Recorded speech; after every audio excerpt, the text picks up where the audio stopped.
All right, I hope everything is working okay. My OBS is bugged for some reason. I was debating on restarting my stream to not have OBS be glitching, but as long as the stream looks good, that's all that matters.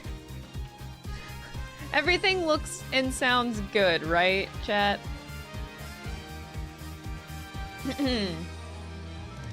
Oh, Jesus Christ, I just started the stream and I see a wall of deleted messages. What in the goddamn fuck? What do I need to pin at the top of the chat? Like, is there, I feel like I should pin messages at the top.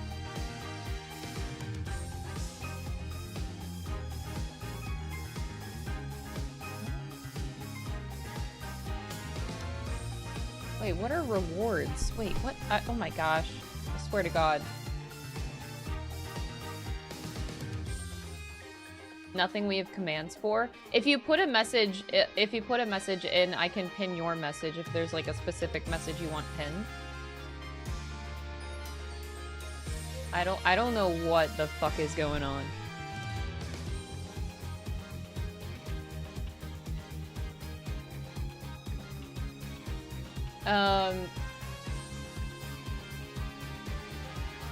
But yeah, if you have a specific message you would like me to pin to hopefully make people behave, just let me know. I can do that. But meanwhile, yeah, just please let me know if the stream looks or sounds weird at any point in time, because like I said, my OBS is bugged. It's working at probably like 1 FPS right now. It's pretty bad. I don't know how my stream looks, so I'm just hoping that everything is good.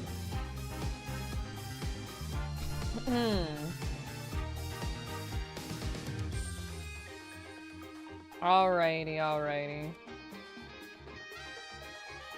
I'm just making sure. Okay, but yeah, mods, just let me know if you want a specific message pinned on YouTube. We probably should do it on Twitch too, if it looks like it's already bad and I'm not sure.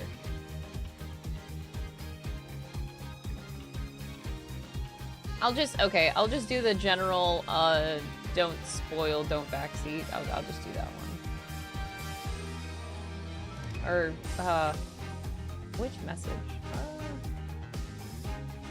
I don't know. I'll pin this one.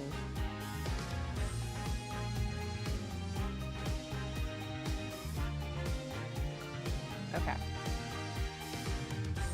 It's better than nothing, but I don't know if it'll help at all. Okay, anyway, that being aside, hello everybody and welcome to today's stream. Yeah, it looks like we're finally gonna wrap this up today, this case at least. And I'm very excited and nervous because we know we still have to touch upon the whole like Apollo's dad thing existing. Real dad and real dad. Not now dead Dhurke. Now we have to talk about dead Joe. That's awkward. Pikes Peak Audio tipped $5. Saw Max Dude multi-streaming on for the first time last night.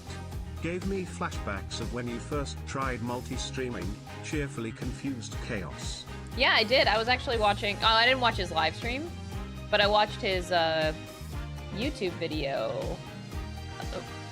I watched his YouTube video yesterday that said he was gonna start multi-streaming. Honestly, everybody should be.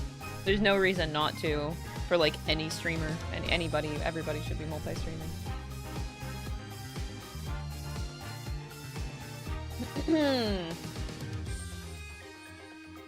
But yeah, Apollo Relevancy. Apollo Relevancy, the game. More like, it's not even Apollo Relevancy, the game. It's more like Apollo Relevancy, the case.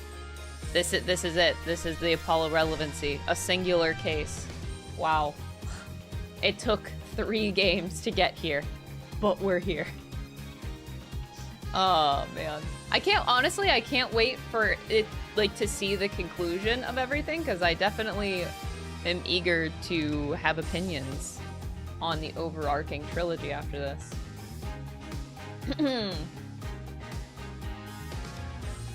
Man, Dhurke is dead. Dhurke's been dead. You ever just think about that and like get sad a little bit?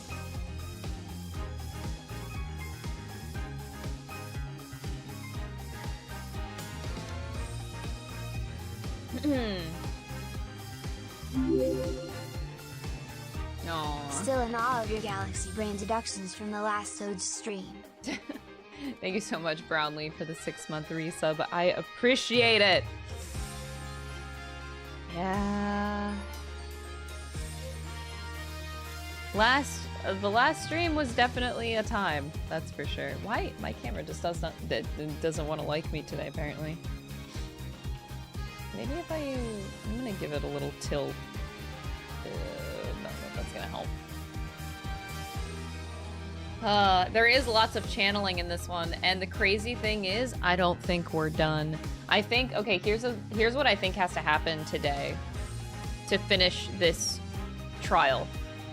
So, we need to find hard evidence of Queen Garen doing bad shit, basically. And I also think that she's probably responsible. I don't quite know the relevancy with Apollo's dad in all of this, to be quite frank. But I don't know, I'm already accusing Queen Garen of murdering him too. Because, like, it's only just very suspicious that this random dude, this random guy, all pictures of him and all, like, not memories, but, like, his real name is gone. Which means it has to be someone that has knowledge of spirit channeling. Because if you're trying to erase what the person looks like so that you can't spirit channel said person, that's a serious cover-up. So I think today will be interesting because I think what's going to have to happen is that in order to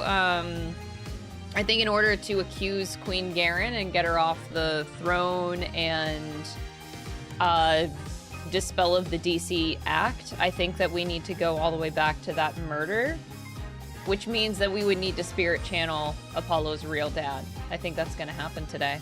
I don't know, I think that just makes the most sense now that we have his name and his face. Like, Dhurke worked so hard to get that picture of Apollo's real dad. And now that we have a name and a face, we can spirit channel him where they couldn't do that before. So that's very interesting. We're gonna... Apollo... So what I predict will happen is Apollo is gonna have to face both of his dads in the same trial, both of which are dead and have been spirit channeled. That's quite the case. I laugh because it's hysterical that all of this happens in one case for Apollo relevancy. Crazy. But I'm not gonna lie, I will genuinely be surprised if that does not happen. Like, if we don't channel Joe. Apollo is finally relevant, yes. It took the end of the trilogy, yes. Arthur, thank you so much for the 3-month resub, I appreciate it. So, yeah, that's, I still don't understand Jove's entire relevancy to Karain, I guess, in general. I don't quite get that. But, you know, I'm sure some feelsy story will come up out of that at some point, very soon. But we will need to channel him. We're gonna have to channel him. Either that or like a divination séance for Joe. One of the two, or maybe both.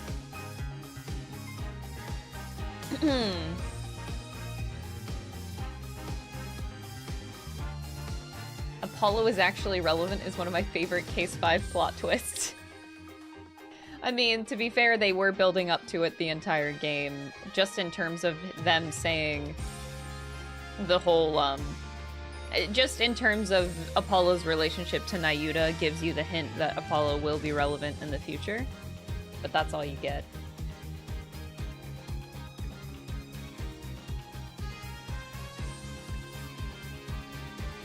Are you ready for the endgame? No. I mean, Edgeworth's development was in one case, You may need to check your reading comprehension. I do like this pin.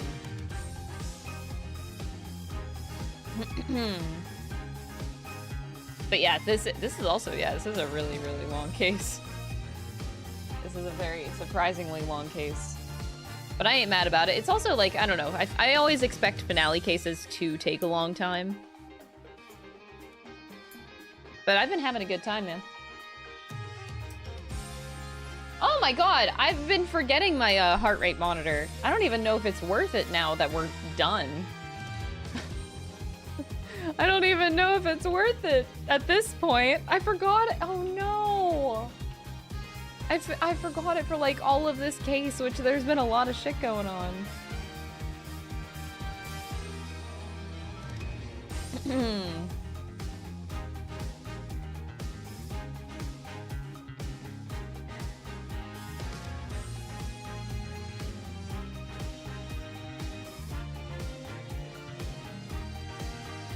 It's worth it for Apollo relevancy. Indeed it is. Alright, so we are going to jump into it. And I think at this point, I don't see a reason to put on the heart rate monitor now. Now I feel terrible that I forgot the last few streams. Oops.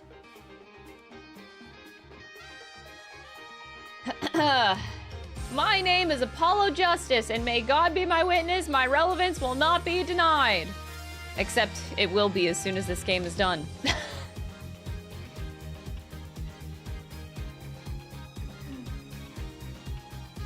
I bet you whenever they make Ace Attorney 7, you know what's gonna happen, right? Apollo gets the sideline.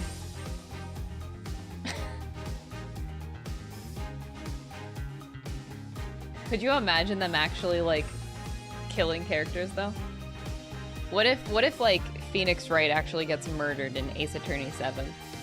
That would be... Wouldn't that be interesting? Not that I want Phoenix Wright to die or anything, but I'm just saying, that would make for a very juicy game.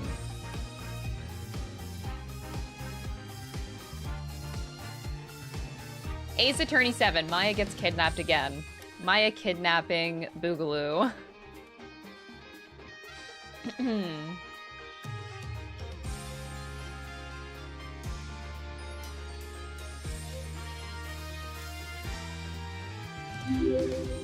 Apollo does get development in Dual Destinies. Ooh, hard disagree. No. I still stand by my rant with Dual Destinies. No, I genuinely think Apollo Justice regressed in his character in Dual Destinies. I think that his character development was in 4, and then 5 put him backward because it was the same character development. 4 and 5 is the same exact character development for Apollo. There is no difference between the two games. So I consider it a regression because it's the same.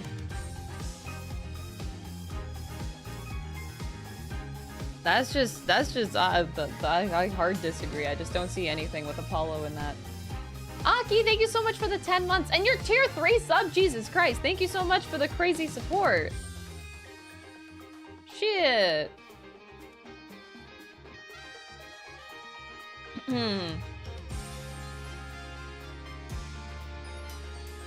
With spirit channeling, they can literally kill off any character. They can. I'm just genuinely surprised.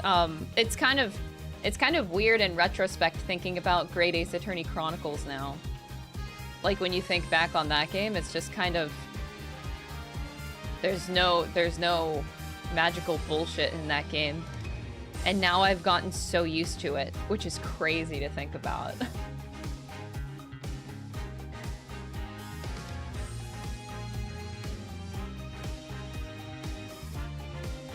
Yeah, oh sorry, yeah. No spoilers for Great Ace Attorney.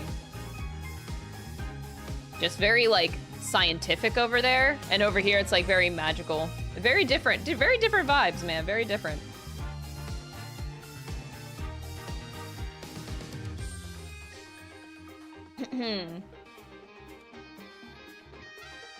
Anyway, I can't linger too long. We have a lot of game to cover. This and for Metaphor, too.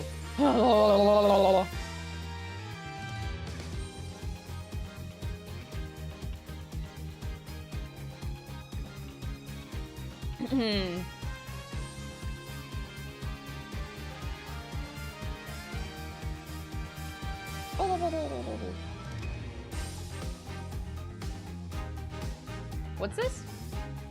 No magical bullshit. Herlock Sholmes is an entire magical girl. Get out of here. You're not wrong. But get out of here. Alrighty.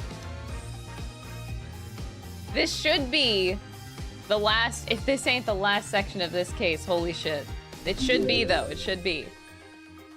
2-year streak, wow, Chris the hype.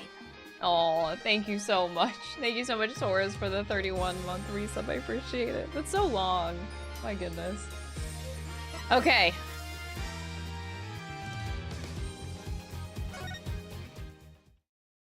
Apollo's real dad. Or I shouldn't say real. Blood dad. Relevancy now. Yeah. We're lucky the ambulance made it in time. Whoa! They did? She's not dead? Queen Amara's not dead? She actually survived that shot? So we ended last stream with Amara getting shot, probably because it was blackmail the whole time, is what I am guessing, between Nahyuta and Amara. That's what kind of Queen Garen held over their heads. So yeah, she got shot as a result. And I guess she survived. That's crazy. Didn't expect that. But we've been forced into a recess for now while things get straightened out. I can't believe what just happened. Tell me about it. Do you think Garen put that guard up to it? If she did, she's going to regret it. No one gets away with something like that on my watch. Poor Queen Amara. Your benevolence? Any news on her condition? She is undergoing surgery at the hospital as we speak. They are giving her a 50-50 chance of survival, though. She'll live knowing this game. That Garen! Justice will be served! Why? Why did this happen? Oh, just as we were finally reunited. Oh, Queen Amara. What was that about being reunited? Oh, it's nothing.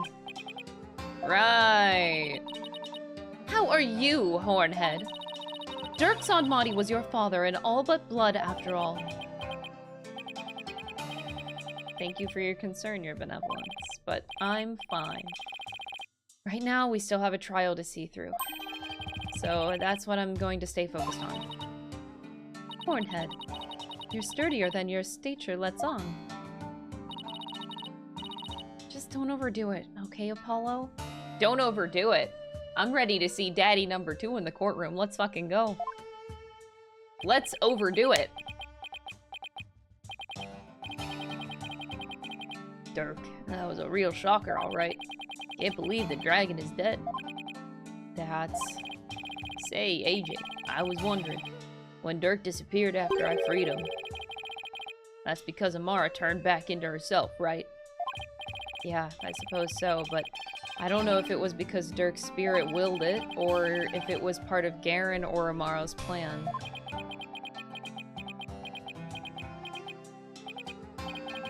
Man, our dream of revolution. Now what are we gonna do? Is this it? Don't give up yet. There's a very good chance that Garen is the real culprit in all of this. And if we can prove her guilt in court... Hey, you're right. That could be just the push that we need. The dream lives on. Yes, it does.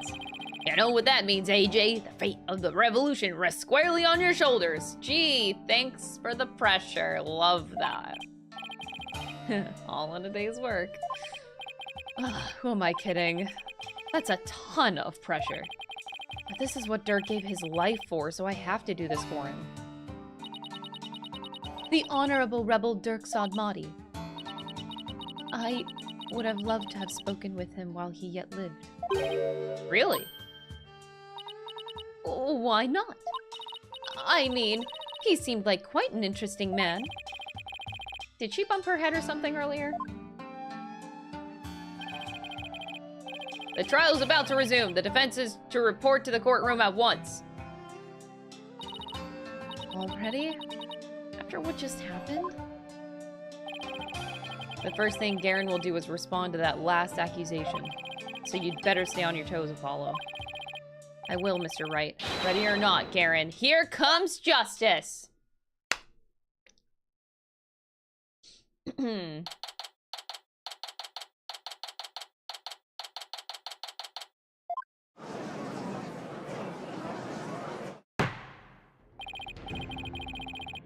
Now then, let us resume today's proceedings. This is gonna be a big one, folks.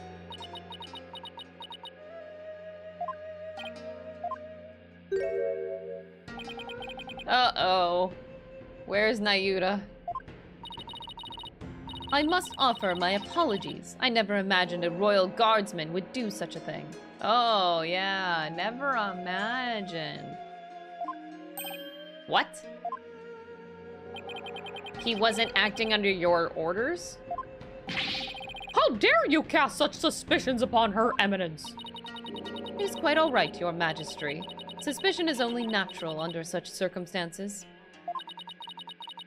But rest assured that he acted alone, for I knew nothing of his plans.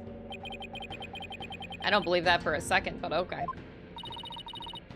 Now then, Your Majesty, regarding the murder of my husband, Minister Inga, I would like to offer a new possibility. Wow, okay. A new possibility, you say? Indeed, for during the break, the real killer confessed to me. What? What? Bailiff, call the witness to the stand. The real killer confessed. What she's got up her sleeve this time? No shot. Oh no. I have a really bad feeling about this. Oh god. That's kind of fucked up, bro. That's really fucked up. That's really fucked up. What the fuck? Okay. Wow. That's playing so goddamn dirty.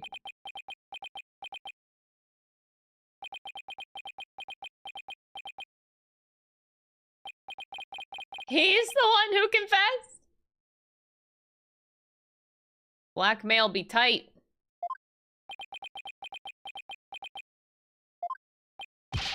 Prosecutor's on body! You're the real killer? I questioned him during the recess as I felt that Amara had been covering for someone.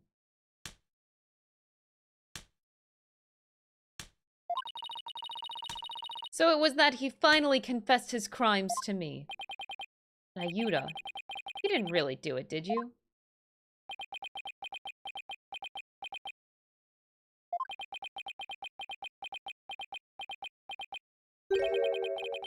Her Eminence speaks the truth. It was I who killed Justice Minister Inga.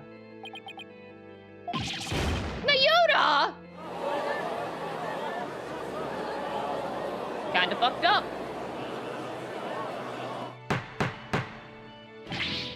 Peace! Prosecutor's on body. Are you absolutely certain about this? A confession of this nature is grave indeed! Yes, I am certain, for I killed him by my own hand. At last, the real killer has been revealed. How are we supposed to respond to this? Phoenix, you're the one that's supposed to be helping me. Nahyuta, retract your confession now! Mr. Justice, it is not yet time for your cross-examination. Who cares about that? Admit it, it was Queen Garen who put you up to this. She forced you into giving a confession, didn't she? You are out of line, Mr. Justice. Learn some self-restraint. Or do you have something that might prove that I did not commit this murder? What do you think you're doing, you idiot? Truly, the truth can set us free. Looks like Garen got to him somehow. I definitely didn't see this coming. Most unexpected. Anyway, Nahyuta, why are you doing this? Why would you sacrifice even your life to do Garen's bidding? Whatever the case may be, Prosecutor Sadmati, your testimony, please.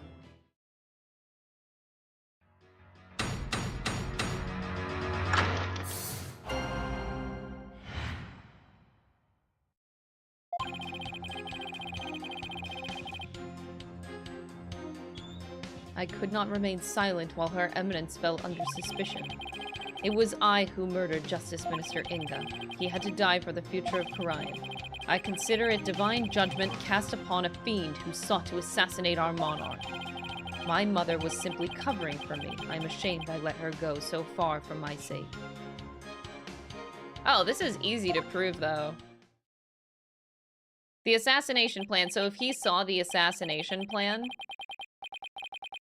If he saw the assassination plan and, like, say that he acted on that, he would then need to know the number on the safe, no? You do understand what you're doing, right, Nahyuta? You're sentencing yourself to death if you're found guilty. If that is the court's verdict, then so be it. I must obey the law above all else. The law, Nahyuta, or the queen? Objection! Woo! Enough! This blather has nothing to do with the witness's testimony. Please address any issue you may have during the cross-examination, defense. Oh, I will. I'm gonna blow his problematic testimony to smithereens.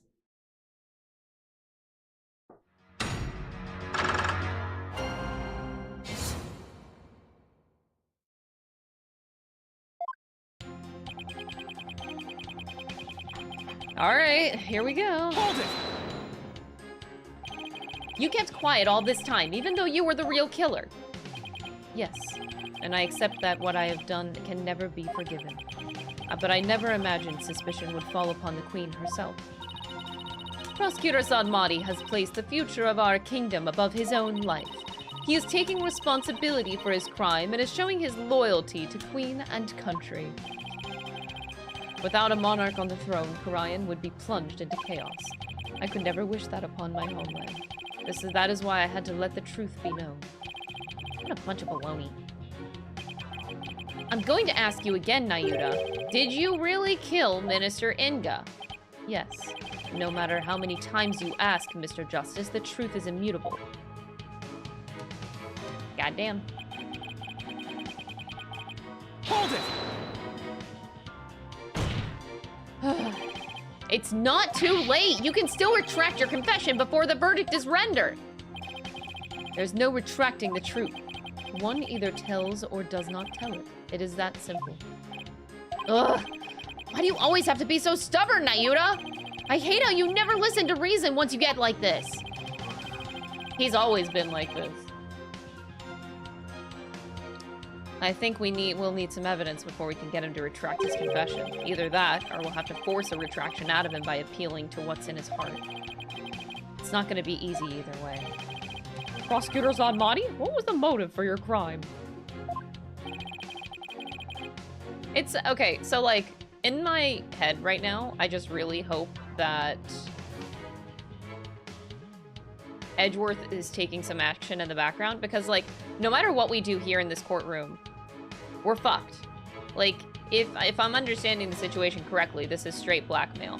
So, like, the Queen is pointing a gun at both Nahyuta and Amara.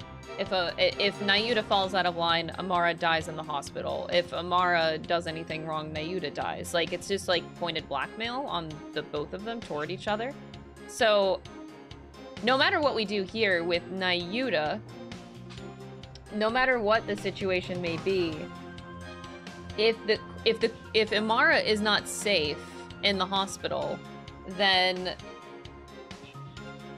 like we get nowhere. Like it's like something has to happen in the background to show that Amara is safe. Like if Edgeworth can do something in the background with maybe Athena or something, like the two of them secure that situation so that this can actually happen, because like no matter how much we press Nahyuta here, and like if the truth comes out, that situation still happens.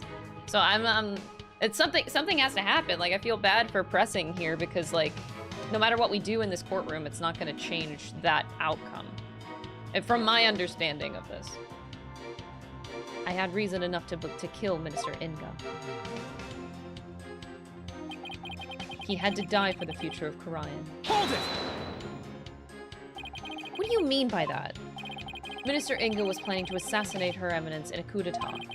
I had to nip this evil in the bud, even if it cost me the purity of my soul. So you're saying the death of another is a reasonable price to pay to protect the Queen? Long have we remained independent under the authority of our spirit medium queens. We command the people's awe and respect with the power to commune with the dead. Without such a monarch, our kingdom would lose its standing in the world. But if spirit channeling is so important, why did you have Queen Amara perform the rite? I'm afraid my elder sister is quite capricious. She would fulfill her duty only when the desire struck, as sporadic as that was. It was, therefore, something she did on a whim. There was no meaning behind it. A meaningless whim. It's hard to press a statement like that. If I may return to my testimony.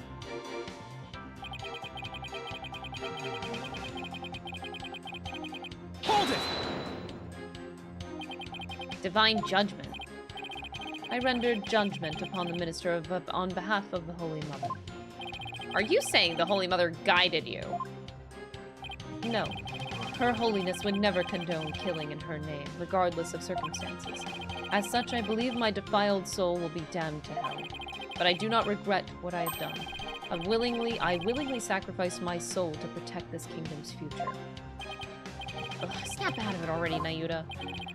So his motive comes from a place of faith, huh? Why does that sound completely credible when it's coming from him? Well, Amara expressed a similar motive. As for her mercifulness, she is truly deserving of her title.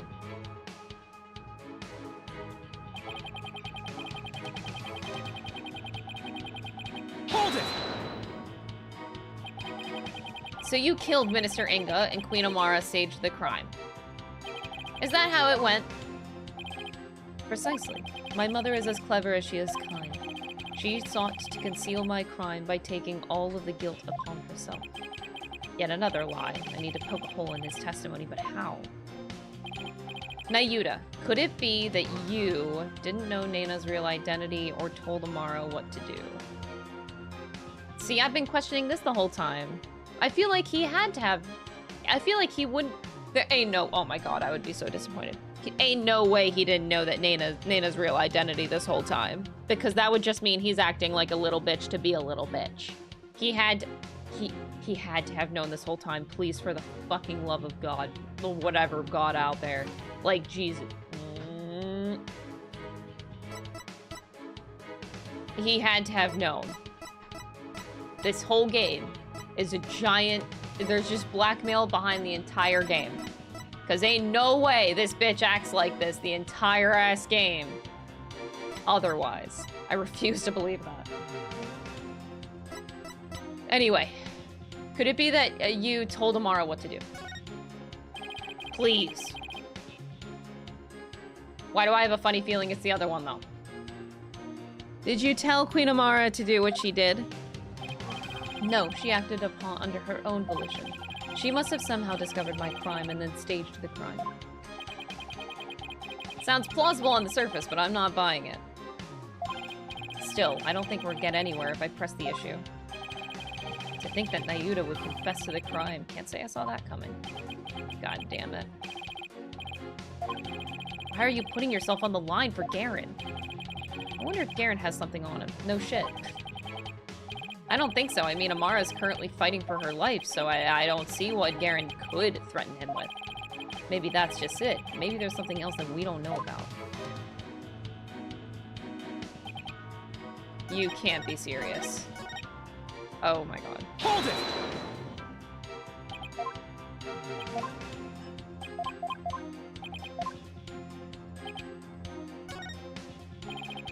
You didn't realize that Nana was actually Queen Amara, your own mother? That is not as strange as you might think. Much time had passed since we last met, after all. Right. 23 years ago, was it? When Dhurke saved her after the supposed assassination attempt? No, Mr. Justice. It was 15 years ago that Dhurke abducted my mother. Huh. That's weird. Are you sure about that? I remember it clearly. I was around 10 years old at the time. Nahyuta, add that last statement to your testimony. I have to read my court record a little bit just for the finer details of that. I was reunited with my mother, Queen Amara, 15 years ago when Dhurke abducted her. Hold on, let me read. I need to read.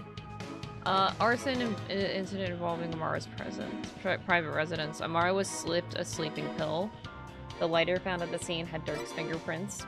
Apollo's roving musician father got caught up in this incident and lost his life. He was struck in the head by the culprit. Oh, this is why his dad is relevant.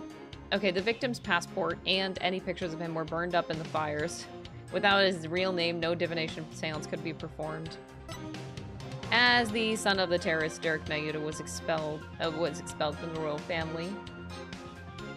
The idea that the sins of the father are visited upon his children is evilly removed. Okay, where is the, I'm missing something. So, Apollo relevancy, that's gone, that's done. This is done, this is done. We still have... That's done? Yes, this is done. Wow, we're actually on the last bits of evidence here that are actually relevant. Okay. Hold it! 15 years ago, huh? That's around the time I left for the US. What happened after Dhurke helped Queen Amara escape? Agents of the Crown pursued us relentlessly, so we had to live a life on the run. Mr. Justice, know that Dhurke sent you away so that you would not be caught up in that life that we led. I see. Thanks. Can't believe it's been 15 years. Apollo, there's something about Nahyuta's testimony. That discrepancy is a bit hard to miss, but what could it be?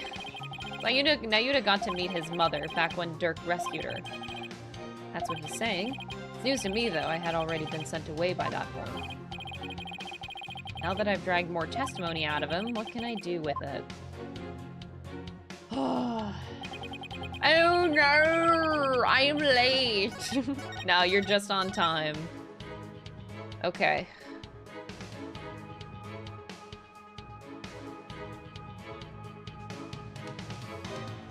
Dhurke abducted her.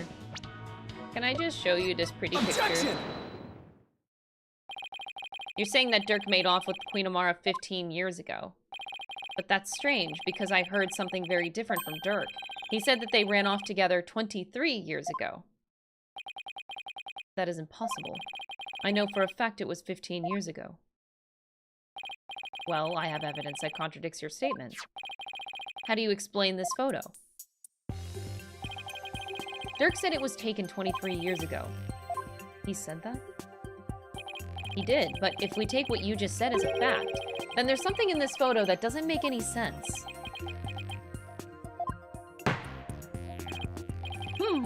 This isn't making any sense to me, so I suppose I should ask. What does not make any sense if the photo is only 15 years old? Her nose. Take that! It was her nose, Your Honor. Oh, I only have one life! Oh, no. Oh. Okay, no bullshitting.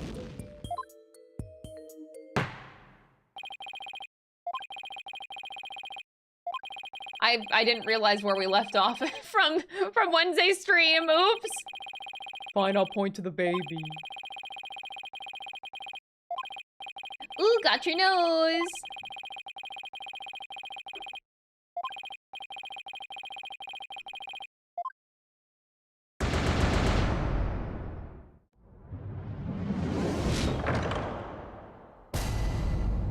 Not gonna lie, I'm completely eager to get past this whole Nahyuta thing.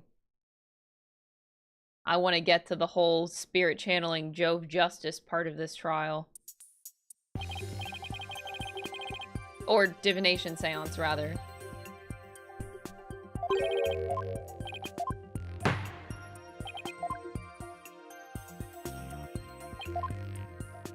You're a baby. Nahyuta, this discrepancy may not be directly related to this case, but I don't think we can simply overlook it either. Dhurke said the baby in the photo was you, but that doesn't make any sense if the photo's only 15 years old. After all, you said you were around 10 then. He's definitely sweating bullets over there over something. Apollo, if this baby isn't Nahyuta. Wait, you don't think? Did Queen Amara have another child while she was on the run? What?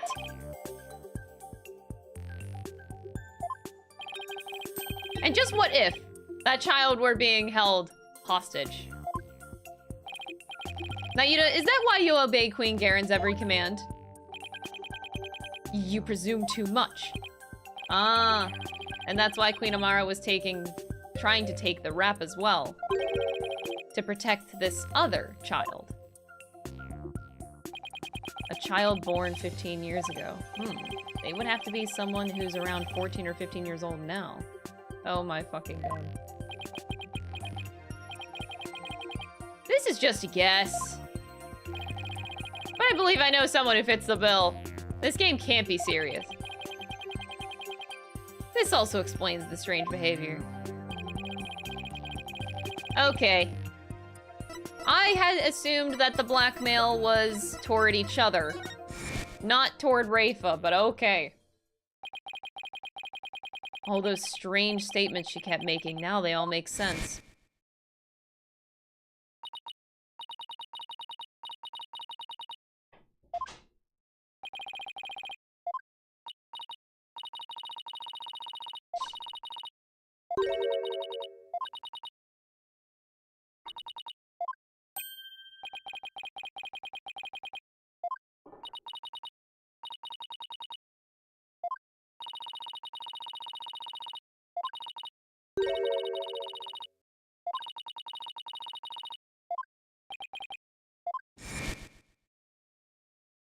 Oh boy, flashback into a flashback, let's go!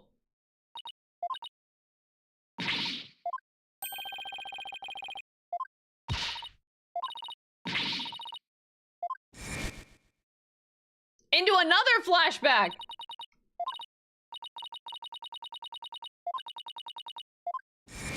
Damn. Now I see, Nahyuta, why you do what you're told.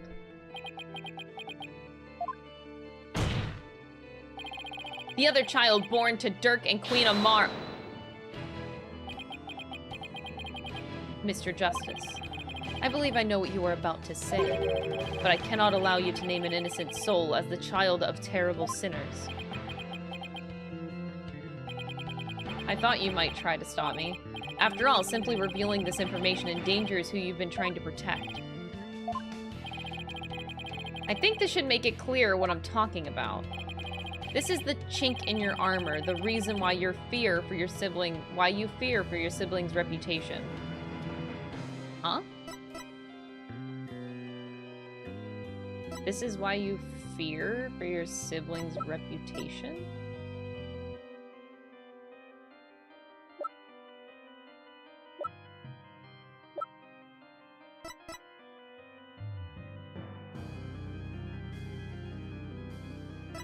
Huh? Wouldn't be any of this stuff.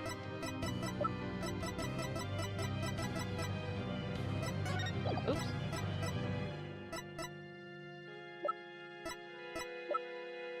This threw my brain for a loop.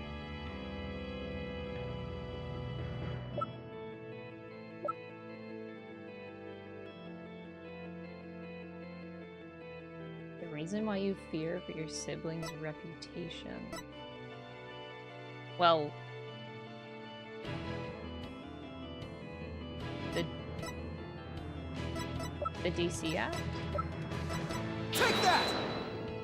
Not the DC Act. Yeah, I guess that wouldn't make sense. Huh?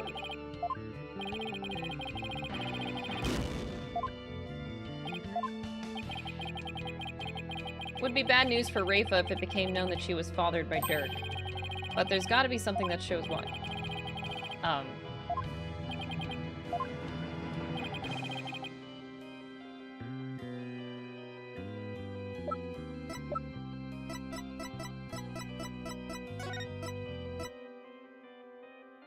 There we go. Take that!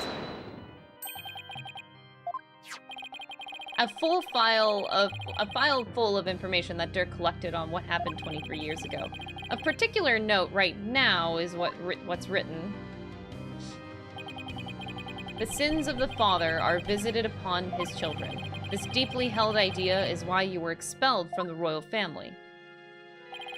Which means it wouldn't bode well for your sibling either if she were revealed to be Dhurke's daughter. You became a prosecutor to bring down Queen Garen, but at some point you came to serve the very regime that you despised, and that was because the queen found this chink in your armor. That's how she came to use your sister against you. Okay, that does still make a lot of sense. Okay. Because I was gonna say, if the blackmail was Amara and he didn't know about Naina the whole time, then Nahyuta's actions this whole game is like really, no, honestly, really dumb. But it wasn't on Naina, it was on Rafa, so that actually does make sense. Okay. Not that his character is still any better, but it at least makes sense. I'll give him that. Nahyuta, have you been keeping the secret all this time? Have you been trying to protect me? You are an innocent party to all of this. I live only to safeguard the law and serve the country and queen from which it flows. One such as you, who is destined to ascend to the throne, need not fret over one such as I. I cannot accept that. What you say is... it's malarkey. Don't you ever care what happens to you? Before country, queen, law, and everyone's future, my personal feelings are of no consequence. That is why I resigned myself to my fate. I know I must accept the status quo without any thoughts of change. Spoken like a true prosecutor and patriot. I shall continue to rule Khurayan until the day Rafa succeeds me, for that is what is best for our kingdom. I know, Your Eminence.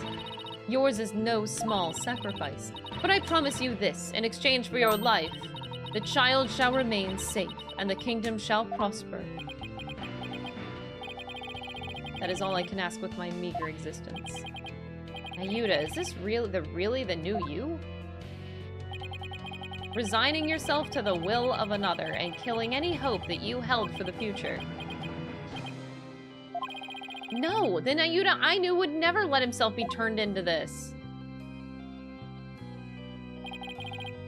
Now, Your Majesty, if you would hand down Objection! Oh, that was a very strong objection. Damn, Apollo, he put his whole bussy in that.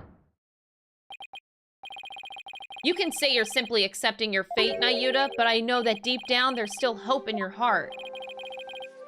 Oh, Holy Mother, preserve me. It's the kind of hope that perseveres through the most desperate of times. And what binds you, me, and Dhurke together as a family. I know because this has demonstrated to me that you haven't lost all hope yet. Take that! When you interrogated Dhurke, you confiscated all of his possessions as potential evidence. All except this.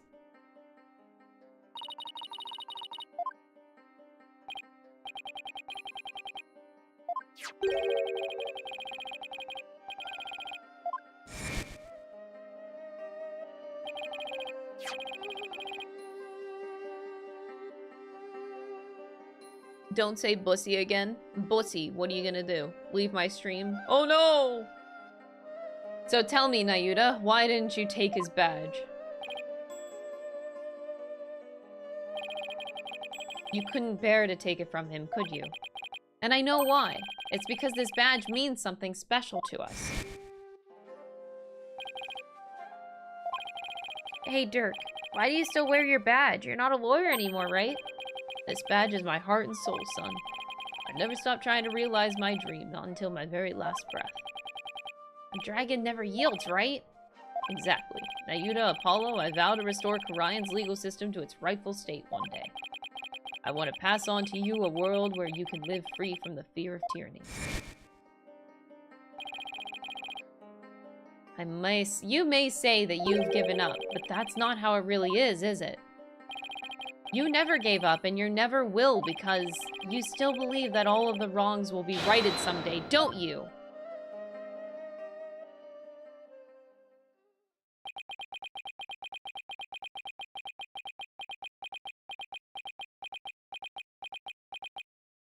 That's a lot of dots.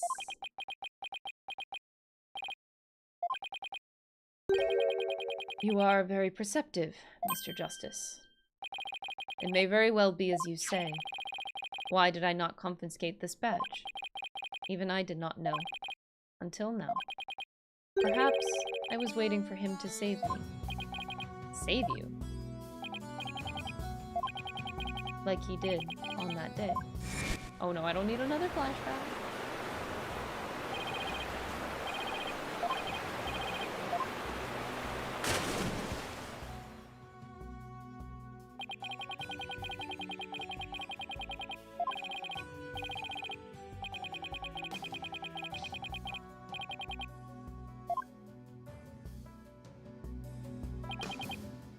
Someday, he would come and free our family from the chains of the past. Perhaps deep down, that is what I believed. I believed in Dhurke, our father. Nahyuta, I knew you. However, it was but a dream, and now that dream has died. Murdered along with Dhurke. So now, as the eldest, then the responsibility falls squarely on me. No matter the cost. I must protect her. Please try to understand, Apollo. Understand why I shall bear all this sin. No. It is the only way. Such insolence! Ooh, buddy. Oh, God. You have wasted more than enough of my time, lawyer. It's the flashbacks, honestly. Do you not see the futility of your desperate floundering, the immutability of his duty? It is time to accept defeat. Now, watch as the hammer of justice comes down upon your dear brother. Your Majesty, the verdict, if you will. Objection! Yes, Your Eminence. Oh, wait a second. What do I do? Does the defense wish to raise an objection? There's got to be some way to save Nahyuta. Apollo. It all goes back to that incident 23 years ago. It's branded him the son of a criminal. So if we can once and for all prove that Dhurke didn't try to assassinate Amara, right, Nahyuta and Refa's father would no longer be viewed as a criminal. But I thought there wasn't any evidence left, because it was all destroyed in the fire. And Dhurke investigated the matter for years, but never managed to learn anything new. Oh, we're finally here. I swear to God, we better be doing like a divination séance. It's gonna be crazy. Or like a spirit channeling. Let's go, let's go. Jove Justice. You're gonna testify. Could an exceptional lawyer like Dhurke try that long and really uncover nothing at all? He got a face and a name for you! Come on! He had over 2 decades, Apollo. He's right. I doubt Dhurke would have gone to his grave without discovering something new. He must have secretly planted something to topple Garen with somewhere. Come on. Take another look at the evidence. You just might find what you need to break out of the situation. Come on, let's go, let's go, let's go. It had to come to this. It had to come to this. I'm so ready for it. I'm so ready. If the defense is done stalling for time, I shall now render my verdict. No, wait! About the assassination attempt 23 years ago. The defense has some new information it would like to share. Let's go! While we had intended to deliberate that case in the course of this trial, Dhurke, did you leave something behind for me? Is there something, some connection I'm missing here? Let's go. What is the source of your new information about the case from 23 years ago? Do I present the photo? Or do I present the case file? Both should be relevant. It's like the victim's passport. We're all, no, it's this point that I want to touch upon. Without knowing his real name, no divination séance could be performed. I want that point. Take that! And it's not the right answer. I want that point. Come on! Such insolence! Fuck off! I got airbended?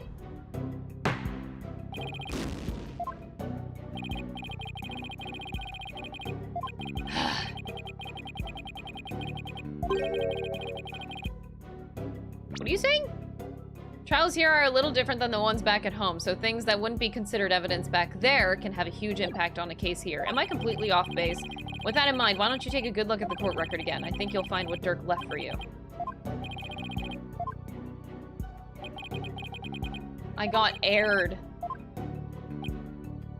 It doesn't seem right to just show the picture, but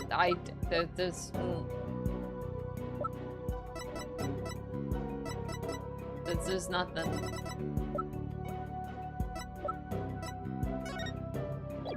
It feels weird. It feels weird to present a picture. That can't be right. Take that! Really? Do you recall the traveling musician who died in that fire 23 years ago? How could anyone forget such a painful chapter in our history? The poor fellow was caught up in the blaze that was meant for Queen Amara. We never knew his identity, though, as his belongings were burnt to ashes. Well, about that, the truth is, he was my biological father. Oh? What? Of course, with his photo and her benevolence. Exactly. We might be able to prove Dhurke completely innocent. And that would free her from the infamy of having a criminal blood in her veins. Because here in Kharian, we can witness the final memories of the dead. What utter nonsense! She's mad! Fucking God. There was no evidence left in the wake of that blaze. That's what you think. But Dhurke went to the ends of the earth to bring this little souvenir back to us. He did. Yep, and boy is it the best piece of evidence ever. Aww, that's cute to say. He knew that with it, we'd finally be able to conclusively settle the matter here in court and save his children. Your Majesty, the defense requests that we hold a divination séance for this new victim. What a waste of time. The events of 23 years past have already been deliberated at length. Objection! But wasn't Dhurke on trial for that incident as well today? So we wouldn't be doing our jobs if we failed to look into this new lead, would we? Whew. As the presiding judge, I will now share my thoughts on the matter. The attempted assassination of Queen Amara is a case we can ill afford to leave open, and I believe that the final memories of the victim will prove to be very important. Therefore, it is of the opinion of this court that we should conduct another divination séance. Let's fucking go. Your benevolence? If you knew the full name of the victim seen in this photo, you'd be able to perform a divination séance, right? Of course. Leave it to me. Thank you. My father's full name.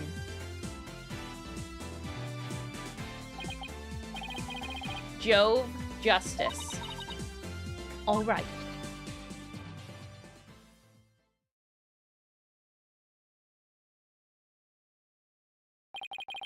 Now, Your Benevolence, please commence the divination séance. I don't know if we should watch it. This would be the very last one. O Holy Mother, we hold this divination séance in your name. Let the eyes of everyone here be clear, and our ears be unstopped. O One dance last of time. devotion, guide the victim's soul to me, so that we may receive their final memories in the pool of souls. One last time, everybody!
I like that I look over at chat and just see a bunch of Miles Edgeworth dancing.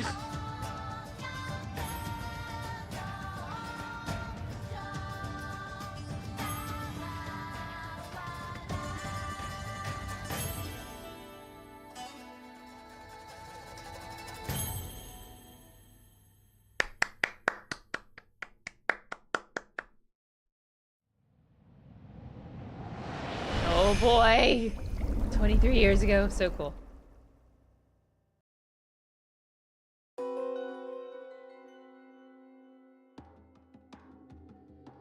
Where is this? Oh my god. Even as a baby, he had no fucking shot. Apollo has his horns as a fucking toddler. You cannot be serious.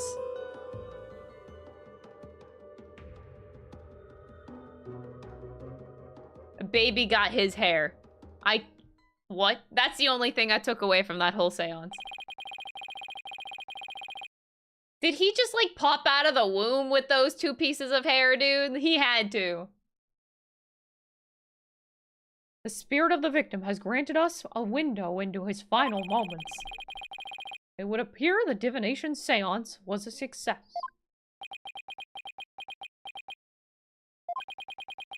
Those were my father's final moments.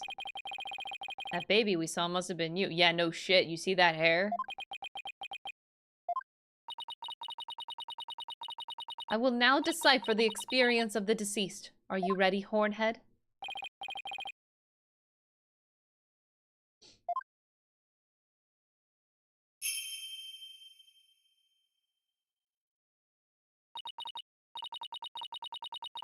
Here are my interpretations of the facts as gleaned from the seance's vision.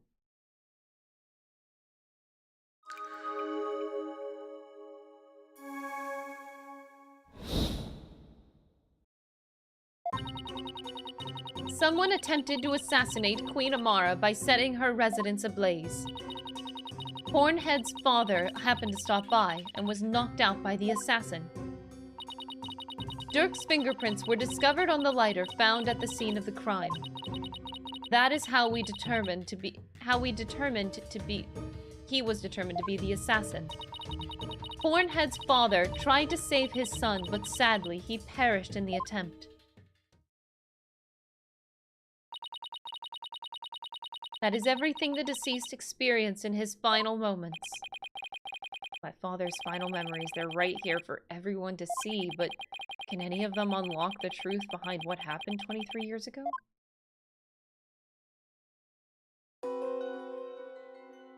Okay, I should actually pay attention to the real thing this time. Okay. So you got burning, you got heat. Okay, cool. Are you, do you smell the burning and you feel the heat?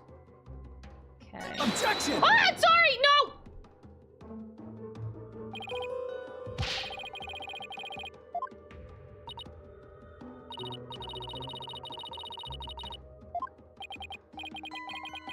Oh, I'll unpause alerts now.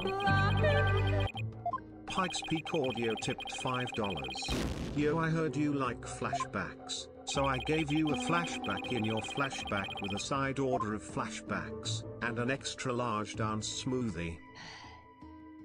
Thank you for the $5 super chat, Pikes. I appreciate it. Alright, so burning, heat. We look over at Amara, who got sleeping drugged. And then we hear Apollo crying like the little baby that he is. Okay, someone attempted to assassinate Queen Amara by setting her residence ablaze. Hornhead's father happened to stop by and was knocked out by an assassin. Alright, let's get to that point.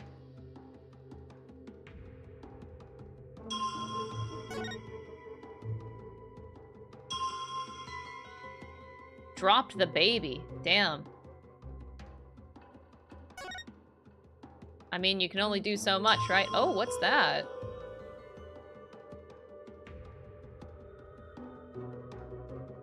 Huh? And?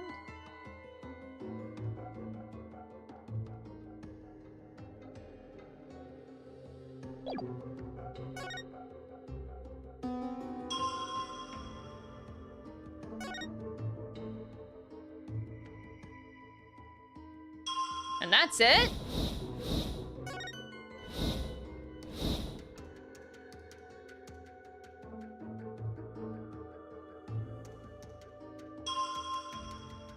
Wait, I need to take a bet. Okay, so that's where he lets go of it. And he's holding the lighter at that point? Okay. Metallic sound. Okay. So, going through these. Knocked out by the assassin, Dhurke's fingerprints were discovered on the lighter found at the scene of the crime. Okay, how do you... Okay, I think it has to be this. Because he's wearing gloves. Objection! Dhurke's fingerprints were discovered on the lighter that was found at the crime scene. However... the hand holding the lighter in the seance's vision appears to be gloved. I believe you are right. What could this mean? It calls into question whether the hand in the vision really was Dhurke's. If only we can make out the details a little bit better. Very well, I will attempt to focus a little bit more on what the deceased saw. Perhaps that will refine the seance's vision.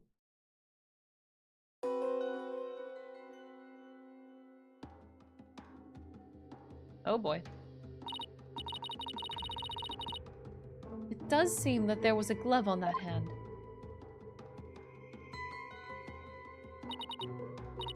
What significance could that have? It means that Dhurke's fingerprints got on the lighter at some other time. Somebody could have even put them there after the fire. All you have is pure speculation, while the fact remains that they are his fingerprints. Therefore, it stands to reason that Dhurke was the one who used the lighter. It just means that I have to prove that the figure in the vision is someone else, using the information in my father's final memories. Either way, it seems that I must revise my insights.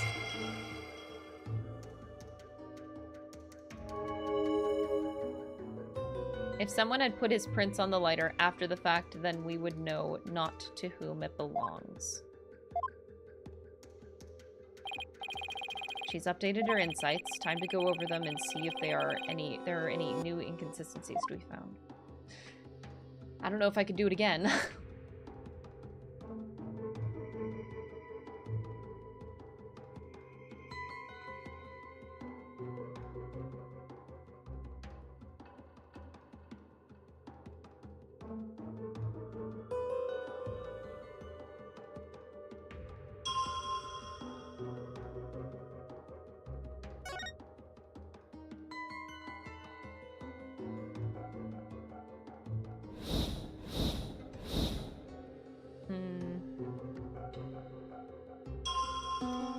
Okay. Hornhead's father happened to stop by and was knocked out by the assassin.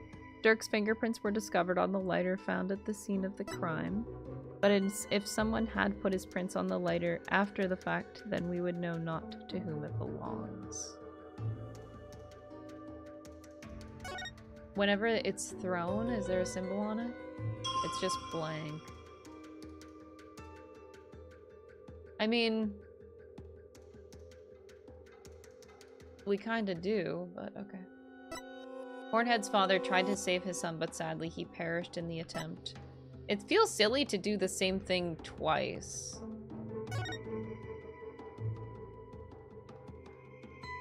But it looks like we're doing the same thing again.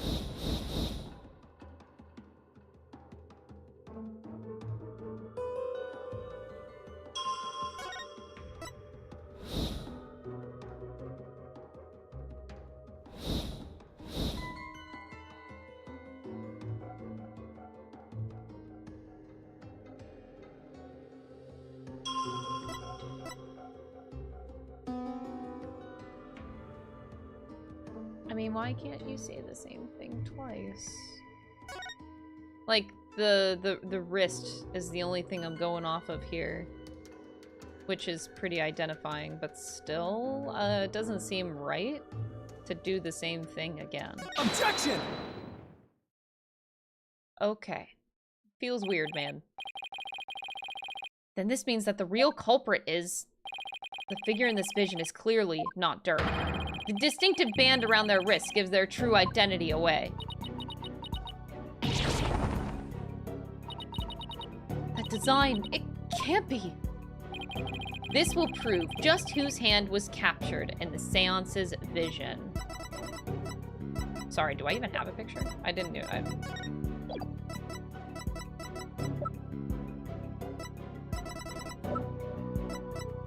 Your Honor, I forgot.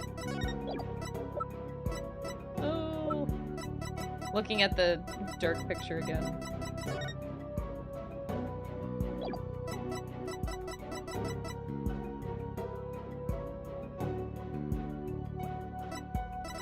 Oh!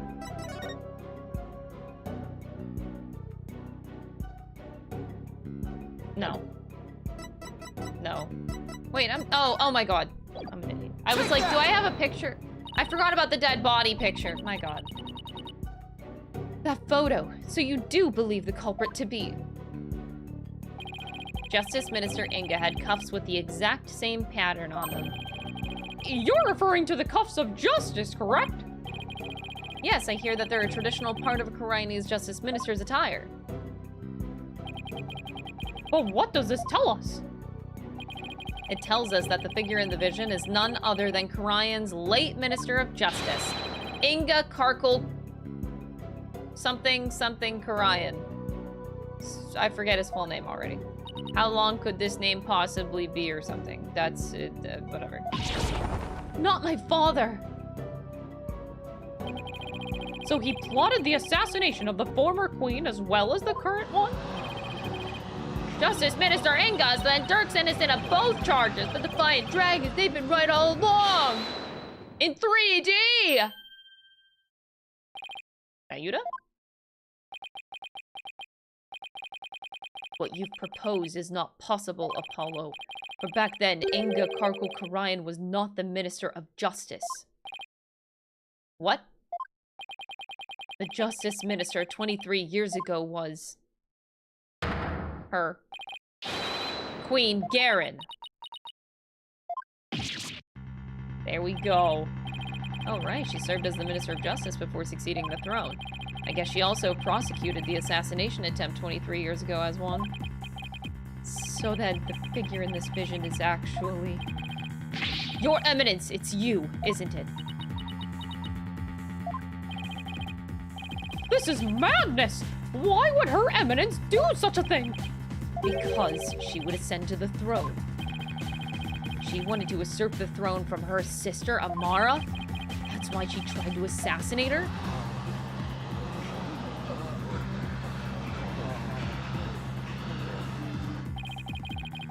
Oh, I find this all very hard to swallow.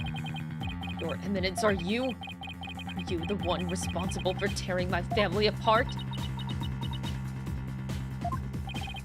And it was you who killed my father.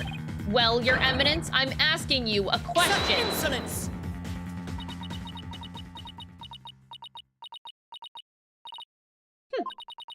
Peasants. Always carrying on about things of no import. You do not deny it, then. You concealed the truth and used me for your own designs?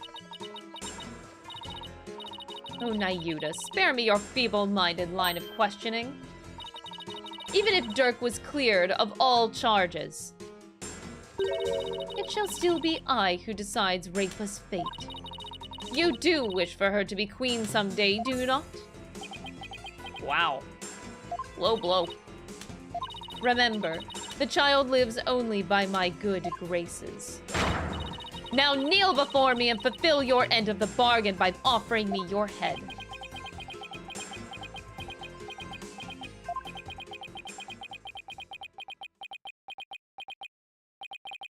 Your Eminence.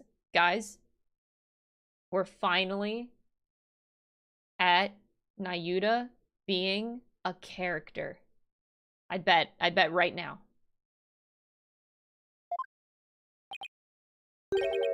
I am done heeding your commands. Holy shit. Even as you used my sister against me, I still believed you. I believed that protecting your secrets was in best interest of this kingdom. But you have been deceiving me all this while.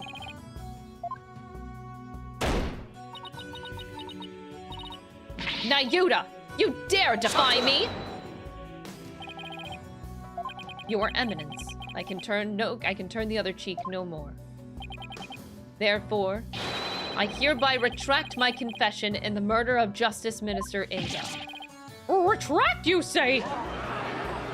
Hey, who's this guy? Dhurke, the final piece of evidence you left behind, has released Nahyuta from his suffering, and now he's finally free.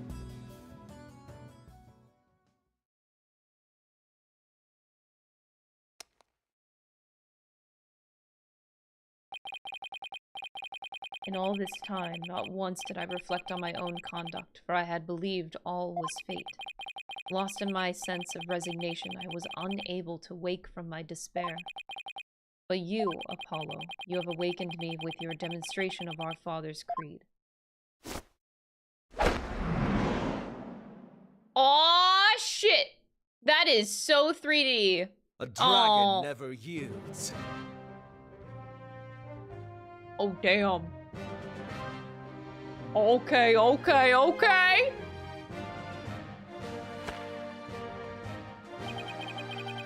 I will carry on Dhurke's legacy and fulfill his dream. Hear me, Garen. I will cast you down from your bloody throne. Long live the revolution. Viva la revolution!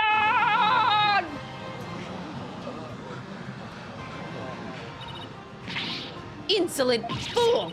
Now even you prattle on about revolution! Ow. Would you look at that? Well, Apollo, seems we're finally making some headway down the road that Dhurke carved out for us. Now, if we could just prove Garen's guilt, we could continue on down that road towards the revolution Dhurke dreamed of. Your Eminence, you have been accused of the crime committed 23 years ago. Would you like to say anything in your defense? Not so fast, your majesty, for the cuffs could have been stolen and used without my knowledge. So you see, they can hardly be considered proof of anything. Oh, I believe you're right. But we know she's guilty. Well, lawyer, is there any other evidence you would have me refute? Unfortunately, this photo was the last piece of evidence Dhurke left for me. So as far as evidence goes, I've got nothing else regarding that case from the past. However, now that Prosecutor Sadmani has retracted his confession, we'll have to re-deliberate the current case from scratch. No! The defense speaks the truth. Even though it is clear who the guilty party is. Queen Garen! The defense accuses you of the murder of Justice Minister Inga Karkulkorayan. Do you have any evidence, defense? Evidence that will prove Garen was the killer? There's still one more avenue for us to explore, Mr. Justice. There is. Minister Inga's final moments. In them, the minister's killer posed as Dhurke. Therefore, one must ask, how did the killer dispose of their disguise? Hey, you're right. A lot of blood would have splattered onto the killer. So the blood-soaked clothes would have to have been dealt with somehow. If they're still around somewhere, then... Objection! I was wondering what absurd idea you would concoct next. Clothing can be disposed of most anywhere. I doubt you could find them now. And you don't know us very well. Your benevolence. Yes. On the day of your father's murder, you had been watching the courtyard from 2 p.m. Now, during that time, you saw Queen Garen, did you not? Yes, I did. I saw my mother entering the palace from the courtyard, but I was told not to mention it because it had nothing to do with my father's murder. Rafa! You would dare! When the queen headed into the palace, did she have Dhurke's clothes in her possession? No. No, she did not. Maybe she disposed of them somewhere in the courtyard. Objection! The police did a thorough sweep of the area following the crime, but they did not find anything resembling Dhurke's clothes. But you knew that already, didn't you, prosecutor? Yes, I admit no clothing was found. So, you admit that you were merely speculating, chasing phantoms and delusions of evidence that never existed. This makes no sense. Clothing doesn't just disappear like that. If Garen wasn't carrying any clothes, she must have gotten rid of them somewhere. Somewhere where she thought that they'd never be found. Will they never be found, huh? I believe Dhurke's clothes were hidden. What? I have to pick stuff out?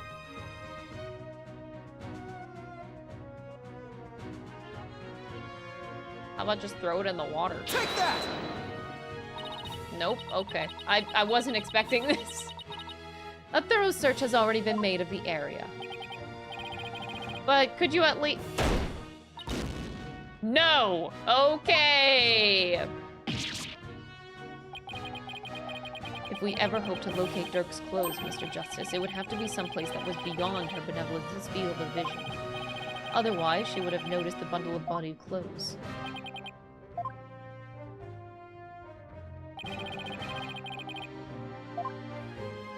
So it had to be in? Take that!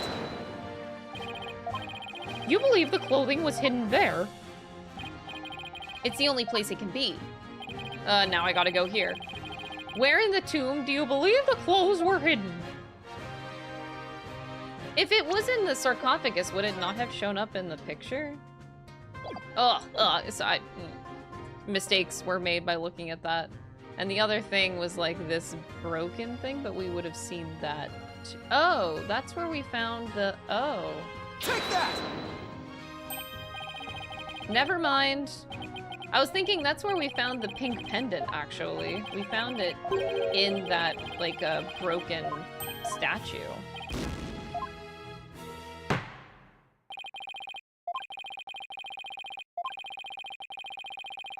So it is. Okay. I'm dead! Oh no. This trial may have proven Dhurke's innocence, but we failed to prove who Minister Enga's true killer was. And the truth of what happened 23 years ago will remain shrouded in mystery. It was all because we failed to prove Garen's guilt. Oh no!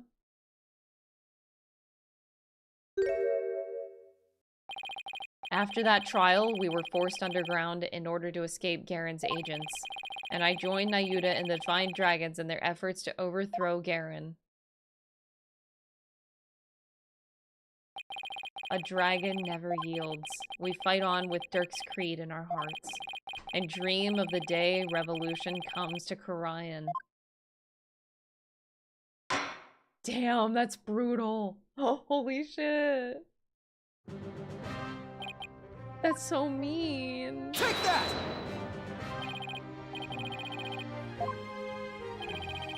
The clothes weren't simply hidden, they were returned to where they belonged. And by that, you mean? The killer would have had to get Dhurke's clothes from somewhere. Luckily, they were right there. Yes, of course. At the time of the minister's murder, Dhurke's body was already in the sarcophagus, so the killer could have simply borrowed his clothes. Right before the minister entered the tomb, the killer put on Dhurke's clothes, and then hid behind the curtain above the sarcophagus. And after the minister was killed, Dhurke's clothes were returned to his body. So what? This is still all speculation. We know not whether these clothes were actually used in the murder. Therefore, you cannot prove that they are somehow connected to this case.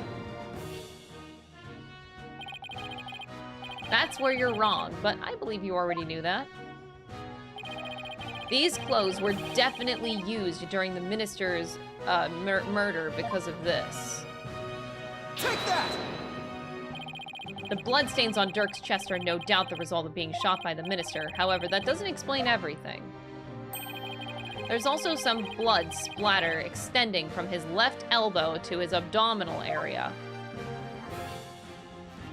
I believe this blood splatter came from... Sorry.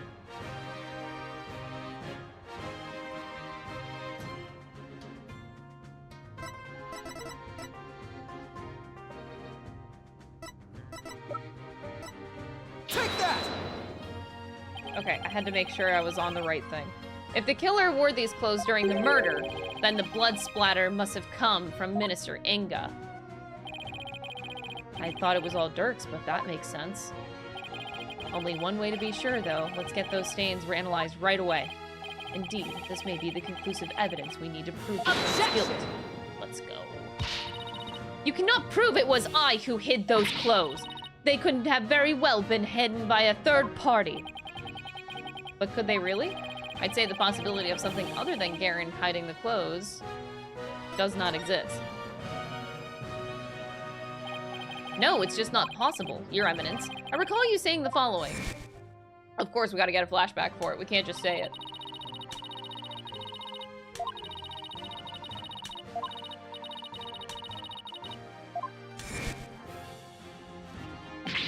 Oh! That was your own testimony, word for word. You insolent. Admit it. Only you could have hidden Dhurke's clothes after they were used in the murder. And that means that you are the one who killed Justice Minister Inga. Insignificant worm. You dare accuse me, the ruler of Karayan. Do not think for one moment that such impudence will... Ooh, the objection over her! Damn! I'm afraid such arguments are invalid here in this sacred hall, Your Eminence, because even monarchs aren't above the law. It's the end of the line for you, Queen Garen. Time to come down from that lofty throne and face justice!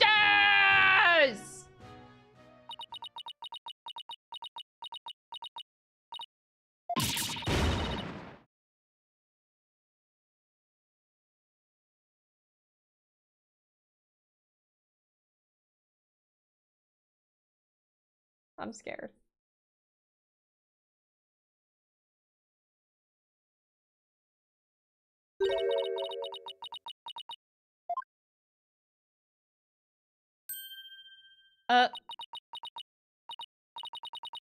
Me. Face justice. Surely you jest. You are in no position to force my hand, lawyer. Surely you haven't forgotten about the DC Act? Those who would support criminals will be deemed just as guilty. In short, should I be convicted of murdering my husband, your dear brother who delivered false testimony in my defense shall also be found guilty. I mean...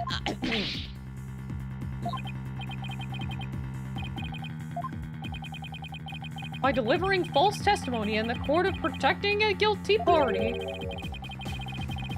he would certainly be judged by this court as having supported a criminal, and the Defense Culpability Act would be most definitely come into play.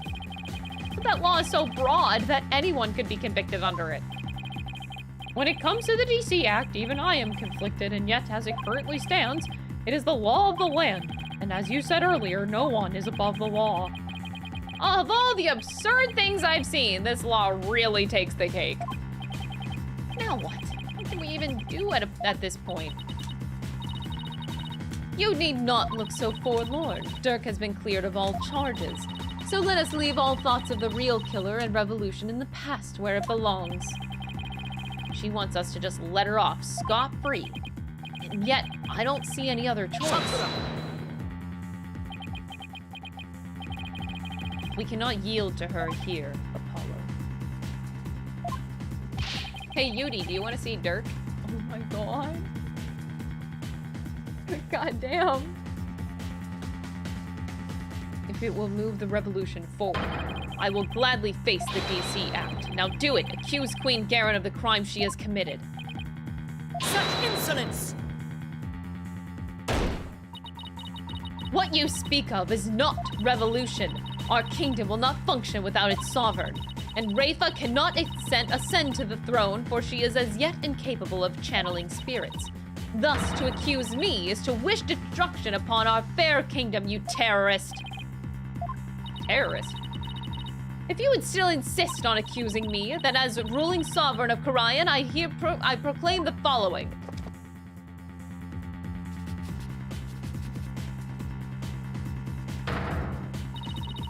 All who imperil the crown, no matter the reason, shall be subject to immediate execution upon the Queen's orders. Do you still not comprehend? Then let me be clear for the sake of this kingdom's future. And in accordance with the laws of Karayan, I command that you be put to death at once. But you can't do that. 3D. Okay, what the fuck?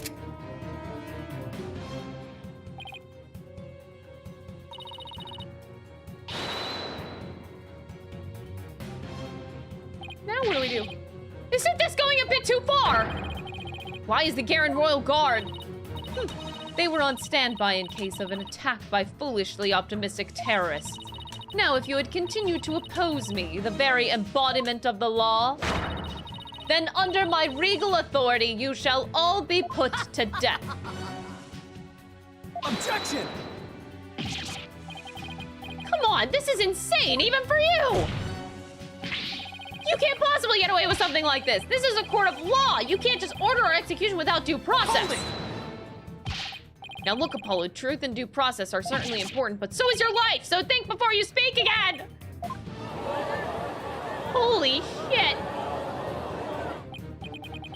Please, Apollo, do not make this any worse than it already is.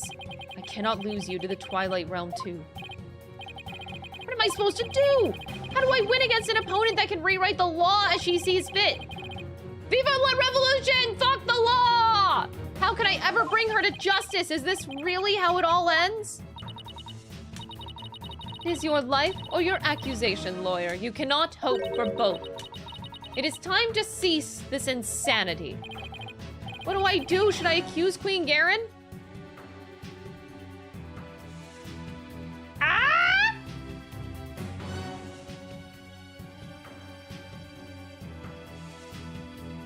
I'm gonna save myself. All right, chat. Well, it's time to die. Viva la Revolution.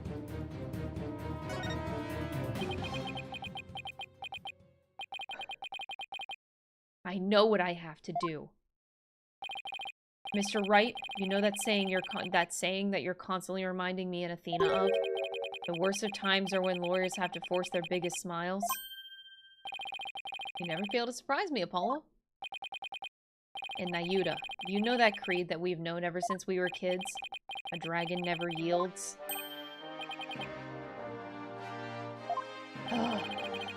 They are not merely words.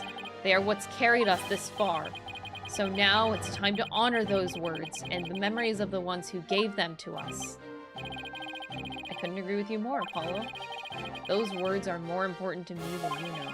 And if there's any time to remember them, it's now.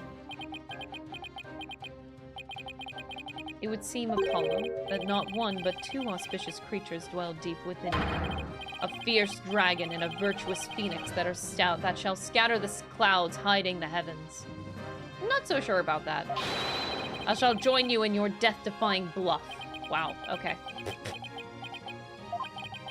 I think I finally understand what those words really mean, and the resolve that they embody.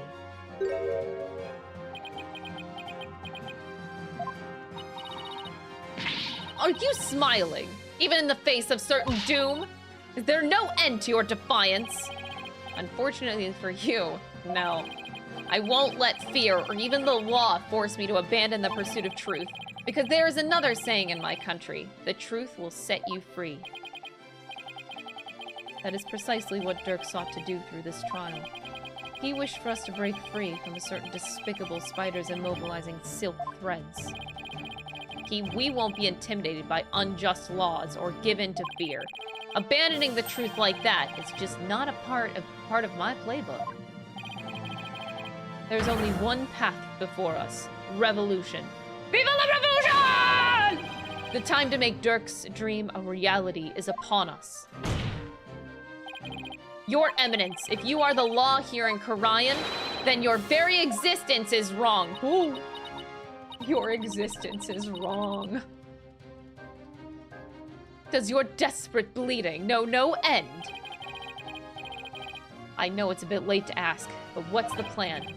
What if Garen is going to execute us on the spot under the DC Act, and the law itself derives its power from the authority of the Crown? Then there's only one thing to do. We dethrone her right here, right now. All right, but how? It's not like we have a lot of time to come up with a way to do it either. I doubt she'll allow you to perform another cross-examination while we think. Don't worry, I'll come up with something. We'll be fine! We can't give up, not now!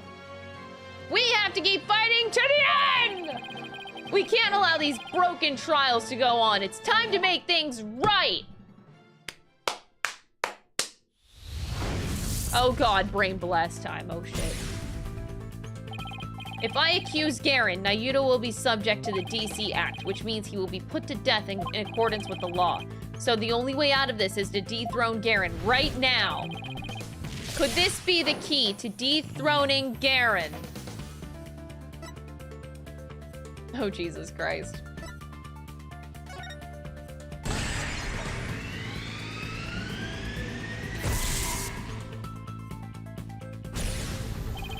Dhurke was convinced that the orb is the key to the revolution and Karayan's future. In light of Garen's obsession with the orb, it makes a large amount of sense. She probably doesn't want anyone using it to gain spiritual powers and the rights to the throne. Inga definitely tried to do just that, but that's where it starts to fall apart. Inga couldn't have channeled the Founder, even after abducting Miss Faye after all. Only the Queen can channel spirits. He didn't know the Founder's name. The Founder never existed. That's funny. The Founder never existed. It was all one big fairy tale. He couldn't channel the spirit of someone who never was. Wait, how does that help me at all? Ugh, I need to focus on a way to overthrow Garen. That was worth it.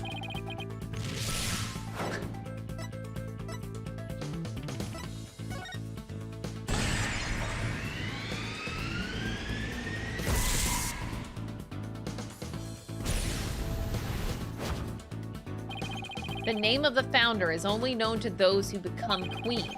That means that the only people who currently know her name are Garen and Amara. So even if someone else had the orb, they wouldn't be able to channel the Founder.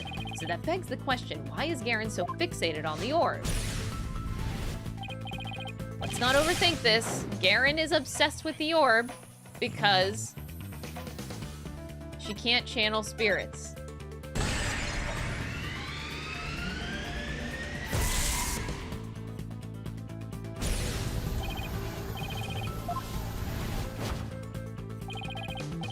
She wants spiritual power. Does that mean that Garen can't channel spirits?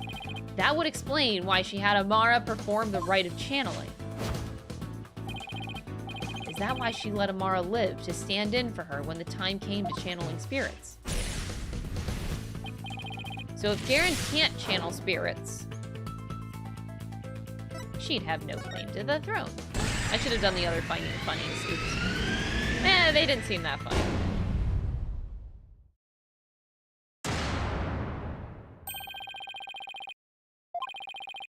If she has no claim to the throne, then the DC Act would become null and void.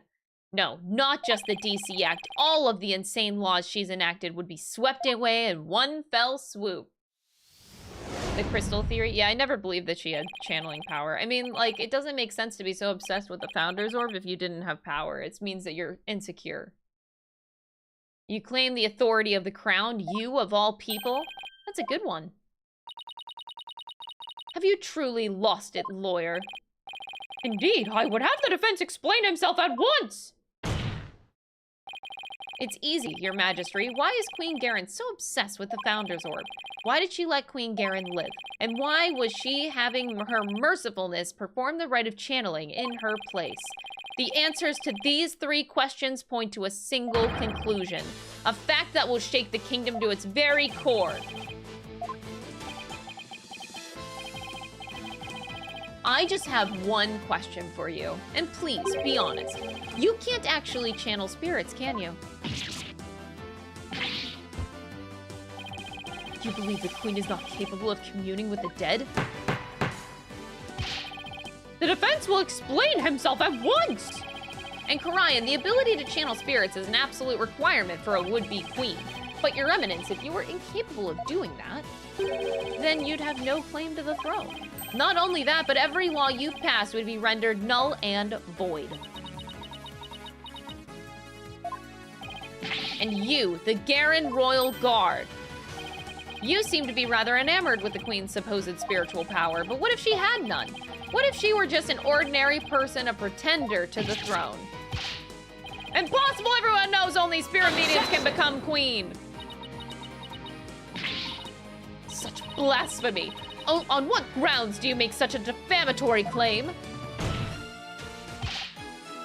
Queen Garen, if you think I'm just out to defame you, then prove it.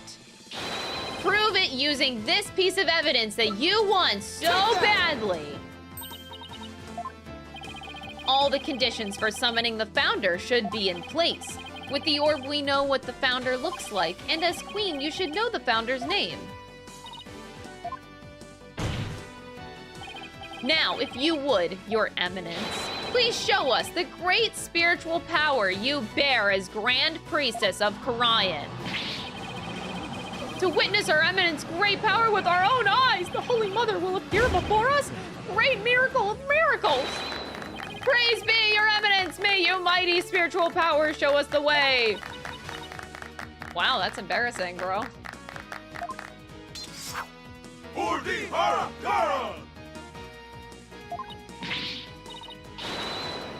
Enough, I say, you mindless cretins! Your Eminence, can it be that you cannot? No, I want a lawyer. Summon one at once. Objection! Aren't you forgetting something? There aren't any lawyers left in Karayan.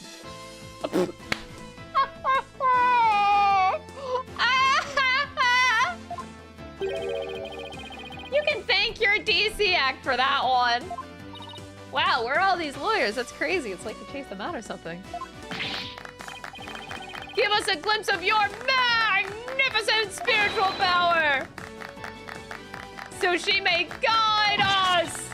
I've heard enough from you. Out of my sight, all of you.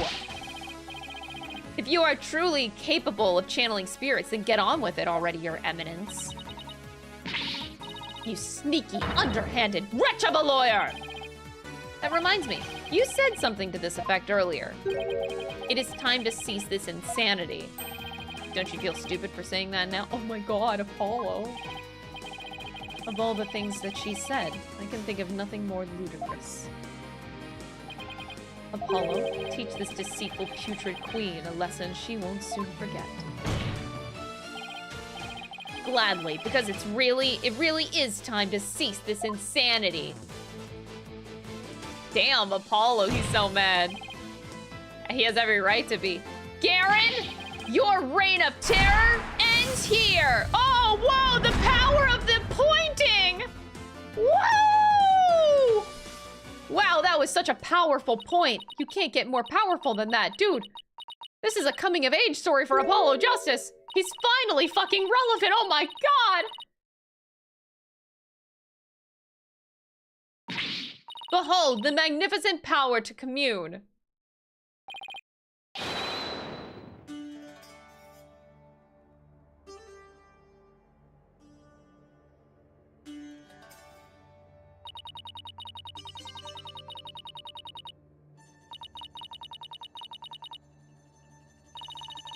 Appear here before us.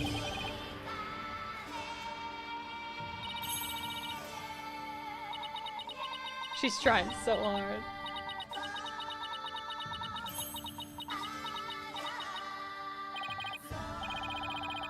Are you not feeling well?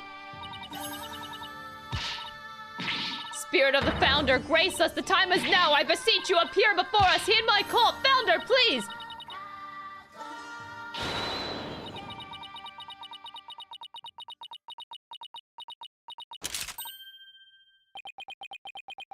Wow, they were quick on that. I was just warming up. The rite actually starts from now. Look!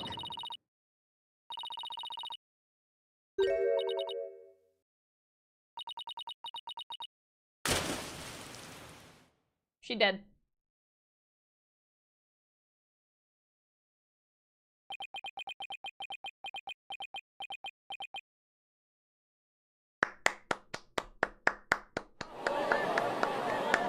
We did it, Your Honor. We did it. Prosecutor Sadmati, how is Her Eminence? It seems she now believes that herself is the Holy Mother. I see. But her attempt at spirit channeling failed, did it not? Sadly, she seems unable to accept the facts. I fear it will be quite a challenge to question her later. And what, if I may ask, was her motive?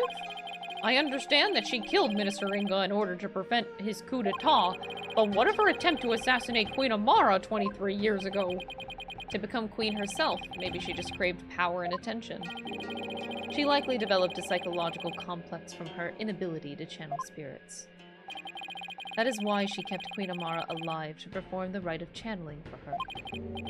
In that way, it would seem as if she had great spiritual power. In short, she built a cult of personality upon fear and lies. Then again, do not all tyrants? So then she never really intended to kill Amara, huh? What I don't understand is why Queen Amara even listened to Garen in the first place, especially 14 years ago before Refa was being held hostage. Why would she keep letting the people of Karayan think that she was dead?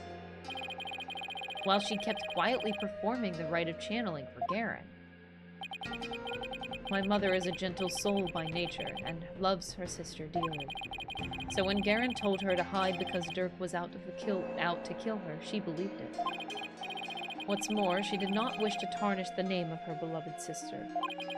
That is why she acquiesced so obediently to Garen's request to keep channeling for her. Until she fled with Dhurke and was told the truth, that is.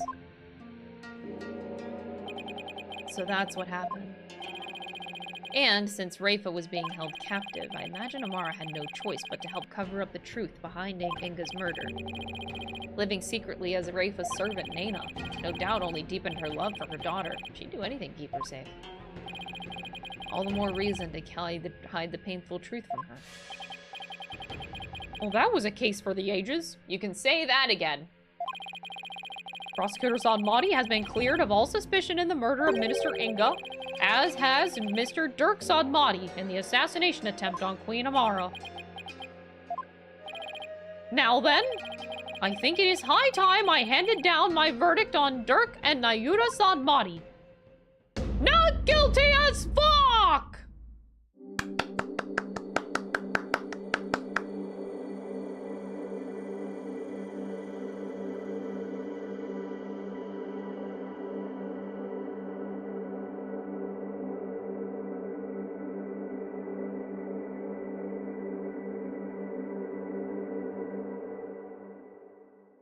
So can Maya be the ruler now of... Devin Page tipped $99.99. And so, the dream of revolution was realized, and the false queen was brought to justice.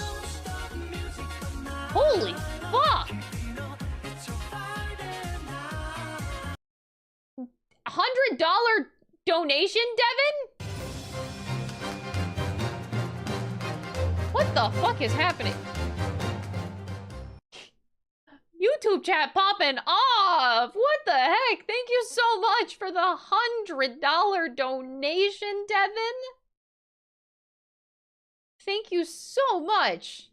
And we'll be right back. Thank you for gifting five memberships to the YouTube community. Jesus Christ, y'all. Thank you. That's insane. Wow. Viva la revolution. That's what I say to you. Wow. Thank you so much. That is just very, very, very kind. I hope that means that you're enjoying the playthrough. I hope. Dhurke, I hope you're watching. Oh no, not my worst nightmare. Imagine there's 33 more cents. Viva la evolution. Thank you for the 666 donation. I appreciate it. Thank you so much. What the fuck? Y'all are so freaking kind. Oh my god. I didn't do anything! Dhurke did it all! Decoy, thank you so much for the 10 gifted subs, too! Oh my god, y'all, thank you. That is way too kind. Thank you so much. You guys are way, way, way too nice. I hope everyone that got gifted subs, I hope you enjoy your emotes. The ambi emotes are really, really cute. Thank you so much. Sheesh. Viva la subscribers! Yes! Dhurke, I hope you're watching. I proved your innocence. Nahyuta's smiling again. And that revolution you've always dreamed of is finally happening. With this, may I finally say, this court is adjourned.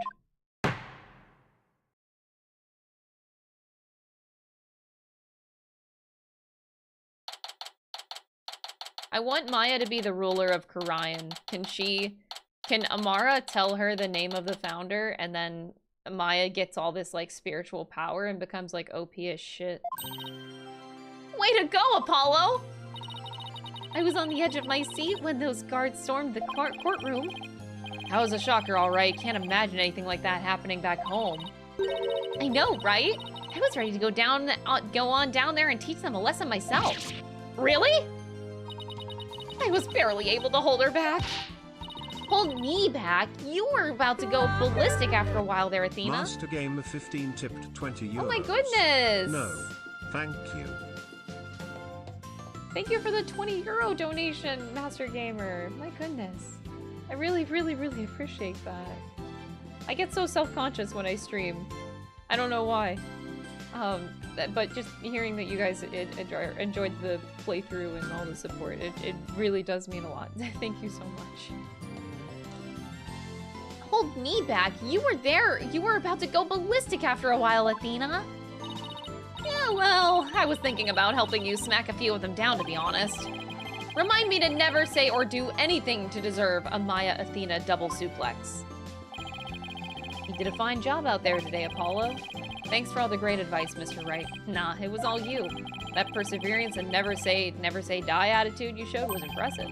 I actually learned a thing or two myself. What? From me? That's a laugh. There were any number of times where I wouldn't have blamed you for giving up. But you stuck it out to the end and came away triumphant. By sheer force of will. And inner strength forged in countless trials. You overcame the most desperate and hopeless situation I've ever seen. I don't know about all that. I mean it. You've really come a long way, Apollo. I have nothing but respect for your abilities as an attorney. Really? Aren't you exaggerating just a little bit, Mr. Wright? You did it, Apollo. You finally won his seal of approval. But what about me, Nick? My channeling's come a long way, too. After all, I was deemed worthy enough to be used in 2 major crimes already. She really doesn't have to sound so happy about it, though. Like, she's killing me. Yeah, and 2 major chances for me to become someone for you to channel next. Oh, God. Honestly, I couldn't have done this without the support of each and every person here. Mr. Wright, Athena, Nahyuta, and of course, Dhurke. How about Edgeworth? He exists. That was pretty cool, Polly. And Trucy, too. She's just here. Trucy! Trucy, what are you doing here? It's magic! He looks so upset. He looks so upset! I'm afraid that she employed the old let's stow away in Mr. Edgeworth's suitcase trick. He's not happy about that. Though it certainly explained why my suitcase was so heavy. Tell me you at least noticed it was heavier than usual. Trucy? Do you even have a passport?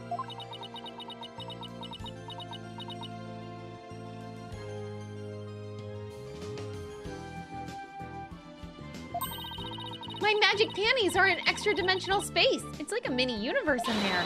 I could produce a passport at the drop of my hat. Right. Maybe some things in this world are better left a mystery. Hornhead, barbed head.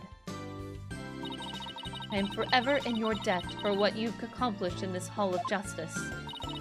Without your presence, I may have never changed as I have this day. It's pathetic, I know. That's where you're wrong, Your Benevolence. It was you who changed yourself. Only you could choose to defy Garen. And that decision was yours and yours alone. That's right. All we did was present you with an opportunity. And you made use of it with gusto. This victory is yours, Your Benevolence. You should be proud of yourself. I see. So, I am worthy of my title after all. Ha ha ha ha ha ha! I shall work to heal our kingdom so that it may know peace and prosperity once more. She sure bounced back quickly. So, Your Benevolence, I take it you learned the truth of your origins? That you are the daughter of Dhurke and Queen Amara. Yes, my mother, Her Eminence told me. She said it was a part of my disciplining. If you can call it that. Sounds more like blackmail. Keep quiet or I'll tell everyone that you're the daughter of a criminal. My mother was so insufferable. Or should I say, my former mother. Oh shit, oh shit. Sounds like there was no love lost there. But you cleared Dhurke's name. My true father will no longer be known as a criminal. Therefore, I have nothing more to fear. So what's next for the kingdom of Karayan? You lost your queen, so Her Benevolence Princess Raytha will ascend to the throne. Nahyuta, but she can't channel spirits yet here, right? Indeed, which is why I will act as regent on her behalf, until the day she comes into her own. Yes, your help will be greatly appreciated, Prosecutor Big...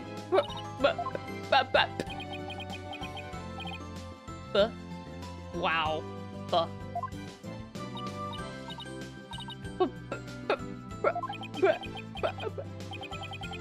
Is she gonna say what I think she's... What are you looking at, you horn-headed nincompoop? Kadonk. In any event, I will be assisted by Nahyuta and Queen Amara for the time being. Big bruh. Queen Amara? Our country offers counsel to the rulers of the neighboring kingdoms through channeling. It is a duty I intend to fulfill myself one day. But for now, I will have Queen Amara assist me in that capacity. She's gonna be alright? Yes, it seems the bullet went straight through her without doing any serious damage. How? That's a relief. You did it, AJ! Thanks to you, both Dhurke and Nahyuta beat the charges against them! And you got the revolution rolling to boot! The revolution? Dhurke, I guess you were right to believe in me after all. Yes, sir. There's gonna be some major changes around here. The legal system's gonna return to its rightful state, like how Dhurke always wanted. And the name of Apollo Justice will go down in Karayanese history. Yeah, right. Oh, Nahyuta, before I forget. There was something I wanted to give you before I head back home. You wish to give me something? Yes, as Dhurke's birth son, I think you should have this. Take that! This is Dhurke's. I have to get back to the States. And I know you're a prosecutor and all, but as the man that's going to change Karayan, it's only right that you have it. To change Karayan. Yeah, in Dhurke's place. Apollo. I'm afraid I must refuse your gift. Why? There's something I would like to show you. What's this all of a sudden? Mr. Wright, won't you and your friends please join us? Sure.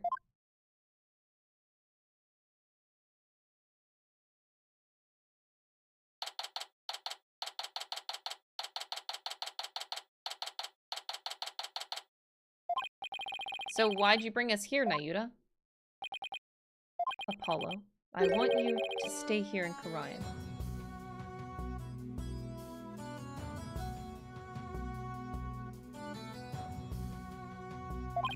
What? But why? We have lost our queen, and our kingdom stands at a crossroads. Most of all, we will need to rebuild our entire legal system. Naturally, that includes the reintroduction of lawyers to the court. Oh, wait, you're not asking me! Yes. I want you to take over this law office. With you as a lawyer and me as a prosecutor, we shall rebuild Karayan's legal system from the ground up. You want me to help you rebuild the legal system? That's a lot to take in. Apollo, I cannot do this without you. As a lawyer, you are Dhurke's spiritual heir. And having studied in America, your legal knowledge will be indispensable. This is way, way, way out of my league. The revolution is still in its infancy, but it was Dhurke's dream to restore the legal system to its rightful state. Will you not help me realize that dream? Come on, AJ, you know it's what Dhurke would have wanted. Let's do it together! You must be taken aback by my sudden request, but please, give it some thought. Of course. I'm honored that you asked. Still, I have my job back at the Write Anything agency to consider, too. Don't you worry about that, Apollo. Besides, this is something only you can do. Something only I can do. I mean, to be completely honest, our office would be a bit short on firepower without you around, but hey. Mr. Wright. Actually, I'm sorry, but I can't get on board with this. I mean, there's still so much I want to learn from you, Apollo. That's right. It won't be the same without you. And everyone back home would really miss you too. There's no way I can agree to this. Still, if you really wanted to stay... Yeah, Dina's right. It won't be easy, but... Athena, Trucy. Apollo, no one but you can make this decision. Know that I will not question whatever choice you make. Our flight leaves tomorrow morning, Apollo. Think you can make up your mind by then? I'll try. Talk about a difficult decision. Should I go back to the US and continue working at the Write Anything agency? Or should I stay in Karayan and help Nahyuta rebuild the legal system? What's the right thing for me to do? Don't make me choose.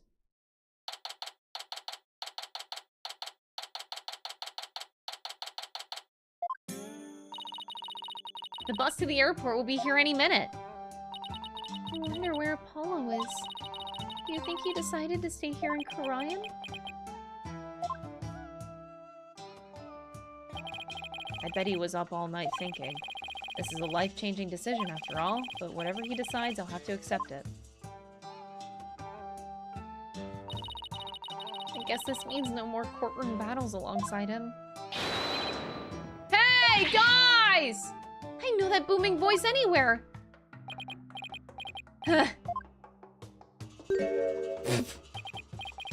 I made it. Apollo, you're here! Does this mean you're coming home with us? Well, about that.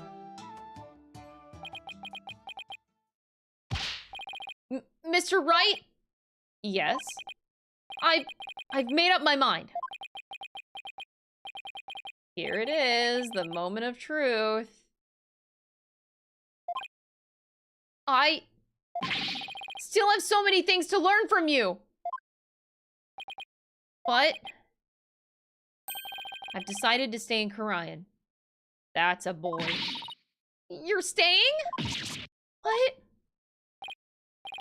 I feel like I have to pick up where Dhurke left off. I can't let his sacrifice go to waste.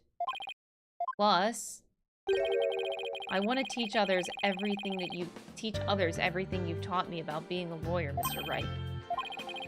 Dhurke's roadmap for the future and your teachings. I believe that these two things will save the people of this kingdom from further unrest. I want to do this. No, I have to do this. I've never felt prouder. Prouder to have had such an amazing attorney working under me. But someday, I'll return to the US. Once the new legal system here is firmly in place, I'll be back. Scout's honor. Will we truly see you again, Apollo? You bet! Now that not that I have any idea how long it'll be. Probably 7 years. Dare I say it.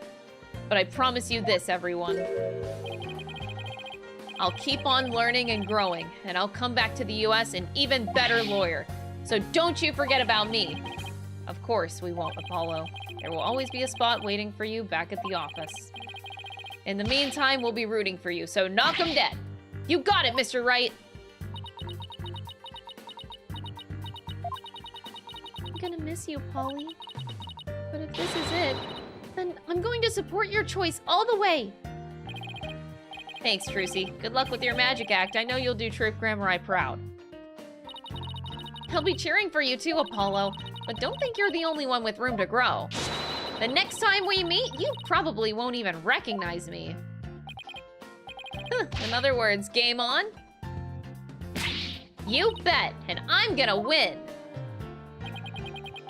I'm gonna miss you too, Apollo, but I can't wait to see where your new adventure will take you. Well, there's our bus. I guess this is it, Apollo. I'll never forget everything you've done for me, Mr. Wright. I don't know how I'll ever repay you. Here's to seeing you back in the US again someday. Until then, you know where to find me. Apollo is now, henceforth... Oh. Irrelevant! Woo! He had his moment. He's gone. One and done. The legacy of those who came before us. Dhurke. Oh. Is handed down from parent to child.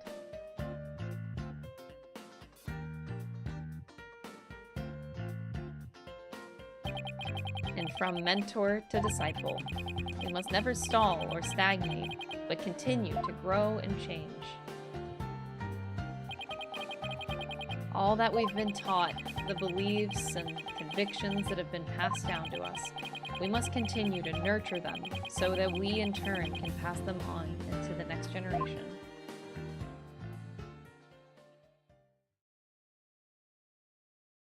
Dude got so relevant they had to send him to another country.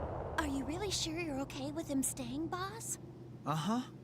I always figured he'd leave the nest someday.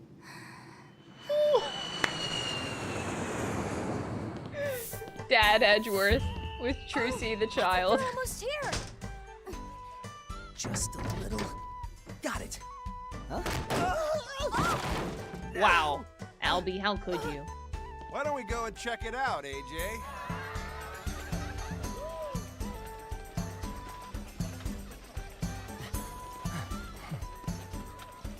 Shadu is still on his head.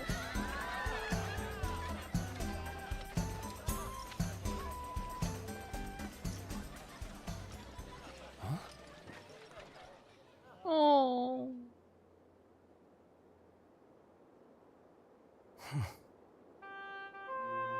Oh, that gave me the goosebumps.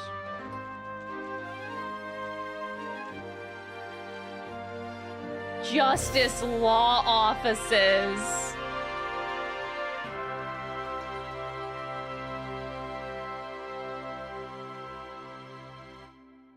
No. He dead. Dhurke dead. Everybody dead. Go on, Mr. Hat, introduce yourself. I'm the amazing Mr. Hat. Nice to meet you. I wanted to take this opportunity to announce my solo act. It seems Mr. Hat doesn't want Apollo to leave. We're fierce rivals, you know. I can't let him hog the spotlight. It's just not the same without Polly, is it? Yeah, I kind of miss him too. I know, we should go visit him in Karayan. Her hand moves now.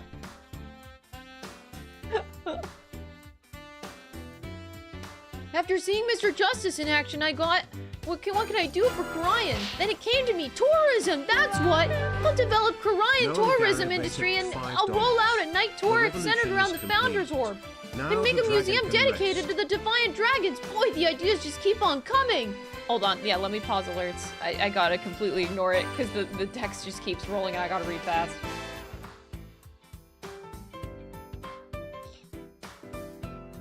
Oh.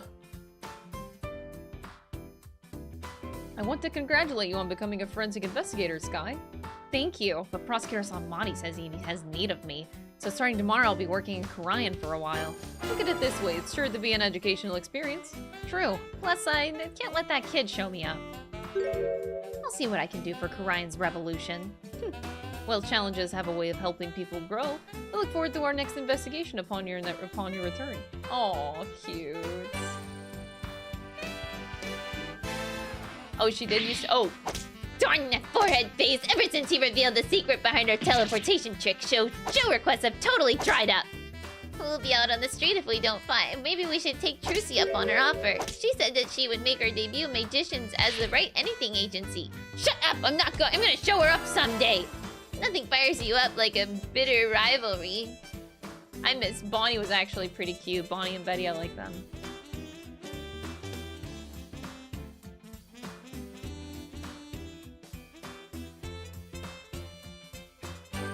Noel, thank you for the $5 super chat, by the way. I do appreciate it. Ryan is just like this child now, full of life and limitless possibilities. I have faith that Dhurke and my darling trust will watch over them both. Have no fear! Well, Dhurke's legacy through to the end. Just for junior year, there's a secret being a man. Behold the dots pose! It sounds like little Theta is saying, come on, little guy, don't be shy!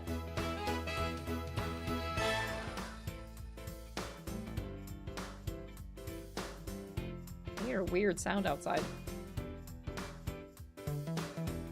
I've been pulling double duty ever since Apollo left, but that's okay.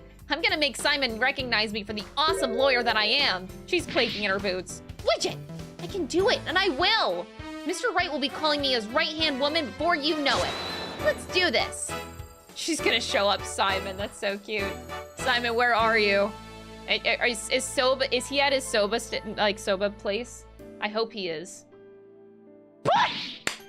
Bucky, how dare you deliver my order in such a sorry state? Don't be mad, Simon. That wasn't how was my party yesterday. It should taste fine. Here, try some.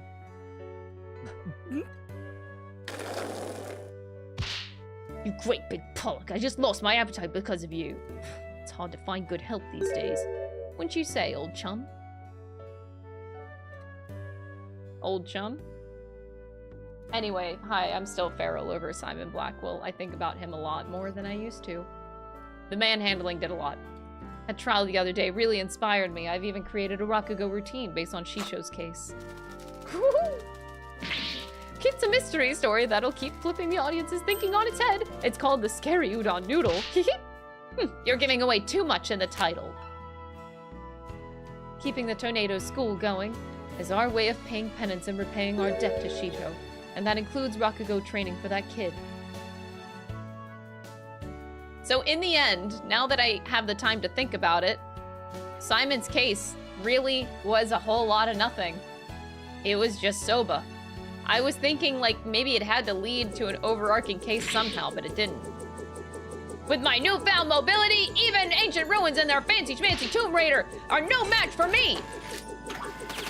Fire! The university where my father works is letting me help with the dig.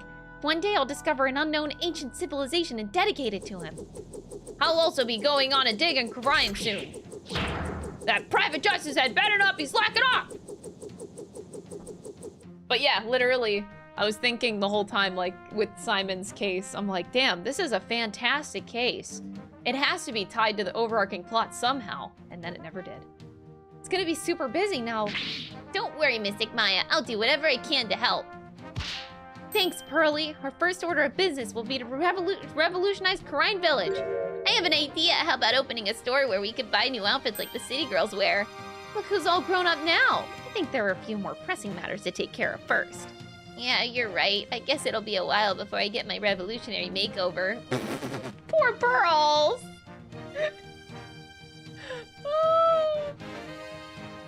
I love it. So 6-4 is filler. At the time, I didn't think it was filler. I thought it was part of an overarching thing. I want a new Nana. I wonder if there would be anyone willing to serve you in that capacity. You are quite a handful after all. I am? With a simple wave of your hand, you would have your attire changed, meals prepared. To think I would put such a new burden upon you, your grand priestess of Karine. You have plenty of time in which to make amends. Perhaps you could start with one of your famous shoulder rubs? I want a new Nana! Janet!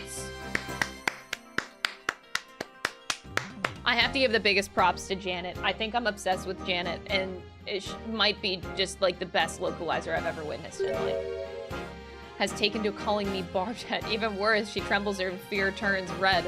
Would I have doubts to deserve such animosity? While it is true that I am merciless without the hull of justice, to be given such a dismissive name is entirely uncalled for. What am I to do? Perhaps I shall consult Apollo about this. Cute. Janet the GOAT. Seriously. Best localizer in the entire world, man. You can't convince me otherwise. I've never been so impressed in my life.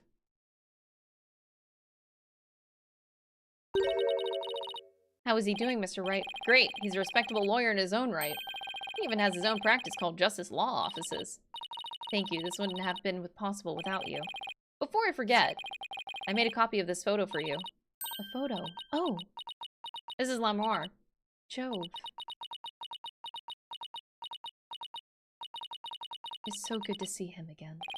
Don't you think it's about time we told them the truth? After all, they've both grown into fine young people now. Yes, you're right. Perhaps it's about time they knew. Finally. Finally, Lamoire tells them. What's the point in waiting this whole time? What is the point?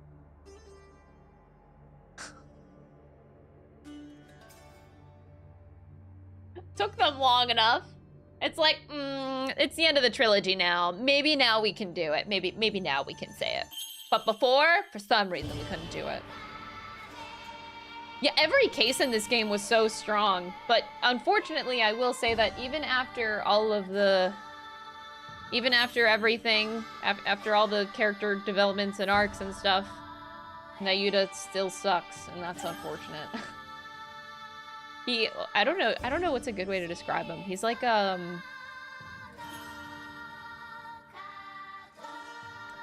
I have a good one.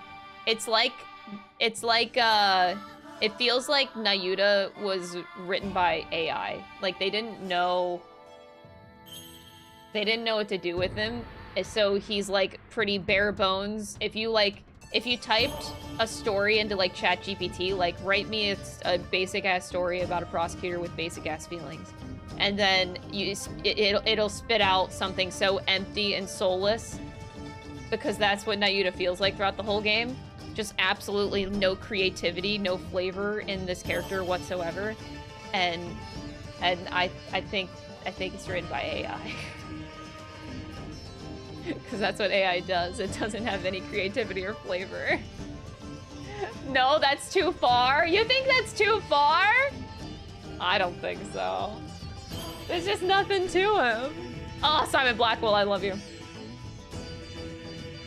Man, 6-4 in retrospect was such a stupid case that had nothing to do with the overarching plot. Wow, I didn't think that would actually be it. This game more by. Oh, Sapphire, thank you for the 11 months. I appreciate it.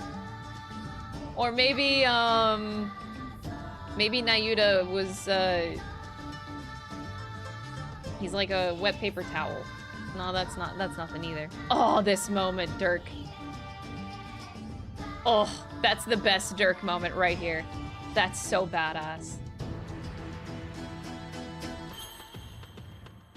Shit.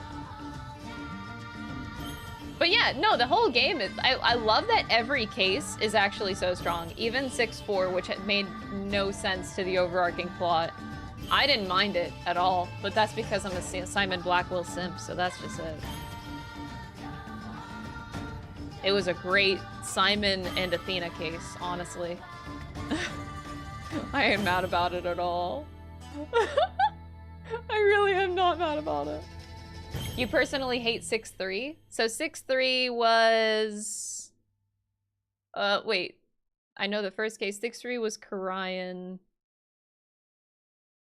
Oh. The Maya case, yes. With the trust in me, believe in me.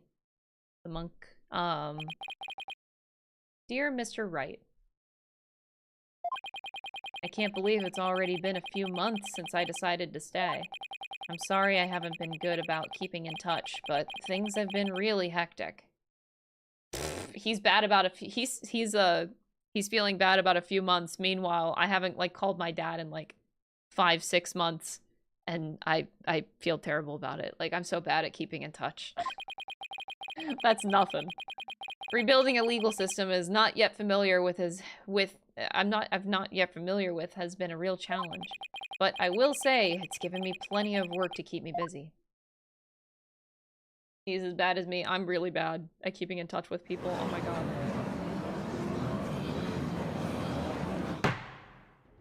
Have you not given the autopsy report even a cursory glance, Mr. Justice? It's just I have 15 clients on my plate right now. Thought I probably shouldn't have accepted all 15 at the same time. Holy shit.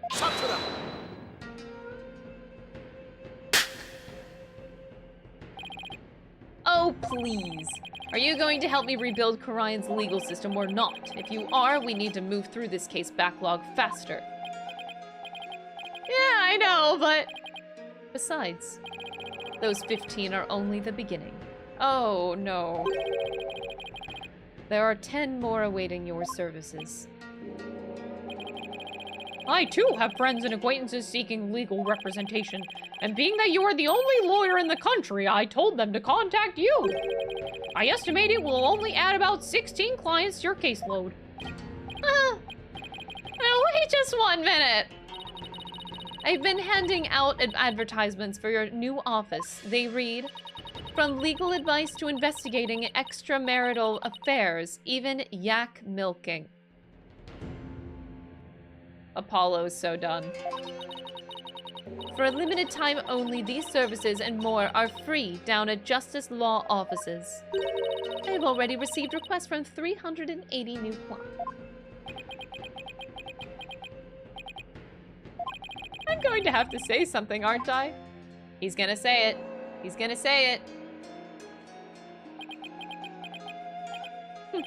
I trust you did your Cords of Steel exercises this morning. Well, go on. There's no need to hold back. Now that you mention it, we have yet to hear you shout today. Yes, and I've grown quite drowsy from these tedious proceedings. I could use a loud scream, something to wake me up. Do not disappoint me, Hornhead. See the line, see the line. There's really only one thing to say at a time like this. All together, chat. All together. It's a word I've said countless times in my career, but one I'll never tire of. Objection! Objection!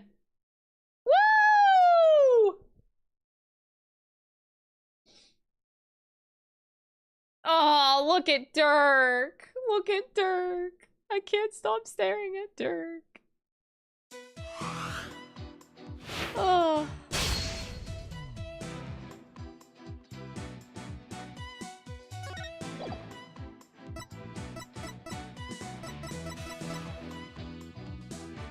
Oh, there's a special episode. Oh, we're not done. Oh, dear God. Can we do the Simon Blackwell case again?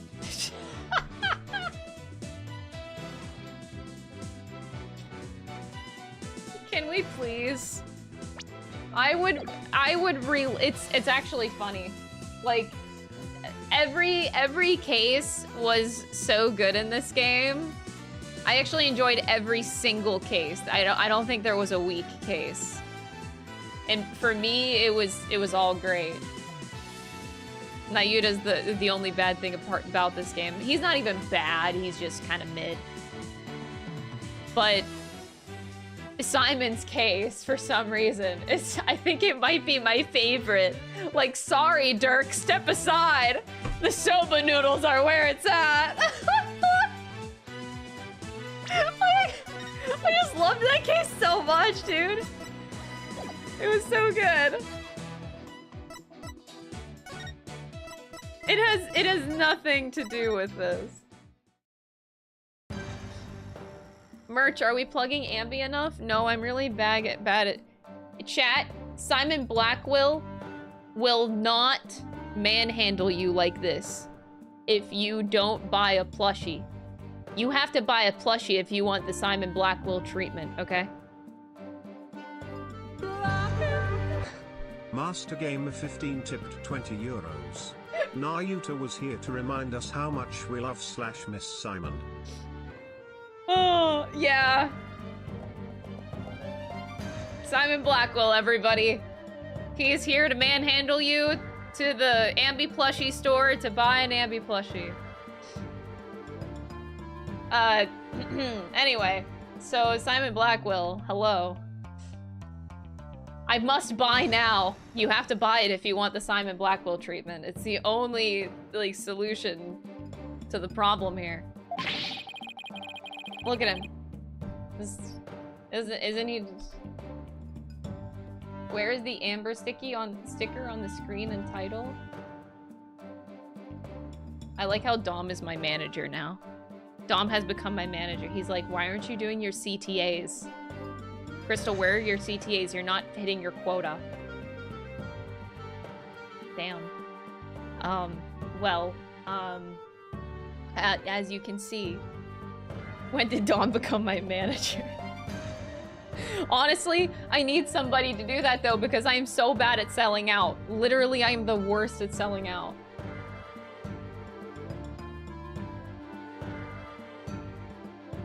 Anyway, so, I'm glad we're all on the same page that we love Simon Blackwell and he's really attractive and, he can, yep, this is great. Anyway, so moving right along. How do I get back? Back to menu? No, I don't want to save.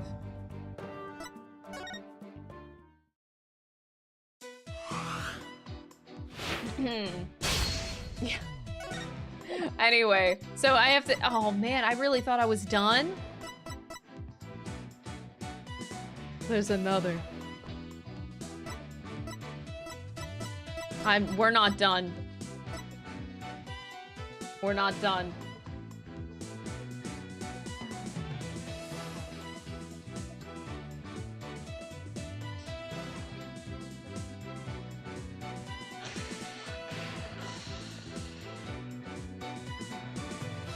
All right, well, I thought today was the finale. This is so bad. I have to, oh my god. There's another case. This is not good. All right. You guys want me to look at costumes or something? Oh.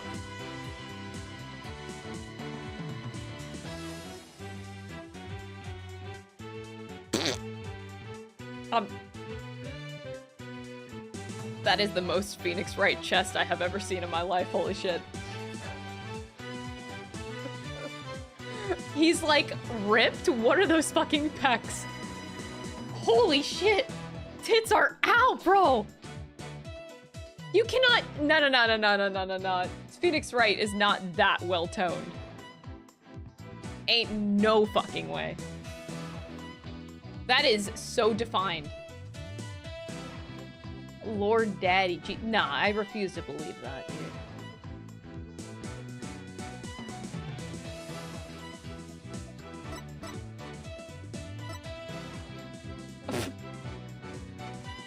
Nice outfit, Apollo.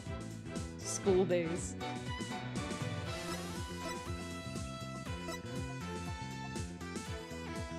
What if it's a print tee? Oh my god!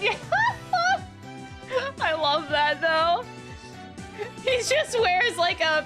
Underneath the jacket, he's wearing a shirt of having a muscular chest, but he doesn't actually have it. That's hilarious.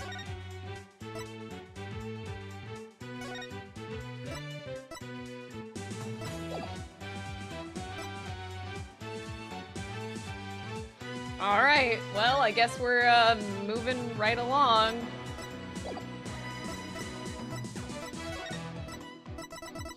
So if, okay, so if we wanted to go to the Simon Blackwell best moment here, we would go to the mood matrix. It was wasn't it during? No, it was like the final cross-examination. It was one of these two. It was like later in the trial. No, okay, we're not doing that. Okay, anyway.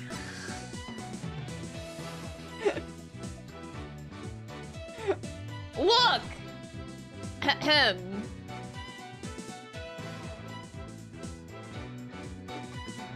You haven't played the DLC? Dynasty, you're a fake fan? Oh my god. I didn't know. Anyway, before we actually go on to whatever this special episode is,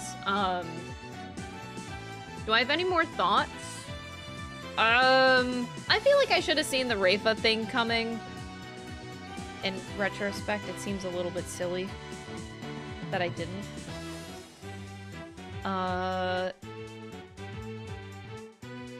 Cause damn, yeah, look, she even has Dhurke's hair. It was the only thing I never really picked up on, yeah. Like, everything else on the case I had hints toward, got pretty much spot on. It was just, yeah, it's just the whole Rafa thing that I didn't. But it does make sense. That was the only one, though. That was really it. But yeah, no, I definitely feel really silly for not getting that one.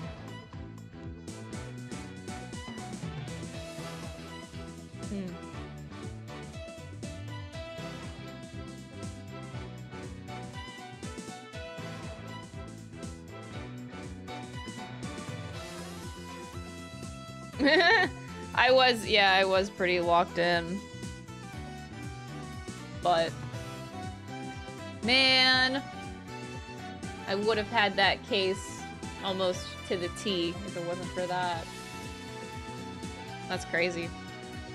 I don't remember, oh yes. Believe this whole thing with it being suicide. I'm kind of upset in retrospect that I never said it out loud, but I did suspect that it was suicide for a very long time. Damn. I don't think I have any other thoughts on the game, though. I like, the thoughts are pretty much on the overarching all of the trilogy in general at this point, because it's a shame that we had to wait this long for Apollo to be fucking relevant. I almost wish that this game was the fourth game, in a sense, but I know that the introduction is still valuable, but it's like Apollo really got done so dirty, and it just makes me feel bad. He's still a fine character, but I wouldn't call Apollo like one of my top favorite characters in the series. I wouldn't even put him in my like top 10. But it's not anything to do with him, it's just largely because I don't feel like there was enough writing support. But thankfully, like, Case 5 had a lot of really, really good Apollo moments. Fine, oh my god. There was a lot of really good, like, lines, especially. There was a lot of really good Apollo moments, like, bits and pieces of it throughout, but I wouldn't say that he makes my favorites in the slightest, really.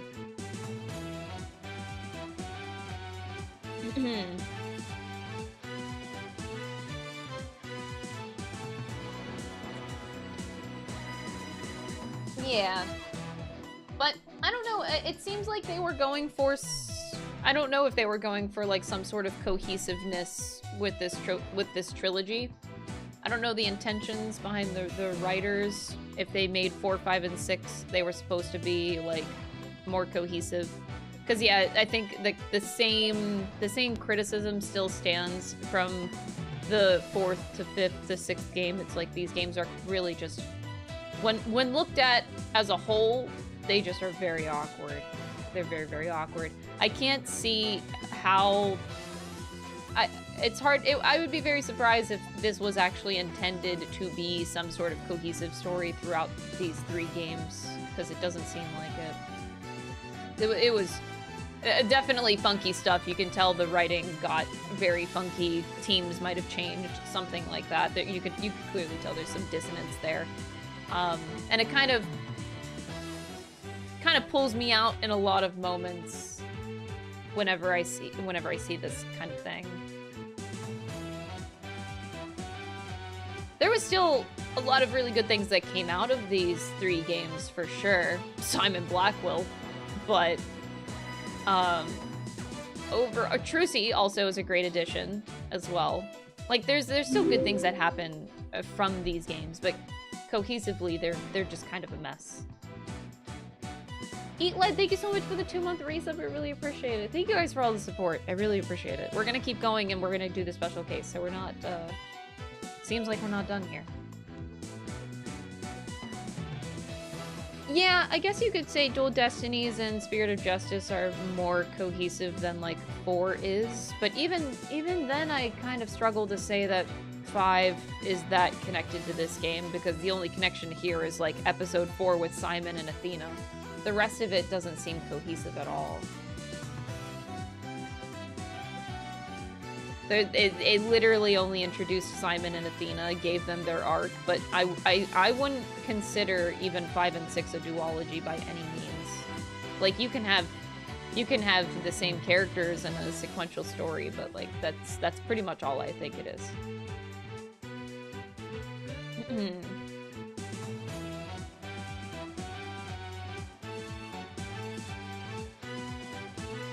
Oh wow.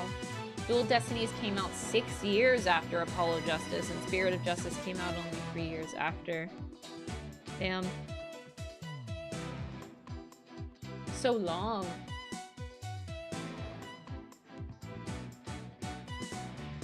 You take out 6-4 and Dual Destinies is completely irrelevant. Yeah, that is true. That is true. There's nothing really left in there. It's not like they needed a cohesive story between 4, 5, and 6. That's not necessarily it. They don't really need it. It's just like when they awkwardly set stuff up and then it just seems like some things really flop. Like, I would even say Phoenix's character, for example. Phoenix as a person definitely goes like this. And, what else?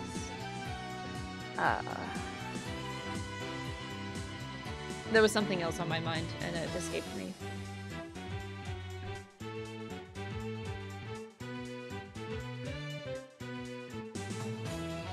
Wait, what's this? Oh, the museum. Okay, I was like, wait, what is... Okay. I can't think of the other thing that was in my head.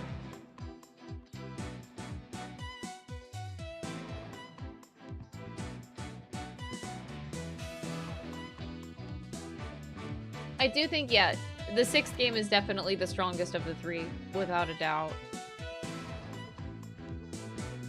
But... I still prefer vastly the original Phoenix Wright trilogy.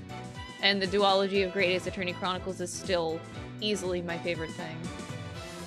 Nothing came close to my feelings of Great Ace Attorney Chronicles, honestly. Nothing.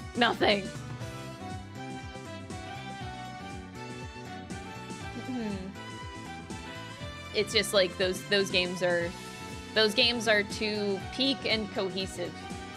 Like actually cohesive, those 2 games. Lucio Fna tipped $5. So excited for you to experience this last case, the last Phoenix Wright case ever released to date. Thank you for the $5 donation. But yeah, watch what you say.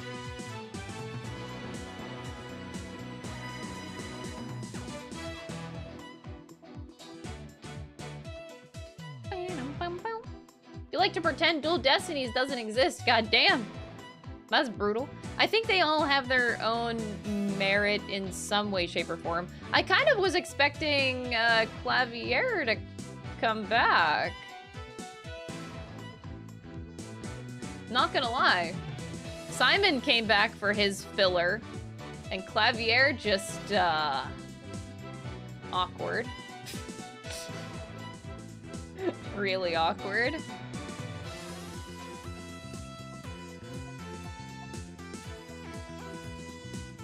Yeah.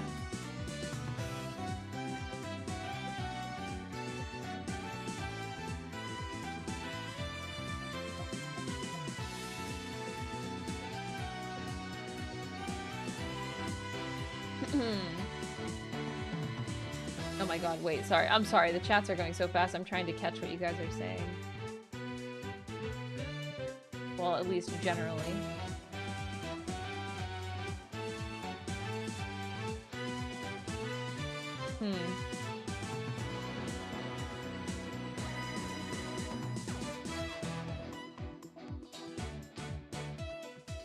It should be a crime, now I go. By Dynasty. Yeah, Clavier. He's a guy that exists. I feel like they could have developed that even further after the 4th game too. And then they just didn't. It's okay. We got Simon Blackwell.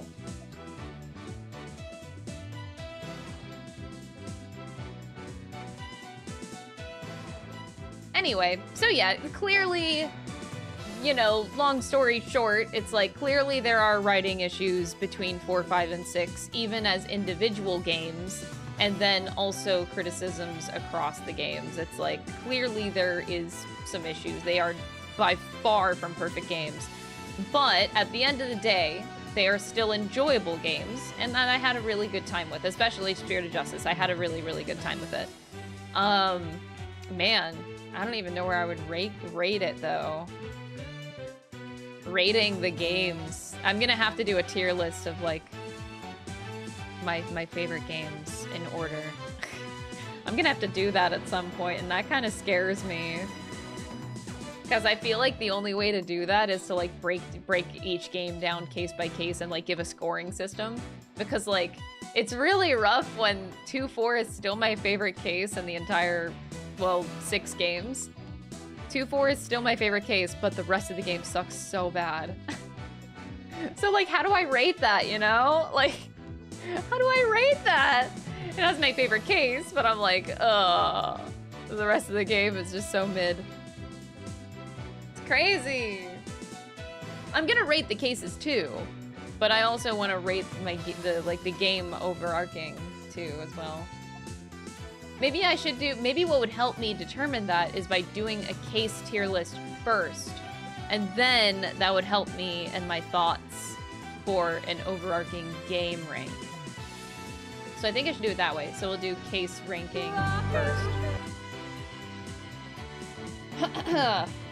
Yeah. We're gonna do that. But yeah, we're not doing any, well, we're not doing any tier lists until I'm done with the whole franchise. We still have this special case to do, and then we still have investigations. Which is... I'm so excited. Everyone talks up investigations too so highly. Even my, well, my new friend group that we've been playing with, Among Us. They even went as far as to tell me that, like, you could just skip Investigations 1. Just skip it. Just start with 2. I'm not gonna do that. I'm not gonna do that, but I think it's funny that they said that. But yeah, so whenever I get back from Japan in the month of December, my December streams are just all gonna be investigations. Whenever I get back from Japan, that's the game plan. Do not fucking dare. I would never. I'm not gonna skip investigations. Are you kidding me? Skipping an Ace Attorney game. Even if people call it mid, I'm gonna fucking play it. You ain't stopping me from playing an Edgeworth game. I don't care how mid it is. But I just think it's funny that they said that.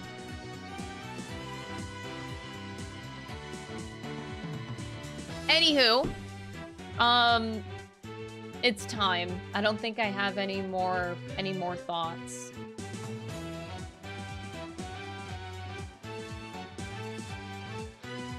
Also, coffee cream cake. Thank you so much for the 5 Australian, I think it's Australian dollar donation. Thank you, I appreciate it. 5 and 6 completely dropping what 4 set up because the director change makes me sad even to this day. Oh, okay, so the director change. Well, it has to be more than just the director. I feel like the whole, like half of the team feels different. Or at least to me. Boom, boom, boom, boom, boom, boom, boom.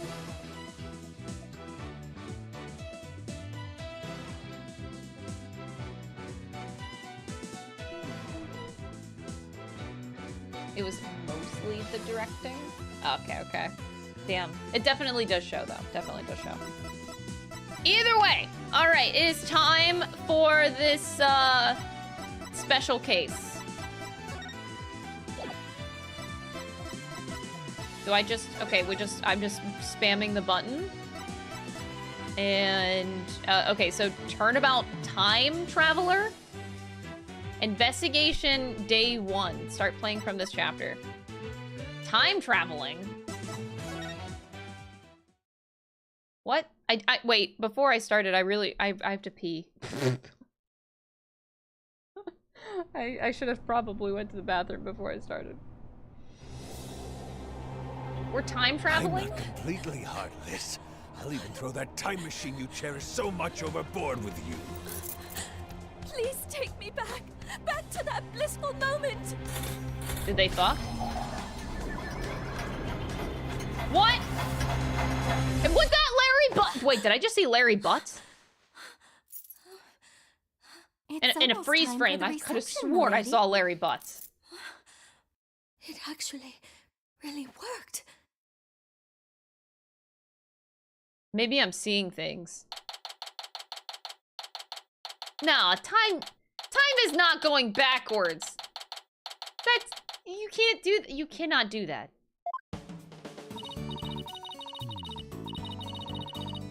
Okay, anyway, I have to pee. Sorry, I'll be right back.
Alrighty.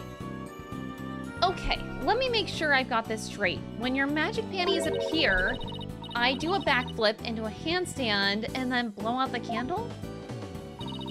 No, Athena, you've got it all wrong. You do a backflip through a ring of fire while holding the candle in your mouth. There's no way I'll ever be able to do that. Sure you can. I believe in you, Athena. Trucy, what are you and Athena up to? Oh, we're okay, so we're Phoenix. Does it say anything else?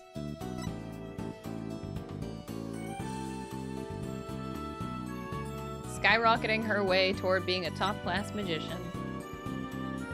Alrighty. Trucy's agreed to be a part-time performer in my magic show. I couldn't say no to some extra cash, but I probably should have thought it through first. Now it's human cannibal this, guillotine that. It's not like I have 9 lives, you know. You've made your bed, Athena. Now you've got to lie in it. No, I'm too young to be taking out a life insurance policy already. My name is Phoenix Wright. I'm the head of this law office. And since when did you become the head of this office, Daddy? I mean, who exactly does all the cleaning, counting, and scheduling around here, huh? Ha ha ha. You got me there, Trucy. This is Trucy Wright. She's my adopted daughter and magician. And I'm Athena Sykes, the Rising Star Lawyer, the Write Anything Agency. Or rather, the Rising Star Assistant to Trucy, you mean. If I don't get back into a courtroom soon, I'm gonna forget everything I ever learned. Speaking of the courtroom, we haven't exactly had any clients lately, have we? Business as slow as ever, huh, Nick? Bet you made more money back when you were playing the piano.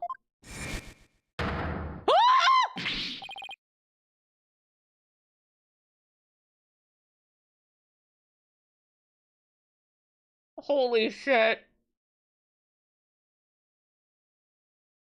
He's back! Holy shit, he's back! Larry Stone him in the flesh! 3D Larry is back! He's 3D now. But, oh, that's okay. I thought it was Maya. Calling him Nick, I thought it was Maya. Okay. A long time no see! Larry? I haven't seen you in years! What brings you here all of a sudden?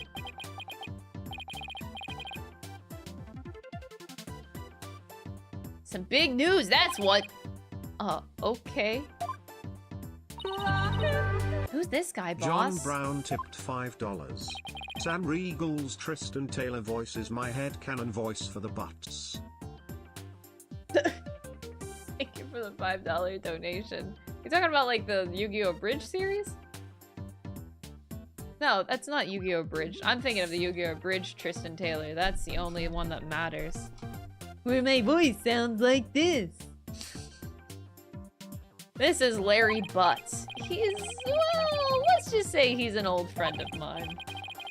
So, Larry, what's so big that you had to come and tell me in person? My voice gives me super strength. Thank you. There's somebody I want you to meet. Hey, you can come out now. Oh no, is this his new girl? Oh boy. How do you do? Hi? That dress? Is that a wedding dress? Yes, it is. My name is Ellen Watt. What? We ignore the why. I'm a domestic servant, a maid of Sprocket, the Sprocket household. Sprocket? As in Sprocket Aviation? Yes, that's the one. Wow, Mr. Wright, Sprocket Aviation is a really big airline company. You've heard of Rainbow Airlines, right? The one that they call RAL for short? Yeah, that does sound familiar. Well, it's run by Sprocket Aviation. I see. But what is a Sprocket family maid doing here in a wedding dress? So actually, we've decided to get married. He's still a mess. How many years? How many years? You what? I'm not so young anymore, you know? I figured it's time to finally settle down. Who is this Larry? What? You're getting married? No way, I don't believe it. Besides, why would someone as well put together as her choose someone as flaky as Larry? You're kidding, right? Jealous? I don't blame you, but green's really not your color, you know? All right, Larry, lay it on me. Larry is back. everybody.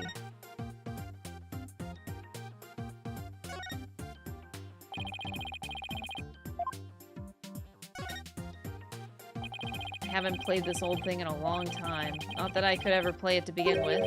Considering all the complaints I'd get, I guess I'd better just continue to not play it. Maybe I should tidy this place up every once in a while. Still, I bet we're gonna use all this stuff sometime soon again anyway. So it's probably better to just leave things where they are. I bet we're the only office in existence that uses magic props as furniture. At this rate, Trucy's props are gonna wind up taking over the whole office. I mean, they're already halfway there.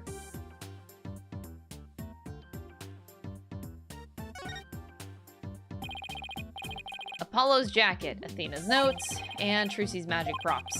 Not that I'm complaining. It's nice to know my friends and family are always close by. Aww.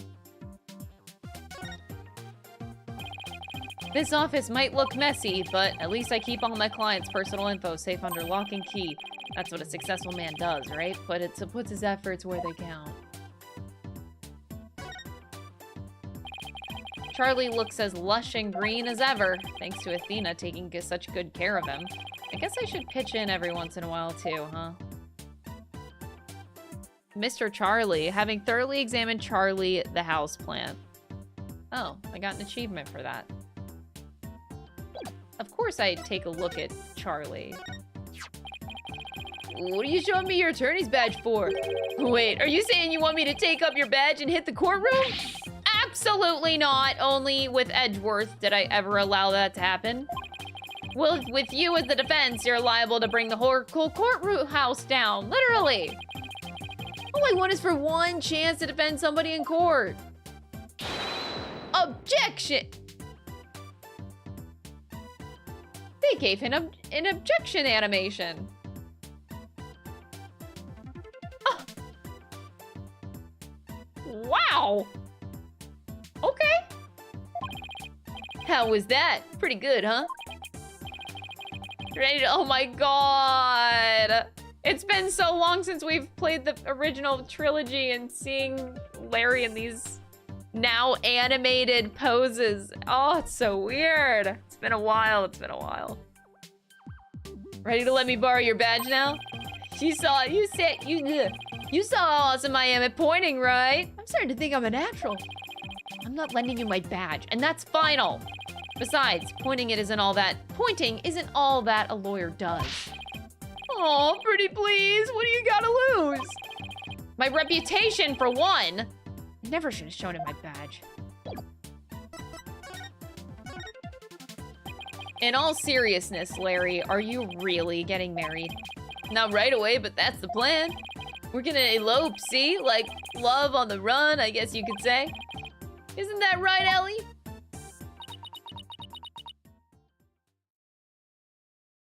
Why do I get, like, Dahlia Hawthorne vibes?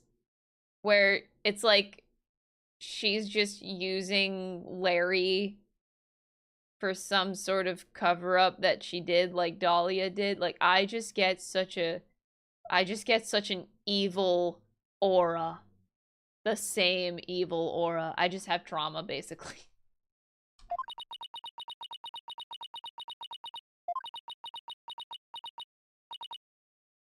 Larry, I do believe that there's been a major misunderstanding here. My heart already belongs to another. Hmm? I'm in love with Soren. Not you. Say what? That's about what I thought. Well, Ellie, baby! Weren't you running away with me so we could get married? As I said, you misunderstand. You said that you'd help me escape. That's the only reason I ran away with you. Ah, this is not happening. I even shook off the police for you, and for what? That's it. If we can't be together, my life is over. I'm gonna end it all. Oh my god, Larry. Wait, back up. Did you just say you shook off the police? Yes, we had to, because we're lovers on the lam. Sorry, Miss Watt. Can you maybe fill me in on what's going on? To tell the truth, I'm being pursued by the police as a murder suspect. Murder! They think you killed somebody. I happened to find a dead body at my reception, so the suspicion fell onto me. They had me confined in a separate room, and that's when Larry came along and helped me escape. Oh my god, Larry. You did not. I'm sorry, but what? Oh, Nick! Me and Ellie were gonna elope. We were gonna put it all on the line for true love. But the police tried to stop us, so we had to scramble to shake them off. Where did it all go wrong? I feel a migraine coming on. Please help me. The police are sure to be intensifying their search. Look, it's even on TV. More news on murder suspect and an unidentified man on the run from the police. A photo of the suspect, Miss Yellen Watt, has been released by the police. Sources say that the 21-year-old is a suspect of clubbing the victim. 25-year-old Dumas Gloomsbury to death. Dumas Gloomsbury. Okay. To death in the wedding reception hall after her banquet. The two fugitives are said to be highly agitated and dangerous. If you see them... You've got to be kidding me. Oh, brother. I guess this means we're technically harboring a pair of fugitives here, huh? Oh, Nick, what's a guy to do? Ellie's dumped me hardcore. I'm the one who should be crying. Haven't seen you in ages. Where have you been all this time? Oh, you mean you don't know? You really gotta stop living under a rock and get out more. I'm the hippest, hottest picture book author in the business, Larice Donut.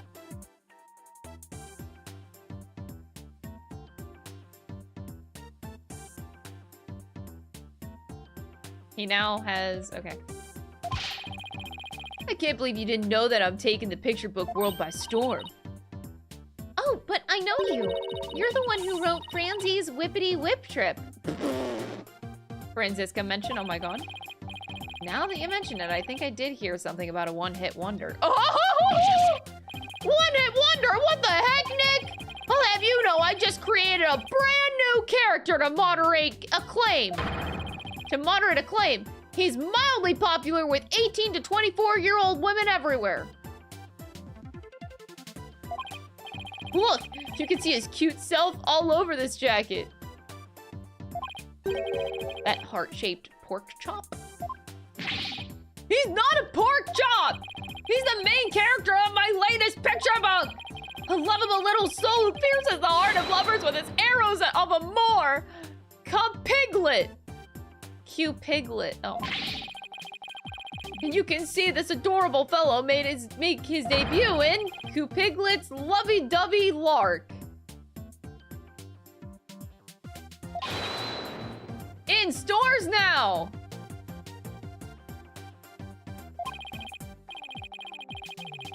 Are you sure? Because I've never seen that book in stores now or ever. Well, if you ever do see it, do me a favor and buy me a copy or 10, will you? But I thought you were taking the picture book world by storm. Anywho, you'll defend Ellie in court, right, buddy? Please, I'm begging you. I didn't murder anyone. I swear I'm as clean and pure as this pure white dress. No psyche locks. I guess that means she's telling the truth. But helping a fugitive on the run, what am I getting myself into?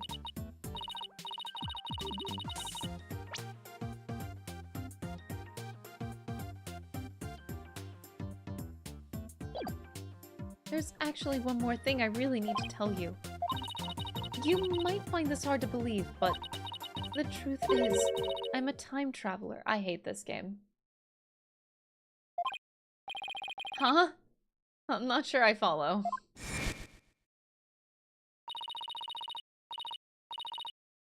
After the wedding reception, I was attacked. I was moments away from my death. But then, in that instant, I made a wish upon this pendant around my neck. And I went back in time to just before the reception started.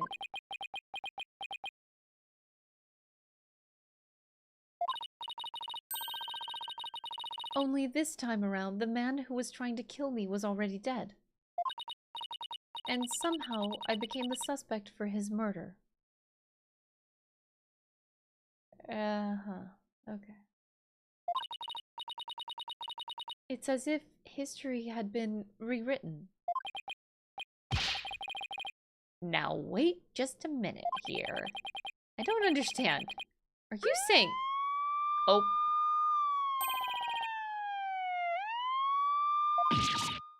Mr. Wright! There are police cars outside! And not just one or two, but a whole bunch! Crystal about to steal the time pendant and go back to the Simon case? Yes. Daddy, a whole squad of officers has the building outside surrounded. What? This is the police. There's no escape. Drop your weapons and come out with your hands up. Yeah, Nick, what do we do? Heck if I know. See a bunch of armed officers out there. 1, 2, 3, 44, 45. Wow, talk about overkill. 45. Bro, you would think this is the fucking president of the United States or something. What? Listen here, you criminals. Think about what you're putting your poor parents through. I'm sure this isn't how they raised you. Think about their smiling faces and their warm, home-cooked meals. Ah, who in the heck are you? A detective? Now call down here.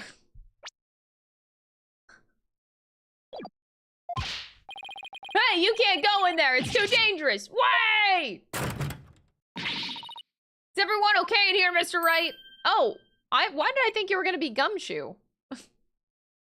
Emma? I'm sorry for all the commotion. So what in the world is going on? Well, I raced on over as soon as I heard it. Heard that it was Mr. Butts who holed himself up in here.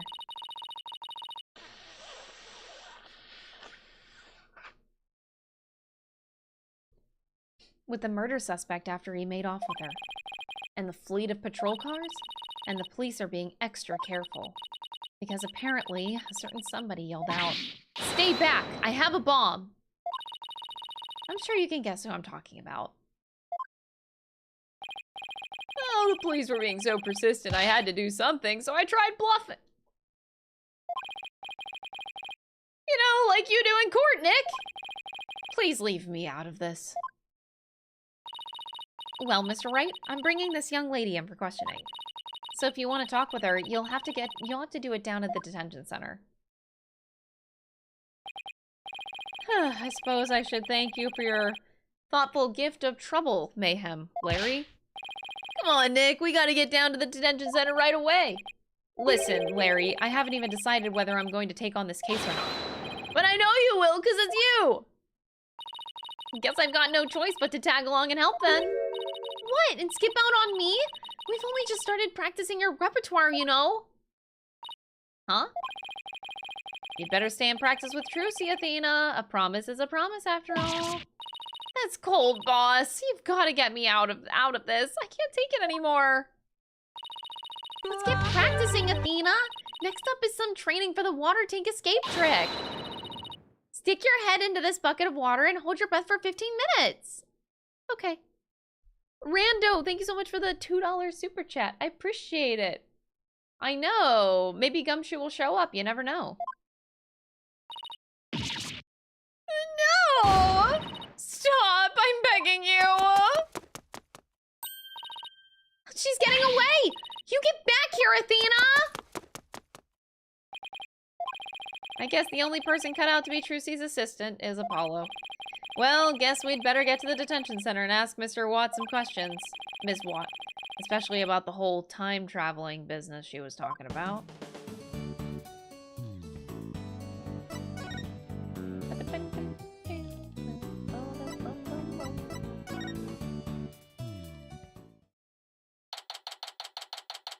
Wait a second.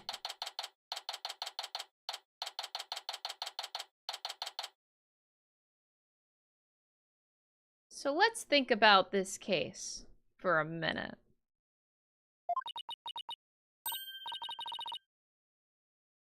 If we have a case, And this is a special episode. That means the prosecution side is quite empty right now, because I highly doubt Nahyuta is going to be the prosecutor for this case. So could this be the return of Clavier Gavin, is what I'm wondering. Because I feel like my train of thought is, like, they haven't put Clavier in this game at all. They've just mentioned. So I'm like, Simon had his moment. Edgeworth kind of had his moment. So, like, maybe they bring back Clavier as the prosecutor for this case. Maybe. Not that I want that to happen. I would take Blackwell or Edgeworth any day of the week as the prosecutor. But I'm just, maybe they will bring back Clavier. Maybe. So we'll see. Because, yeah, I don't think we've had Phoenix versus Clavier except for their moment in Ace Attorney 4. Oh, wait, you're serious? Yes, I'm serious. I know, I'm sarcastic a lot. But no, I'm being dead ass right now. Like, I think Clavier should come back and have a moment. Yeah. How old is Larry now? He's my age, right? 34, yeah. An old friend of mine and an aspiring picture book author. As we used to say, when something smells, it's usually the butts. Ellen Watt. My client, Larry, brought her to me. She works as a maid for the Sprocket family. So we'll see. Maybe this could be a Clavier moment. But if Simon is prosecuting, I won't be mad about it at all. And I highly doubt Edgeworth is going to, because I don't think it would make a lot of sense for his position now. Oh, it's you, Mr. Wright. Miss Watt, would you mind if I asked you a few questions? Nick is gonna defend you, Ellie! Isn't that great? Larry, I told you I haven't decided yet. What? Oh, damn. Oh, she cute. Oh! You're not going to take my case?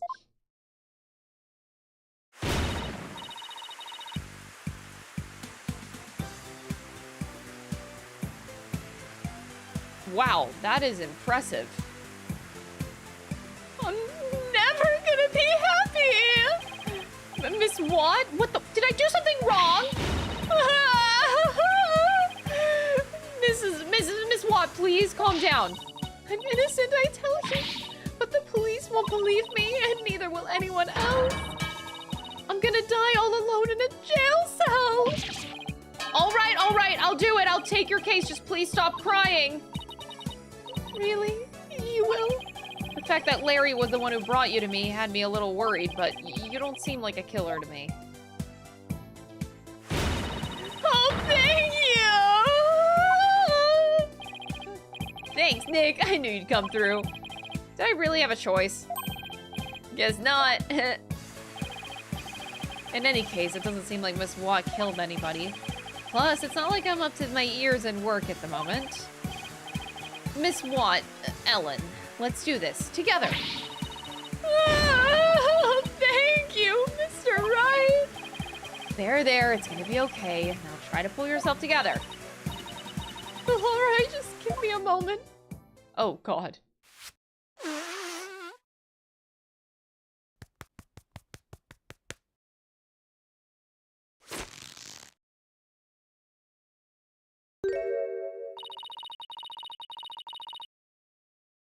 Oh, I didn't know her hair thing was like a tissue supply. Okay. I'm truly grateful to you for taking on my defense, Mr. Wright. Sure, no problem. Wow, she literally pulled herself together.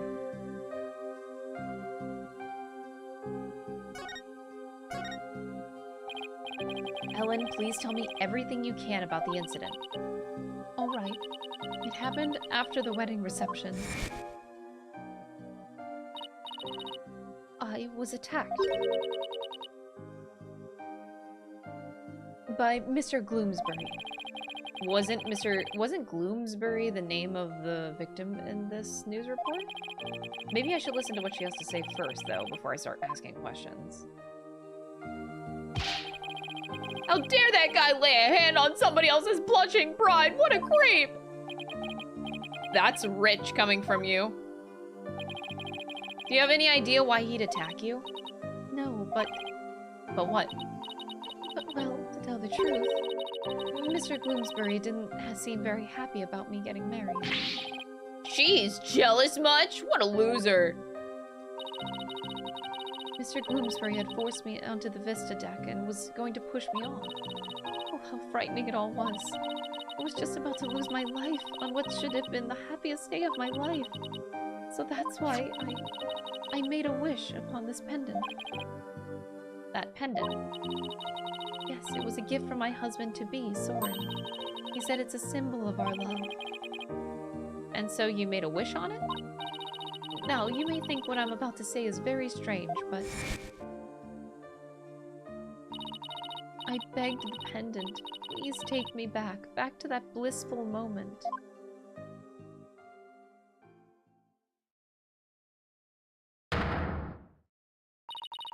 And do you know what? It worked! It brought me back to just before the reception started. I don't believe this. Like, this, no. No. So that's the time-traveling thing you mentioned back at my office? I'm sorry, but I have to say, it's pretty unbelievable. Unbelievable?!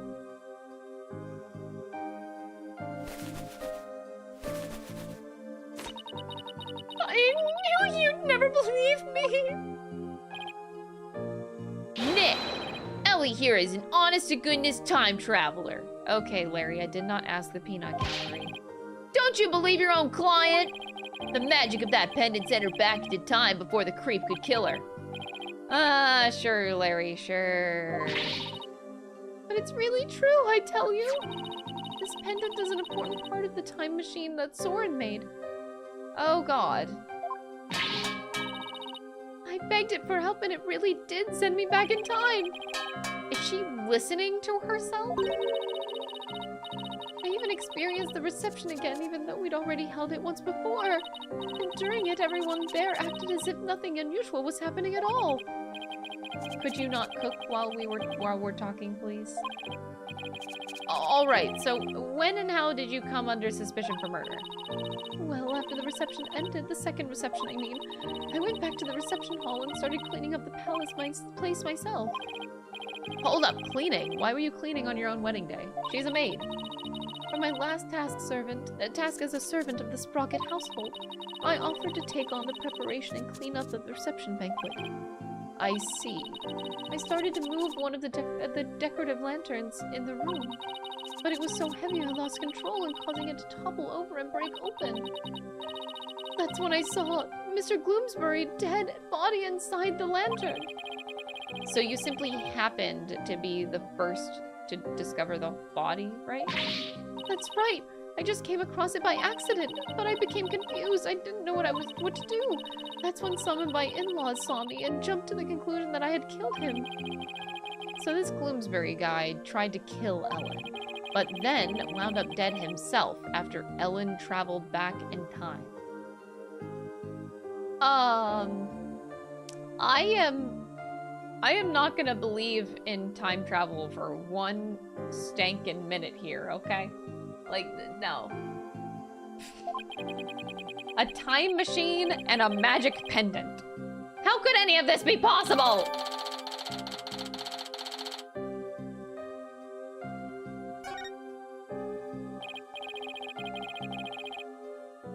Ellie, why don't you tell Nick about that other thing too? About that shadowy figure you saw when you were being attacked.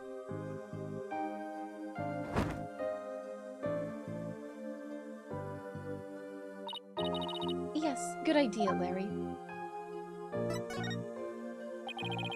So, you and Larry here were never planning on getting married, right? That's right, we've only had a few brief interactions, so I can't say I know him at all. Oh, Ellie, how can you say that? You and me are bound by fate, I'm telling you. We're meant to be together. What? Dude, it is why I can't believe. So I think I'm still in disbelief that Larry is back. You're wrong, Larry. I've never been so right, baby. It's as plain as the goatee on my chin. Larry, don't make me send you to timeout. Now, can you tell me about the groom, Ellen? What's he like?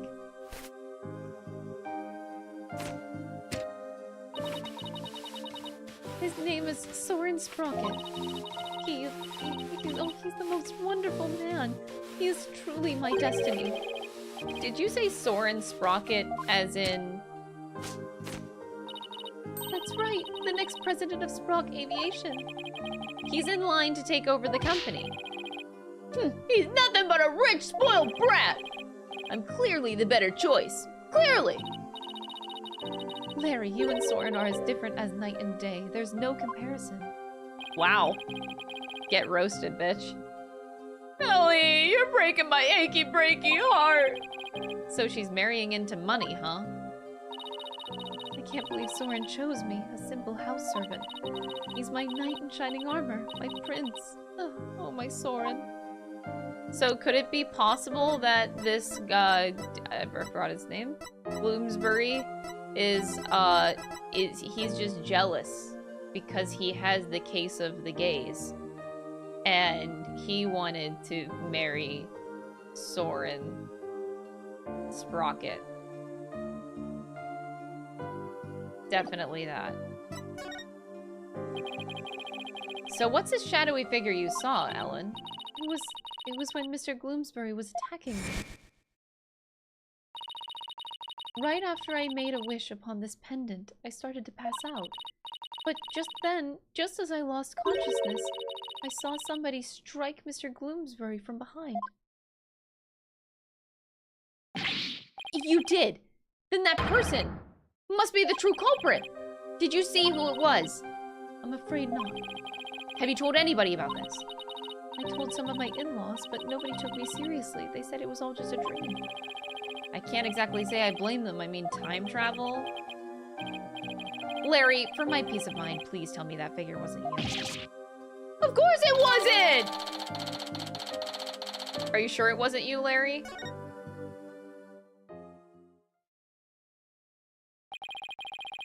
I guess I've asked her all I can for now. Spick and span, spick and span.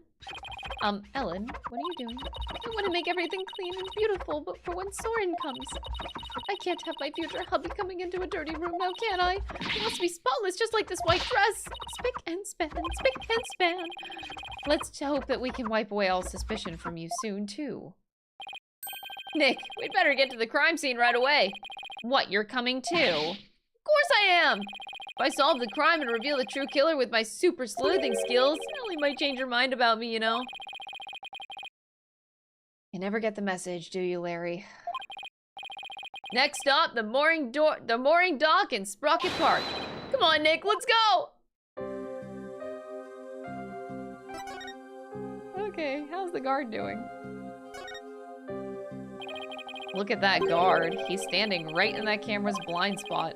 From that position, I bet he could even doze off and get away with it. This mic has been here for a long time. It looks pretty worn out. But this little guy has made thousands of conversations possible, so I'd probably end up feeling kind of sad if they just up and replaced it. Really? Phoenix Wright, you're getting sentimental over a goddamn microphone? What is wrong with you? That camera, what is it pointed at anyway? If they're trying to film the defendant, shouldn't it be pointed more this way?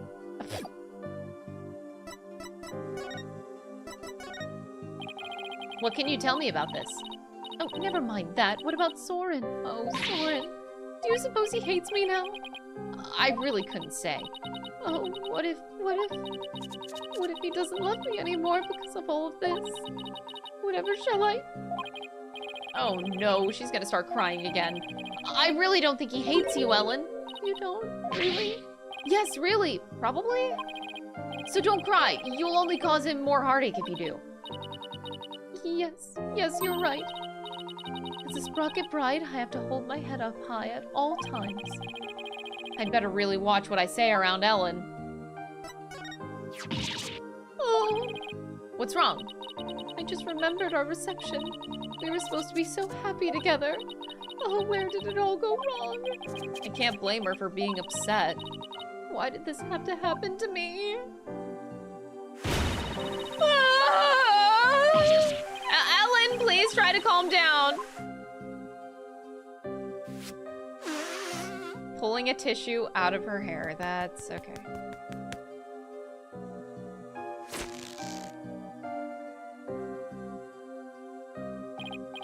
Well, she stopped crying, but how can I ask her about anything when she's still so clearly distraught?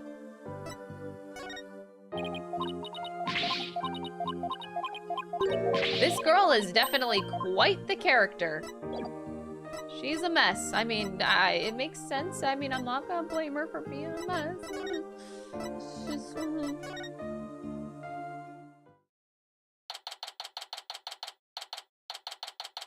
Ral Flying Chapel.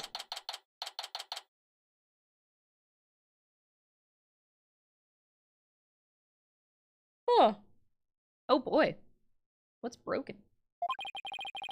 So this is Sprocket Park, but where's the reception hall? The reception hall? Oh, that's...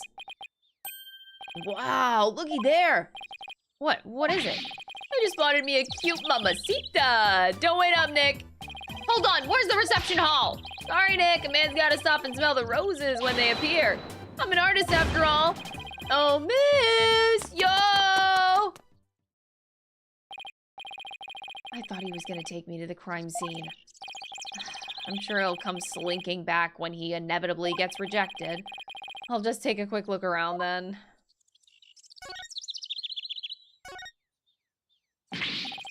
Wow, that airship is huge! Oops, didn't mean to say that out loud. I've only ever seen airships like this up in the sky. But I've gotta say, they're mighty impressive when you see them up close like this. A little bit impressive.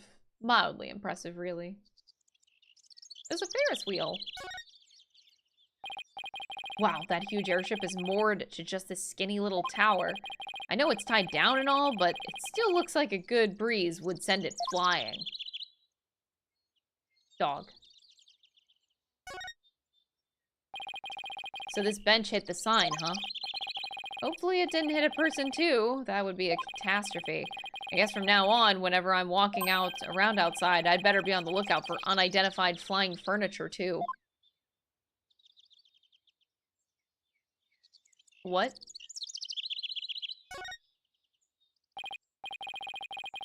Wow, this thing's really banged up. You looking at the sign?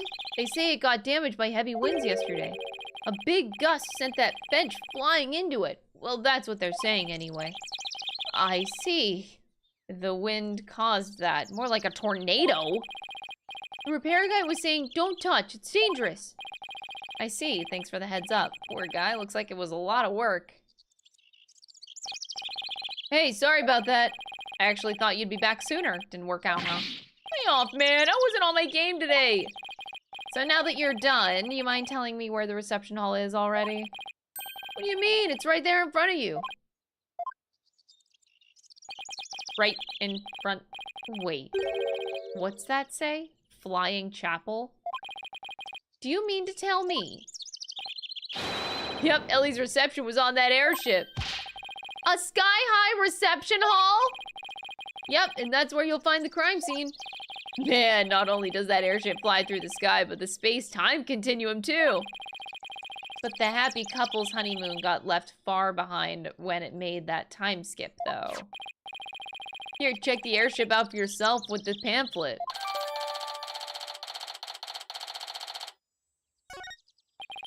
By the way, I figured you could use some backup, so I called in some help for you. You did? Yep, should be here any minute now. Who could Larry be calling in for backup?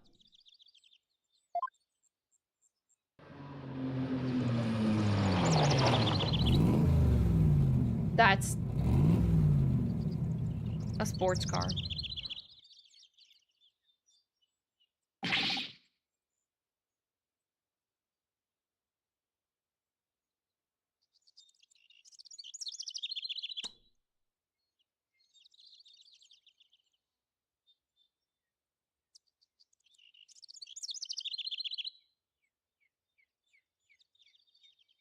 I just have a very hard time believing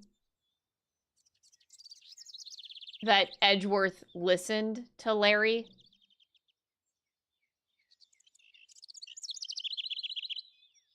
Like, if you're imagining the phone call and Larry calls you. The last time Larry called him, it was because Phoenix was in grave danger, and obviously Edgeworth acted on it. But, like, if Larry calls Edgeworth now, why in the goddamn fuck would he listen?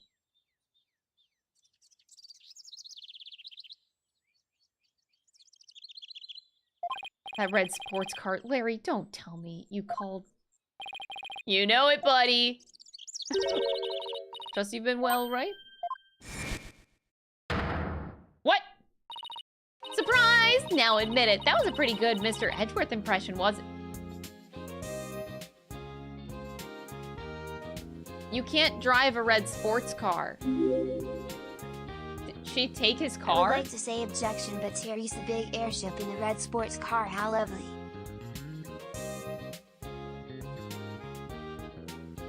Thank you, Kamui, for the 3 months. But, like, that's Edgeworth's car.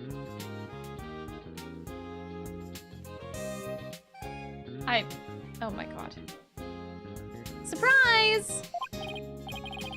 Maya, what are you doing here? Larry called me up. He said something about it finally being time for him to tie the old knot. But that's funny. I'm pretty sure he mentioned something about being here with his bride. Oh my god. Maya, I know this is sudden, but please marry me.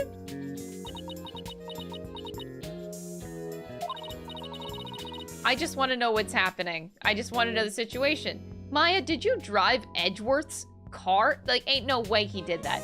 Edgeworth has to be in the car right now. He picked Maya up and dropped her off. That has to be it. Ain't no way he lets somebody drive his car. Because, no. Nick, what's Larry talking about? He was dumped by his bride. Well, by his imaginary bride, anyway. Wow, poor Larry. That's a new low, even for him. But hey, imaginary girlfriends never hurt anyone, right? More power to him. This is Maya Fey. She's been abroad for her training as a spirit medium. But now that her training is over, she's back here. She's back home here in the States.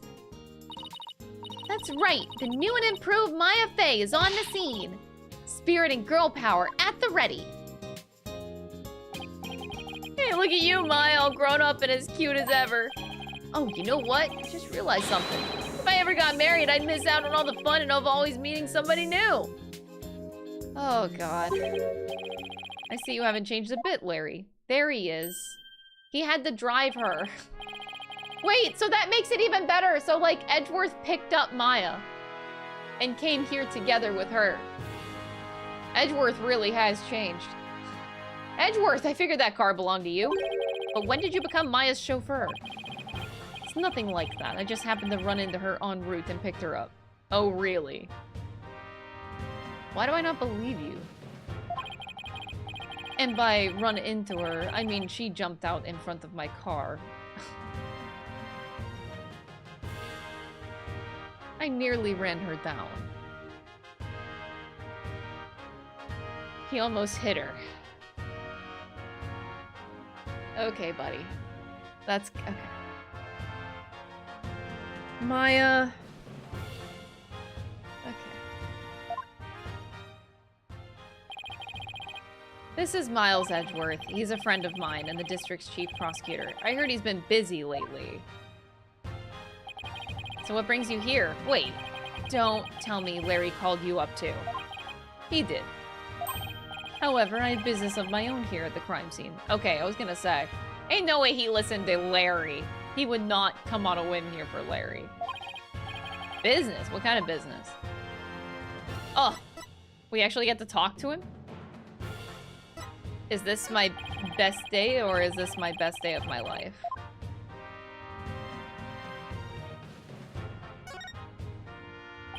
I can't believe Edgeworth's still driving around in that bright red car. Maybe it's time he pimped it out by slapping a cravat on its hood or something. I'm surprised guess he hasn't done that. Actually, he probably should have done that. Hey, Edgeworth, have you seen my badge? There doesn't seem to be any rust on that badge, but can the same be said of its owner?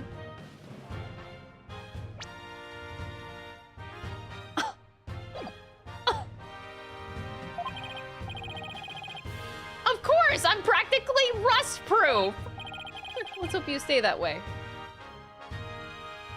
Ow! God! Asshole!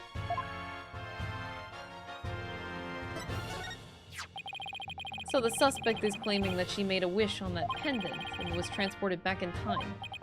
Yeah. Huh. Of all the ridiculous things in this world, can you actually believe this fantastic story of hers? You should drop this case if you can't bring yourself to believe in your own client's words. Not that I can blame you for your skepticism, mind you. Ugh. He's playing me. Oh my god. Stop! You're an asshole!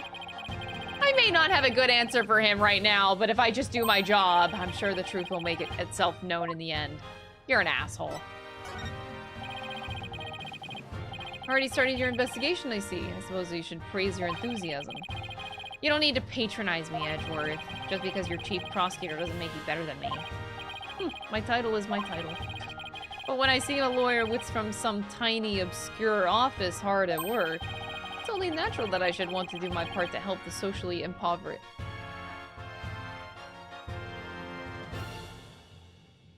This is peak Edgeworth. I hate to say it, but this is actually peak Edgeworth. This is why I love this man so much. God damn it. He's an asshole through and through, and I love him for it! Well, you can help by providing me with some info! Like, when Edgeworth is a bitch, I'm like, yes. I live for it. Edgeworth Rose sessions, like, give me more. Give me more. I love him. It's Edgeworth's character. It's why we love him so much. Alright, when Ellen was attacked by Gloomsbury out on the Vista deck, she saw in her dazed state a shadowy figure hit Gloomsbury from behind. She fainted immediately afterwards.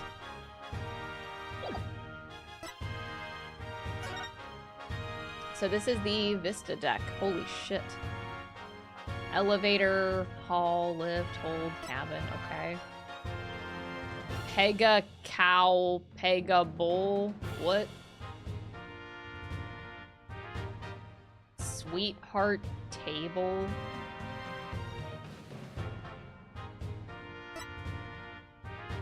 Love is always in the air on the Flying Chapel, the only wedding venue sure to make your dreams take flight. After the ceremony out on the Vista deck, Sprocket Aviation's majestic Pegamoo mascots will light up the happy couple from both sides of the sweetheart table. Okay. Pega... yeah, Pega cow, Pega bull. Yep. Anyway, I guess I gotta talk to Edgeworth now. Just so you know, right, I'm the lead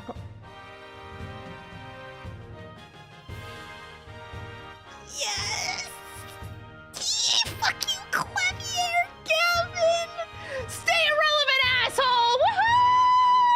Woohoo! You! Yes, it appears we'll be standing on opposite ends of the battlefield this time. Yeah, baby!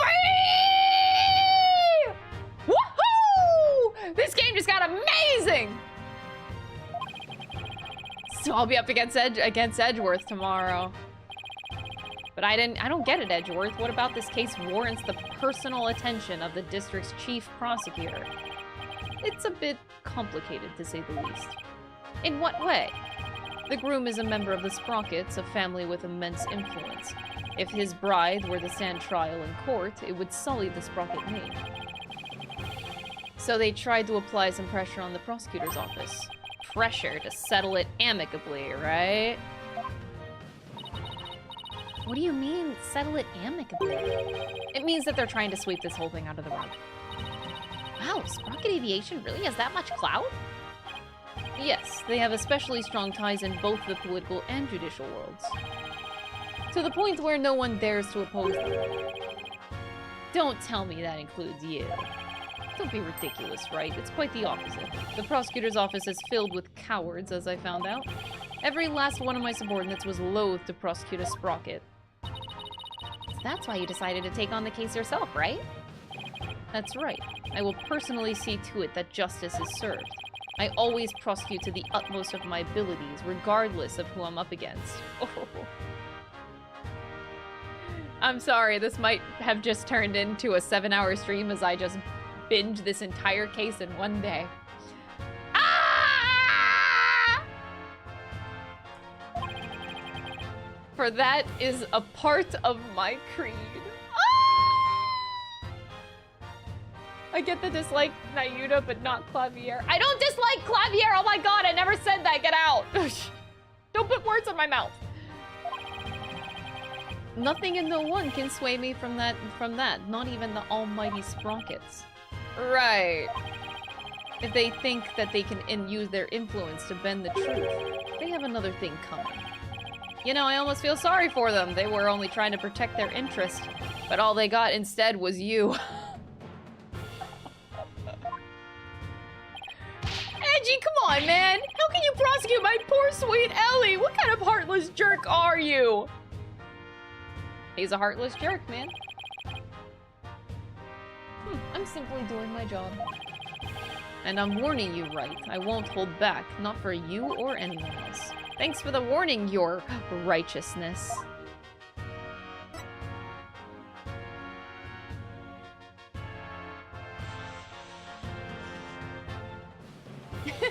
Sarcasm taps the sign.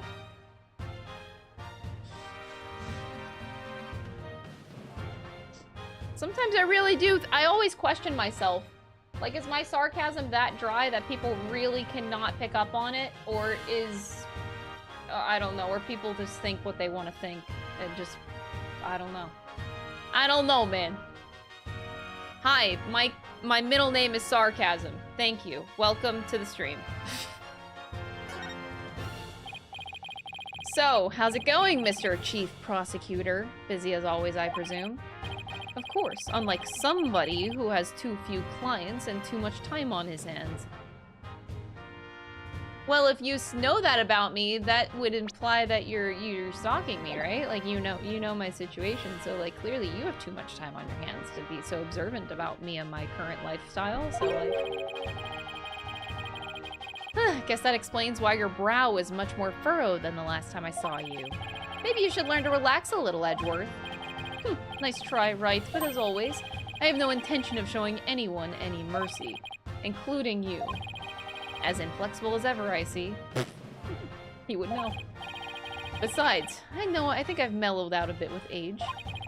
So if anything, those furrows should have smoothed out a little as well. Honestly, Edgeworth, are you really that blind to yourself? Excuse me? He's really self-conscious about those lines, isn't he? Edgeworth, about this incident. Don't worry, right? I'm the prosecutor for this case. Need I remind you that I'm not in the habit of sharing information with my adversaries? No. I guess we are adversaries for now. And you, Larry. Me? I'd like you to come with me. You have a lot to answer for after that little stunt you pulled with the suspect. But Edgy, we're old pals, aren't we?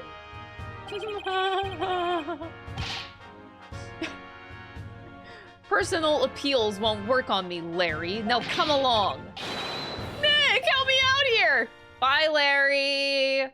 Edgeworth's taking care of him. Yay!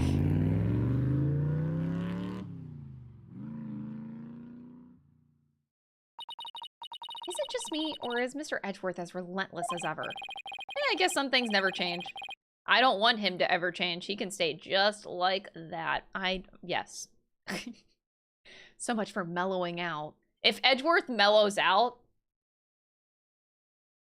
my simping stops forever. I cannot. No. I need him to stay a heartless bitch, okay? Well, Nick, we'd better hop to it, too. Hop to what? Investigating the crime scene, of course. What else? It's been a long time since you and I teamed up like this. This is gonna be fun. This feels like the old days, man. Oh, this case feels like such a throwback. Oh, it's called time travel. It's called time travel, not for the case of being time travel-y. It's called time travel because it feels like the good old days of the original Phoenix Wright trilogy. We're investigating with Maya. Edgeworth is on the prosecution side. Larry being Larry. It feels like the good old days. We just need Gumshoe in here. Like, we just need Gumshoe and it's perfect. It's like it feels like just the good old days, man. This feels so good. Fun. It has been a long time, though, since we were last together like this. All right, to the crime scene, then. You know what makes this better?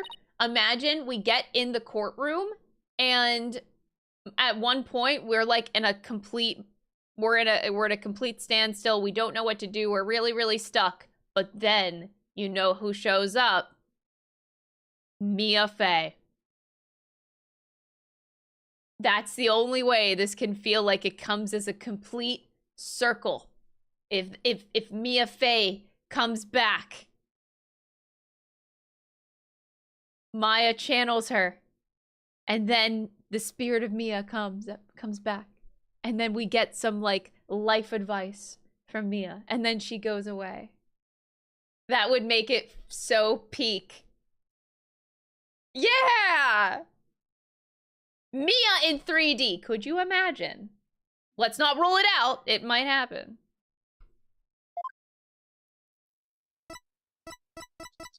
Hi, Maya. Have you seen my badge?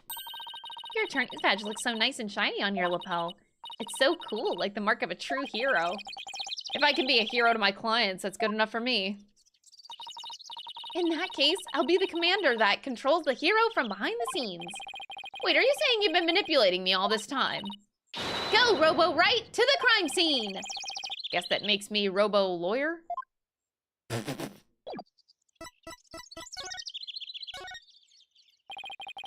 Might as well jump right in, I guess, so what do you think? Well, let's see. I think the inside of Mr. Edgeworth's car smelled heavenly. Oh, tell me about it. No, apart from Edgeworth's car. No, I want to know about the car. Shut up, Phoenix. I mean, do you have any ideas about this case? Sorry, I can't think of anything. But what are we wasting all this time with thinking for? They're investigating to be done. Oh, I can't wait to see what kind of evidence we'll find. You seem really excited. You bet, Nick. The dynamic duo is back in the saddle again. Let's go round them up, partner. Huh. All right, let's get to it then. They're so cute. What do you think we should do, Maya? Isn't it obvious? We start by investigating every single place that has anything to do with the case, and then grill every single person involved. Her enthusiasm is kind of overwhelming. Now go forth, Phoenix Wright. Search out the truth. Well, don't just stand there. Say something. Yes, ma'am? Louder! Yes, ma'am!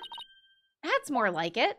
Oh my god. We are so back. We're so back. I love this. Oh no, not peg a cow. No, peg a cow got moved. Anyway, I wanted to look at the descriptions.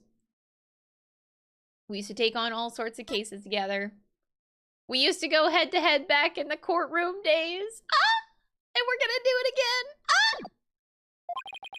So this is the reception hall. According to the pamphlet, we're right here.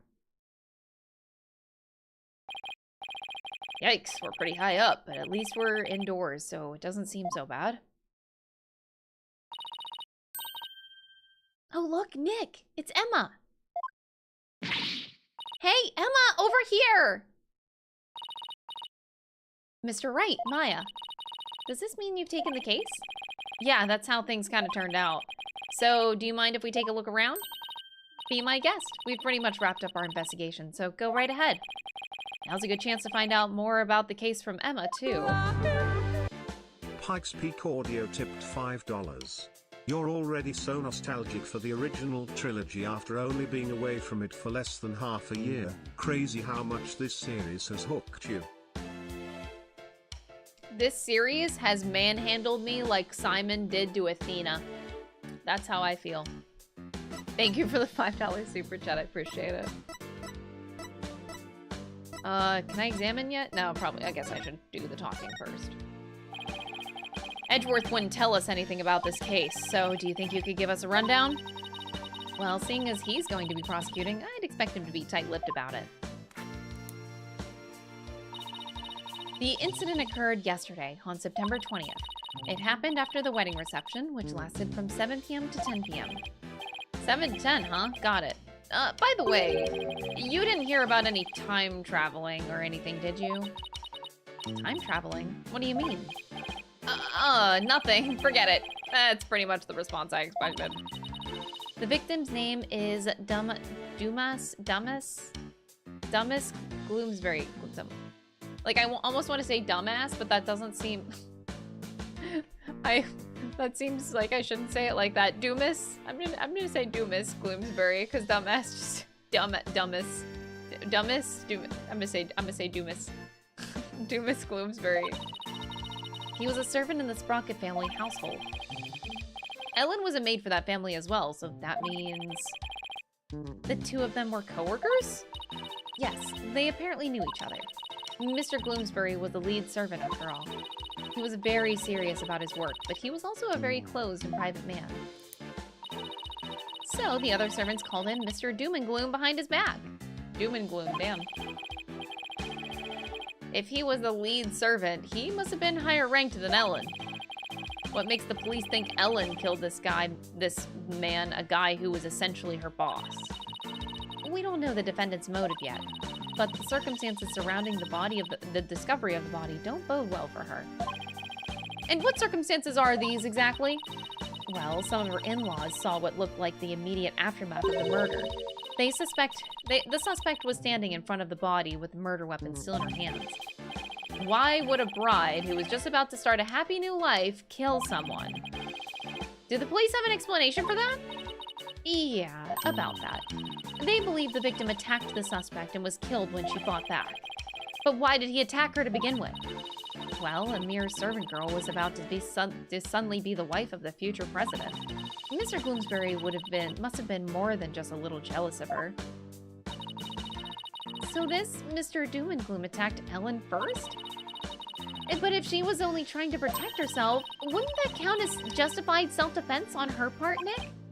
It would. There's a good chance that she'd be acquitted if we could prove that, but I wonder what Edgeworth would have up his sleeve to counter that claim. Wow, a servant girl marrying the future president of such a huge company. It sounds like a modern-day fairy tale. It does, doesn't it? Thing is, not everyone was on board with their union, apparently. Uh-oh. I like dumbass Gloomsbury more. No, Alan. I'm gonna call him Doomass. Doomdass? Maybe that's worse. So what was the murder weapon, Emma? This clock with a secret mechanism built into it. It was on display here in the reception hall. The suspect was holding it when the murder was discovered. So the victim was clubbed to death with this, huh? Doomass. Here he is, I forgot. Doomas.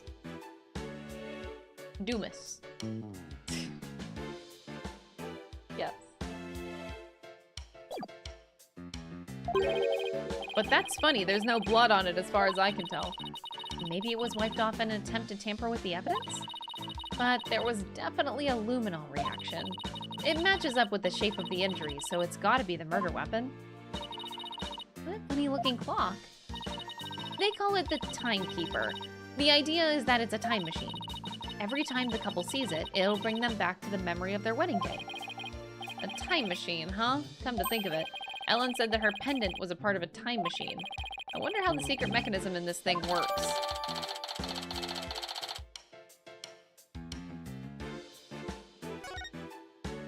Okay. The suspect never had any family or relatives to depend on, so she was working on as a live-in maid for the Sprocket family to support herself. So a maid with no family or fortune was set to marry the president's son, huh? I guess it's not surprising that it ruffled a feather or two. Yes, apparently, the groom's parents and all of his other relatives were strongly opposed. But that didn't stop the young couple from deciding to go ahead with their wedding. Love flourishes in the face of adversity! Oh, is that how it goes? Yep, if you ever have any questions about love, just ask me. I'm a qualified expert. Since when? I spent all of my spare time in Korean watching soap operas on TV. Oh my god. I'm not sure that's enough to make you a qualified anything, Maya. Oh, and by the way, I heard the suspect faced her fair share of harassment too. And from the sound of it, it got pretty ugly for her. So even though this incident could cause a huge scandal for the company, it might be a boon for those who oppose their marriage to begin with. After all, with Ellen's arrest and everything, the marriage is most definitely off now.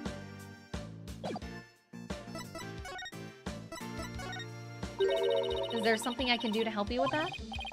I was hoping it would help me move my investigation along. Sorry, but that's not going to do much for you here, I'm afraid. That's too bad. Aw, don't look so glum. You have to keep a positive outlook. Why don't you take a break with something sweet? I highly recommend snackoos myself. You want to try some? Wow. No thanks. I appreciate the offer, though. Suit yourself. I don't know what you don't know what you're missing. Oh, don't make me feel bad about not having snackoos. All right, time to investigate. It's a hot air balloon, a symbol of humanity's ambition to take to the skies. It's kind of a romantic notion, don't you think? Yeah, but I just noticed that it doesn't seem to be tied up to the ceiling all that well. I'm sure it's fine. Please don't let it fall on my head.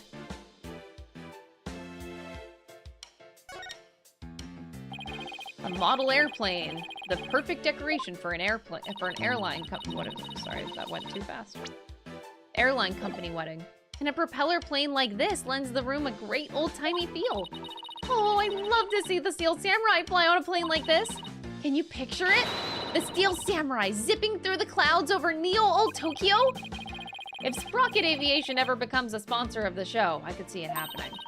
Why didn't I think of that? I think I'll go suggest the idea to them later. Please at least wait until after the trial is over. Please. Pretty please.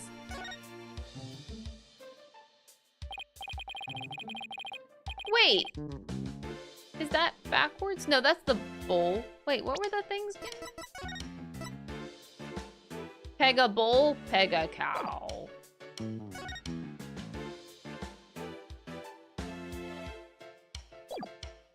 Wow, look at the horns on this flying bovine. He must be a bull. Seems he made it through the ceremony in one piece. I'd look at those wheels. I bet he can be rolled around rather easily, too. Yeah, I bet it would be quite a hassle if you had to lift and carry him everywhere. And this is what the backside looks like. What's that by the bottom of his tail? A wheel handle? Oh, I get it. This way they can get inside to change the light bulbs. But you can fit a person in there. I see they left the wheel handle on the inside unpainted. I guess they figured nobody will see it, so why bother? It makes sense to cut costs where you can. Well, overall, I can't say I see anything strange about this thing.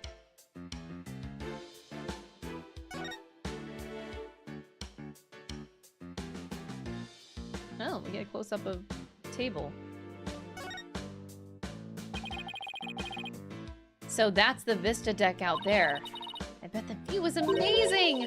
But I guess it must also kind of freak you out, huh, Nick? Yeah, kind of. Mostly because there's no surviving a fall from way up here. This is the sweetheart table where the bride and groom sit. Where they gorge themselves on the wedding feast, you mean? I'd be too nervous to eat in front of a bunch of guests like this, though. They say that newlyweds are usually really busy during the reception, you know. They have to greet and talk with all the guests that came to give their blessings. They don't actually get all that much time to enjoy their dinner. Aw, I wouldn't be able to stand that. I can't imagine having a huge feast right in front of me and not being able to eat it. They say brides tend to have an especially hard time because of their wedding dresses. With those tight corsets squeezing their waist, they can barely eat a bite. Really? Sounds like wedding receptions are absolute torture. I guess food still wins out over romance in Maya's book. See, for me, the only thing that sounds like the most torturous thing in my book is like setting up a wedding. Because if any of you have done that or at least know anything about it, oh my god. It is the biggest turnoff to having like a big wedding and with like a big wedding reception like this ever. Like, is it really all that worth it? Where you suffer for like literal months and months and months of planning and just to have one night? I don't know. It sounds so stressful, dude. And one of my closest friends is a wedding photographer full time. So she tells me so many stories, and I'm like, the more I hear stories from her, the more I'm tired, and I'm like, you know what? I just want a quiet wedding. I don't want to set up shit, dude. I just want a quiet wedding.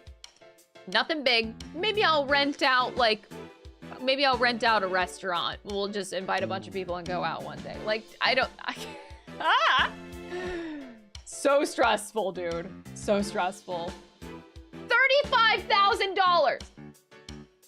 See, I cannot fathom, I cannot justify for myself spending that much on a wedding reception.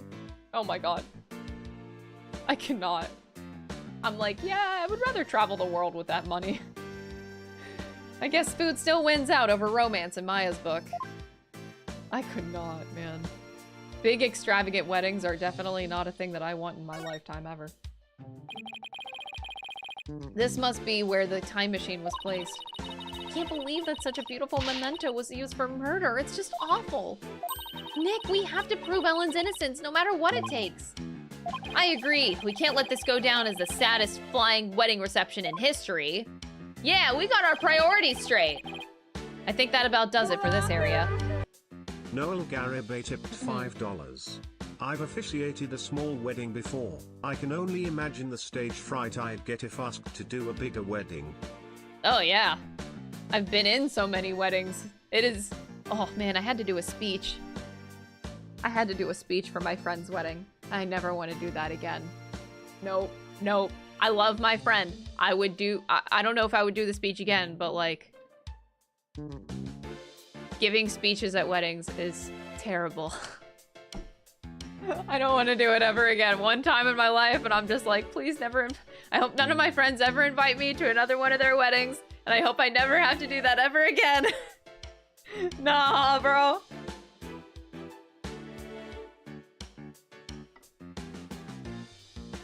I might have to tell my bestie, like, nah, I'm not ready. I couldn't tell my best friend no. I couldn't tell her no. I did it, but would I do it again? Oh. Not sure about that, not sure about that. I've never been into like big weddings. Like I get the notion though, like the idea is, you know, you have a big night, you have a, you know, it's a very memorable night. You'll remember it for the rest of your life. But I feel like I can do that without making it super extravagant.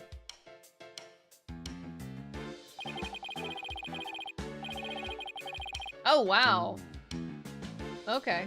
That's why they pointed out the wheel. I was like, why are they pointing out the wheel? That's such a weird thing to point out. This must be the lantern the body was found in, and Ellen managed to move it quite a ways. It looks like a cow, but it's pretty badly broken. That's not a cow, Nick. That's a Pegasus, the flying horse. No way. It's definitely a cow. It got horns and everything. But look, it has wings. Cows don't have wings. So it's a Pegasus, I tell you. Oh, I know. That pamphlet should tell us.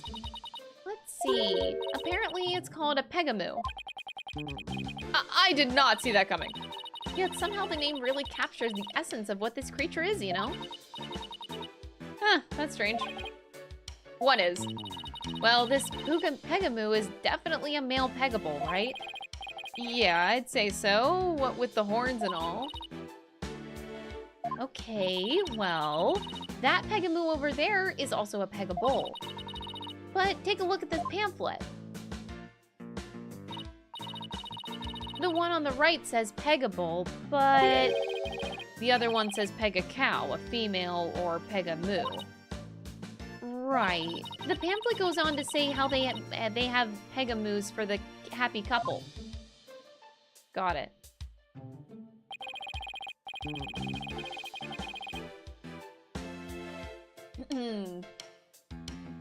My parents went and simply signed their marriage certificate. That might be me, man. I don't even know. I feel like marriage is dying out, but it depends on the culture too. Because like, man, some of my friends actually... I have 3 friends in particular that have been with their significant others for over 10 years and still not married. It's like, I don't know if people care about it anymore. Or at least in the West, it seems like this generation just doesn't give a fuck about getting married. It's like, we could just be together, but like, do we really need to get married? It's like, people just do it for tax benefits, but without tax benefit in Canada, at least, there's not really a tax benefit to it. So it's like, me and Dom just stare at each other like, yeah, no, we don't have to. Why? We've talked about it to our accountants before. We're like, is this like a thing? Because I know in the US there's benefits to it. In Canada though, we're like, don't think so.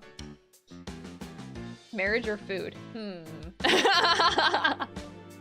But yeah, it's crazy. Like everybody around me is just like choosing not to get married because it's like, why? When there's no like cultural significance to it. So for Ellen's ceremony, there should have been a male and a female pair of Pegamoos. But for some reason, there are 2 males here. Maybe somebody made a mistake when they were setting up the room.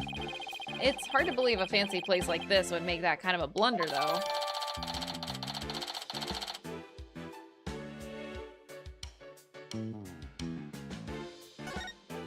Okay. In any case, we better check this thing out. Yeah, there's a lot going on. We'll do the wheel first.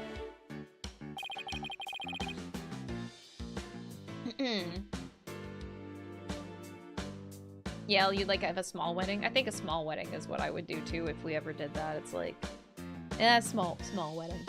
Not a big extravagant person. Ugh, it's covered in blood. Maybe it got on there when the killer was putting the body in the lantern. Can you imagine going to open a door and finding the knob covered with blood? That'd be bloody awful to say the least. Oh my god, Phoenix. Cancel this man. Hey, what's this?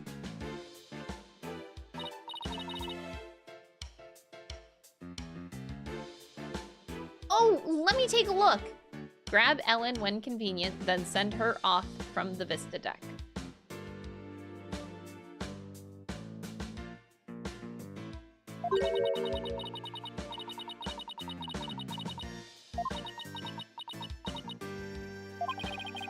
Looks like a note outlining the murder plot.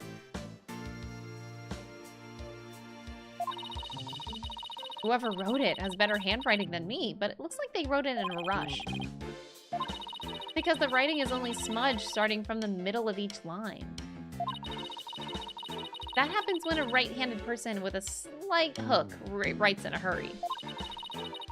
I do it myself. Do it sometimes myself when I'm not paying attention to where my hand is on the page. Guess I'll take your word on that, Miss Bad Handwriting Expert. Hey! Even I don't smudge my handwriting this bad. All right, let's get back to the note. That note was apparently written by the victim. But why would he feel the need to write instructions to himself like this? Are you sure the victim wrote it? I sometimes write a note to myself before I go shopping. Potatoes, carrots, onions, flour. Maya, are you craving curry rice or something? Whoops. So Emma, where's this Vista deck the note mentions? It's that heliport you see right outside the window there. So, he'd planned on pushing Ellen off from there? What a monster.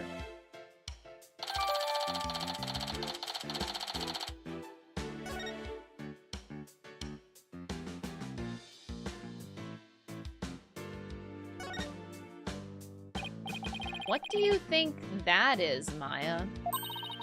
Looks like a flower petal to me. What an unusual shape for a flower petal. Do you suppose it's one of the flowers here in the reception hall? No, I don't see a single flower like this at any of the tables. I wonder where it came from.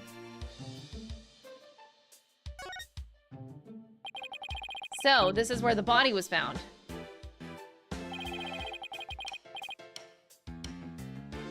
Whoa! Okay, this is quite the picture.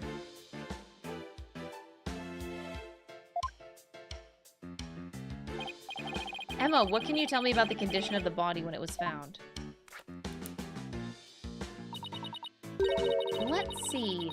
The victim was apparently hit on the back of the head.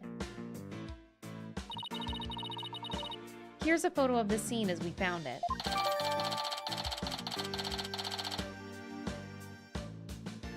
It couldn't have been him. Wait. Oh, wait. Sorry, I want to look at that again. I guess that about does it for this lantern. Hold on. Ah. I think they're trying to make a note with that, with the hand. No, I mean, like, he could have,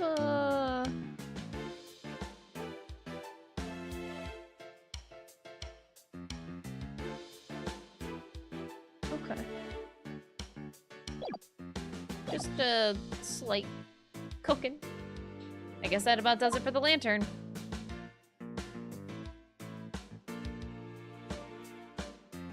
Alright, time to go to a different angle, huh? What's that? It's a fog machine. I wonder if they used it during the reception. Oh! Hey, Nick! Go stand over there for a sec. Why? Just because! Now go! I've got a bad feeling about this. Fogmaster 9000! On! Maya, no!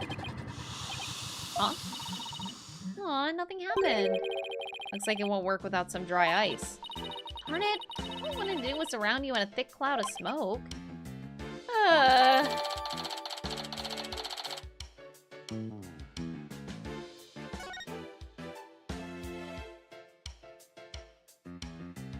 Why have a fog machine in a reception hall in the first place? That is so weird. I wonder what this partition is for. I imagine people like the reception staff or entertainers use it. They probably wait behind it when they're on standby. I see. With a partition this size, I bet they could even fit an elephant back there. Not that anyone sane would.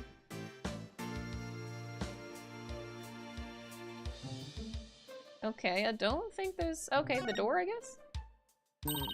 Get a load of that huge set of doors! I bet all sorts of things come and go through here. Like an elephant! I'm pretty sure it's just the bride and groom. This is a banquet hall, not a circus, Maya.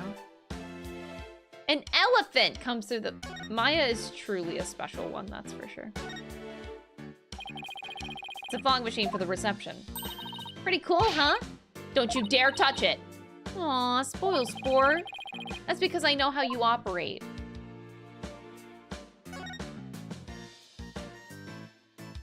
No! But, like, why? It looks like a business card wallet. I wonder whose it is. The face looks awfully familiar. Yeah, it does. Guess I'll bring it to him later. Why does Larry Butts just always do this to us?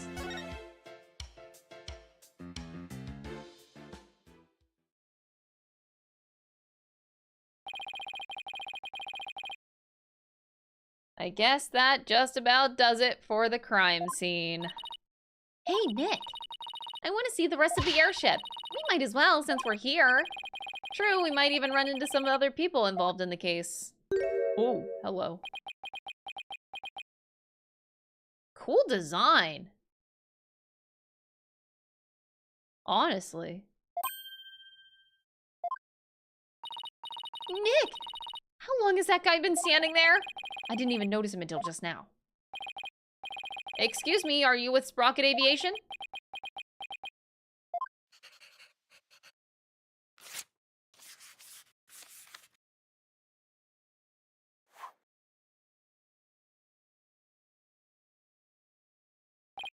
Huh? Nick, he wrote something on that paper airplane. I guess we're supposed to read it then? Let's see here. Get out, intruders. Oh. Well, that was a rather cold welcome. Thanks. Mr. Wright, Maya, meet the lone son of the president of Sprocket Aviation. Soren That's... Oh. Or to put it another way, the future president of Sprocket Aviation. So, he's Ellen's fiance.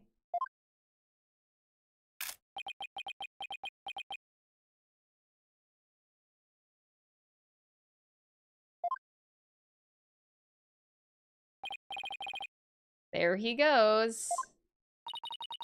He's kind of an eccentric. I hear he's the genius inventor behind many of Sprocket Aviation's business successes. An inventor, huh? Yep, he even designed this airship. That's pretty impressive. Nick, there is no time to be standing around gawking. We have to go after him. We need to ask him some questions about Ellen. Oh, right. Looks like he was heading outside. Bye, Emma.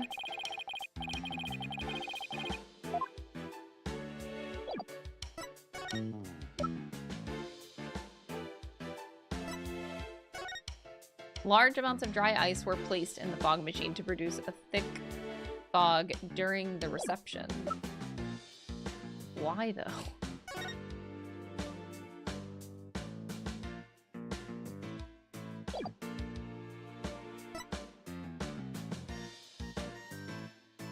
Interesting. Okay. Oh boy. Okay, let's move. Maybe not? No, yes. No, yes, no. No, yes, no.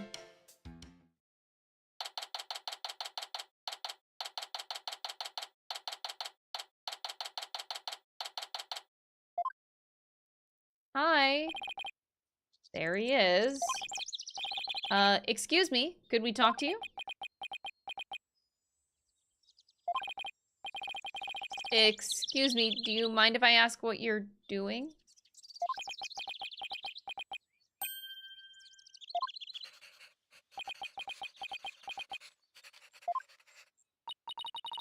He sure is writing up a storm.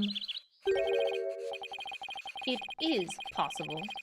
If an enormous change, then theoretically matter can retain its form even as it crosses the event horizon.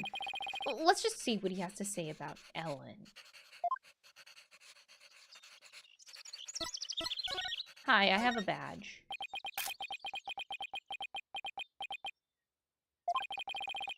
Does this bring anything to mind? Even some small vague detail will do.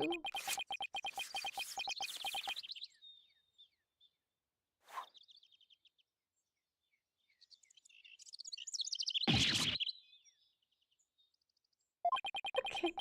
This guy really doesn't want to talk, does he? Okay.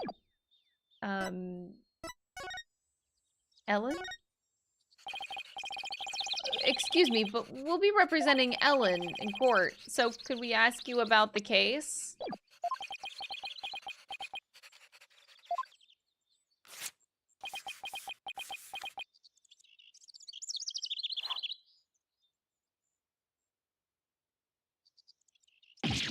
Ow!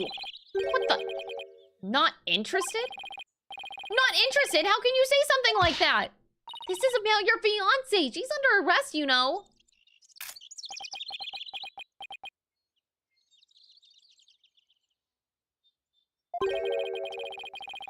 The diameter of the airship is approximately the amount of energy necessary to move matter comprised of that amount of mass is... He's off in his own little world. What the... Okay. Can't believe he said he was not interested in talking about his own bride's arrest. Want to talk on his level, then, with something he might be interested in.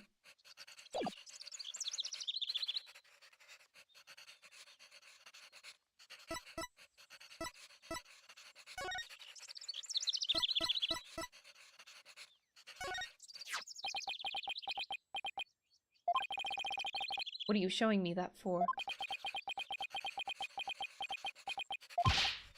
Mr. Sprocket! I can't read him at all. Not even with an item as loaded with sentiments as this.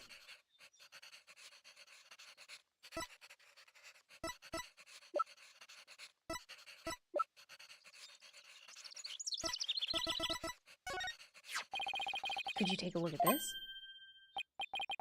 Is that Ellen's? Ellen told us that she traveled through time during the incident. She said it happened after she made a wish on this pendant. You mean to say you two are Ellen's lawyers? Yes. I just told you that a minute ago. Sorry, I was lost in thought. Clearly. He wasn't even listening? Oh, boy. He's not at all what I expected based on Ellen's gushing testimonial, anyway. We'd like to ask you about Ellen's case, if you don't mind.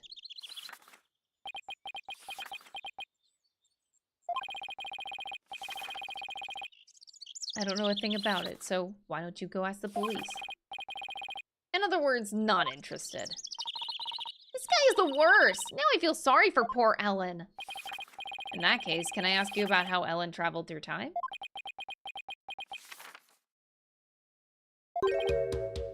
Go on. Guess that got your attention. So, is time travel really even possible? Yes, it is possible. Alrighty then. Okay. At the same time, it is also impossible the pendant I gave Ellen is not supposed to operate at a time machine by itself. What do you mean? The timekeeper, the clock we had displayed in the reception hall, that is the body of the time machine. This pendant is simply a part. That clock was the murder weapon, wasn't it? But it's a time machine too? What Ellen experienced is akin to traveling down a road by car key. Physically and metaphysically, it should be impossible. Is he in my court record?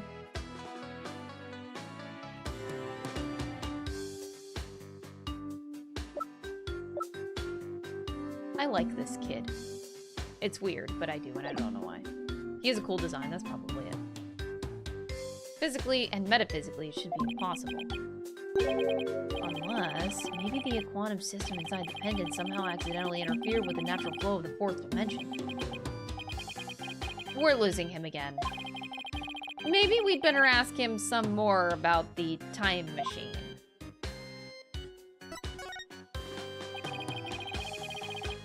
So you've been researching time travel, have you? Moving through space-time continuum would be man's ultimate means of travel. Time travel as a mode of transportation. Since the dawn of time, man has developed multifarious methods of transportation. Horses, steam engines, gas engines, airplanes, spaceships. But they are all fundamentally similar in that they constitute three-dimensional movement.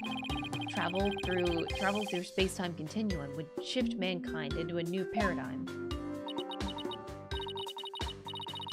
I don't know why, Nick, but I'm suddenly getting awfully sleepy all of a sudden. For generations, Sprocket Aviation has advanced the development of transportation. Therefore, it's only natural that I would research time travel as man's next great leap.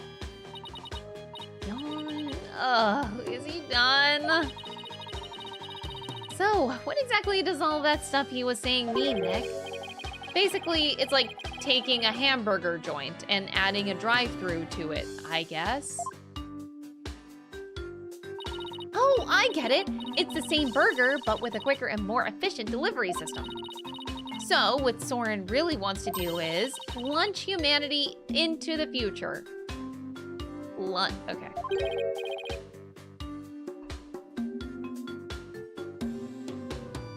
Launch, not lunch.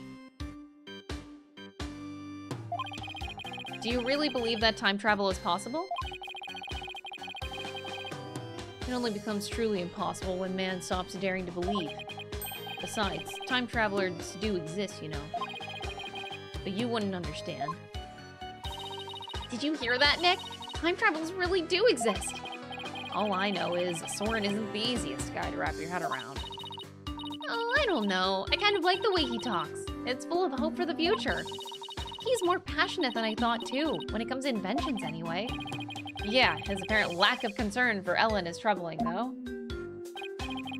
So, I hear that the rest of the Sprocket family was opposed to your marriage.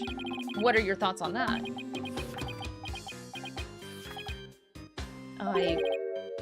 Master Soren? Oh, these designs are so good.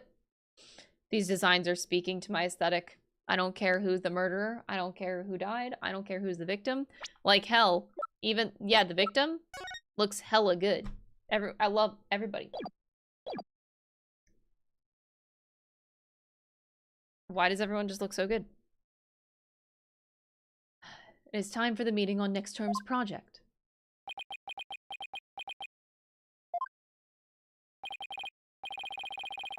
What is this? Daydreaming about your inventions again? Tut tut, you're the future president. You must consider the business side too.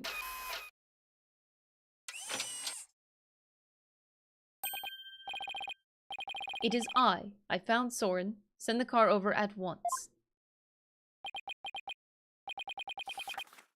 I'm not interested. Oh, Master Soren, you do give me quite the headache at times. In any case, your attendant is waiting. Please go to him now.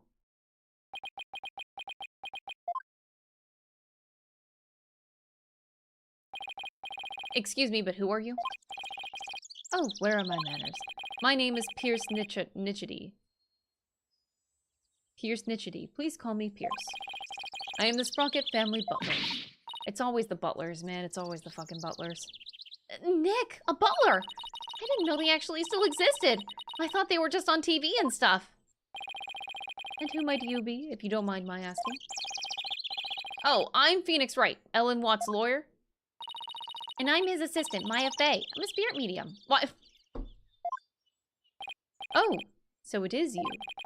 I am most grateful to you for taking on Miss Ellen's defense. You have my sincerest thanks. Don't mention it. So hey, speaking of the case. Oh, one moment, please.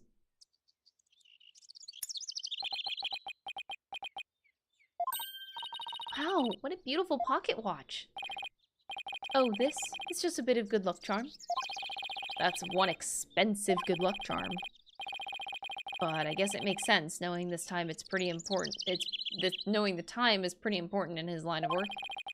I guess that pocket watch is as important to him as my attorney's badge is to me. There is a little time before I must attend to Master Soren again. Why not come to Sprocket Manor? You mean to Soren's home? As a token of appreciation for taking on Miss Ellen's defense, I would like to serve you some delicious tea and refreshments. Oh boy, Nick! A fancy high society tea party with high-class snacks and everything! And what about the investigation? Are you kidding? What better place to investigate next than Soren's house? I don't know. Do you really think his house is gonna give us new leads? Of course it will! I say we take the butler up on his kind of offer and go to Soren's place. Alright. You win. Very good. To Sprocket Manor, then. Okay. Why am I scared? Okay. Hold on, I need a blanket. I'm like very chilly.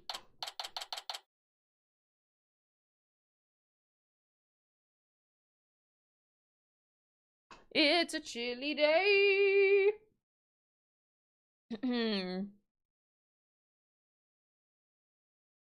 Maya has good priorities. She always did. Wow, this place does not disappoint. Oh, I'm excited. Whoa, slow down, Maya. The mansion isn't going anywhere. Now then, we won't have to worry about anyone untoward eavesdropping here. I take it you wanted to ask me some questions? Huh? That's why you invited us here? I'm sorry to have tricked you like this, but this is a murder, after all. I couldn't talk openly about it in public and risk sullying the Sprocket family's reputation. Oh, I was really looking forward to all those fancy snacks too. There, Maya, don't cry. This Pierce guy is one shrewd man. Hey, Nick, look at that cute vintage radio. Oh, that thing over there under the stuffed bull's head? I'm gonna take a closer look. What? I thought I told you to settle down! I'm sorry. Not to worry.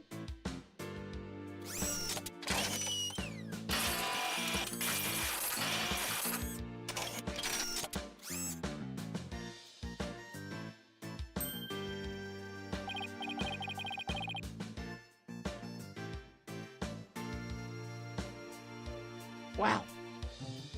That little mech fixed it right up. What the fuck?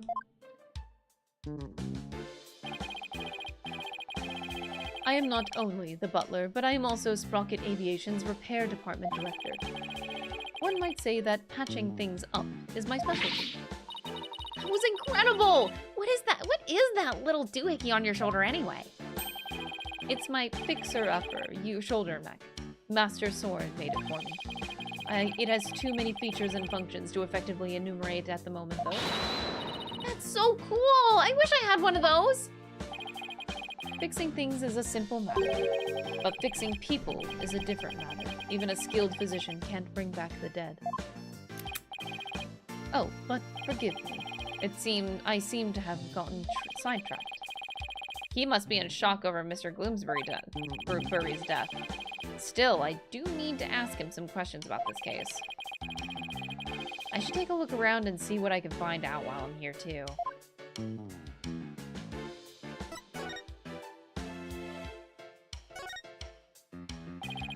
Don't you dare touch that radio again. It looks like an expensive antique. What are you worried about? If it breaks again, Pierce will just fix it up again. I really hope he's nice enough to waive the repair bill. A bull.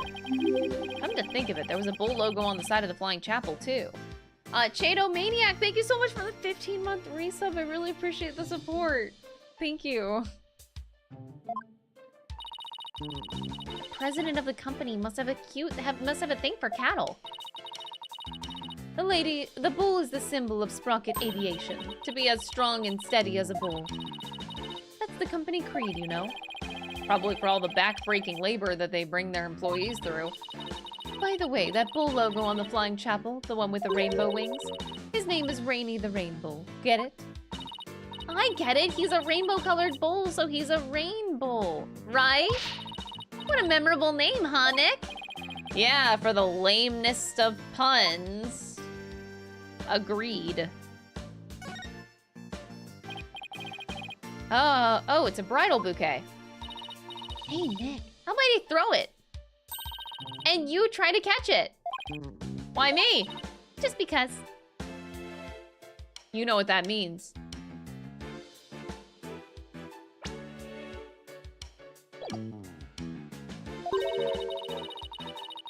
I bet you'd look hilarious flailing around trying to grab it. But doesn't tradition dictate that it's the ladies that go after the bouquet? Who cares? Just catch it. Here. Ow. Hey, you threw that right in my face! Oh, you don't want to catch that bouquet, trust me. Why not? They say it's bad luck to catch the bouquet of a marriage that doesn't last. But I already caught it. Whoops! Too late now, huh, Nick? We're doomed. Excuse me, but there's a card here on the floor. Well, look at that. It's a Flying Chapel key card. The Flying Chapel? What areas on the Flying Chapel require a key card, if I may ask? Mostly areas we want to keep the public out of, such as the staff room and the hold, which is chock full of machinery. So you can't enter those areas without a key card? That's right. This one here belongs to Ellen. Wait, what's Ellen's key card doing here? Did Ellen come back here after the incident occurred? I don't believe so, and she was arrested by the police straight away this morning. Although there was a strange man with a gaudy jacket in here earlier. Was that man wearing a beret by any chance? Oh, yes he was, as a matter of fact. He was also wearing sunglasses and a fake mustache.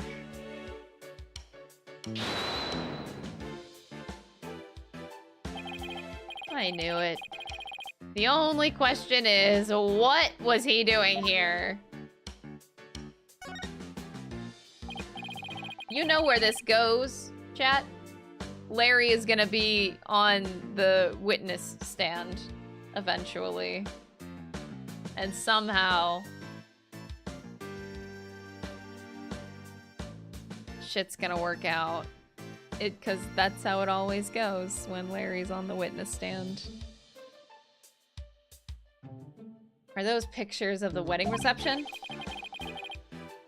Yes, I took them with my trusty camera here.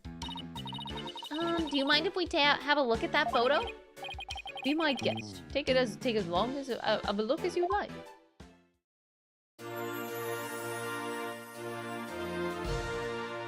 Sus.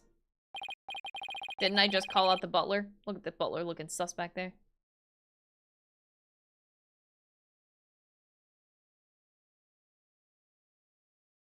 Well, what do you think of this gorgeous dreamscape? A thick fog billows across the room, making it look as if the couple were walking on clouds. Why does she look angry? Is it just me, or does, like, Ellen look angry?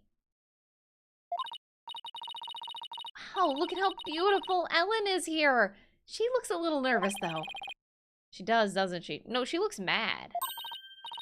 Hey, look, there's Pierce! Right there, behind the sweetheart table. Hey, you're right. I bet he was there attending to the happy couple the whole dinner.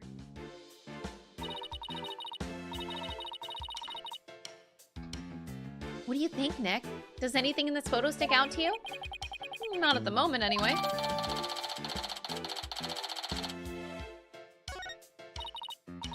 Hey, Nick.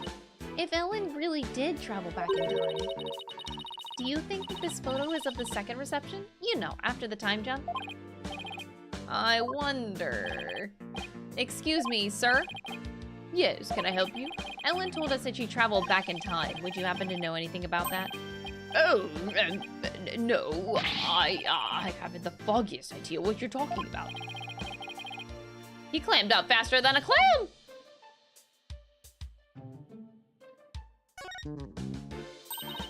Hey, Nick! Now here's a real lady. Whoa. Are they the same person? No, okay. Damn, that's a whammon. She's cute. She looks smart as a whip, doesn't she? I wonder who she is. We didn't see her on the airship. This is Selena Sprocket, Soren's elder sister. Beautiful and capable, well, she was a great lady. Was.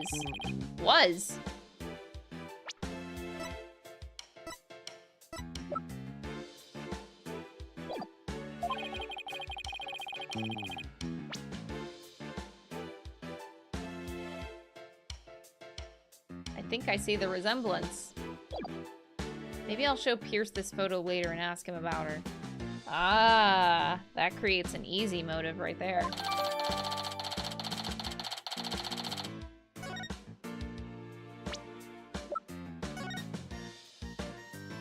She died. Mr. Butler took her pocket watch. She died some time ago, I guess. He carries the pocket watch. He holds a lot of resentment. Blah, blah, blah, blah. He's mad at Ellen for taking up the position. Blah, blah, blah, blah. This outfit is so cute, though.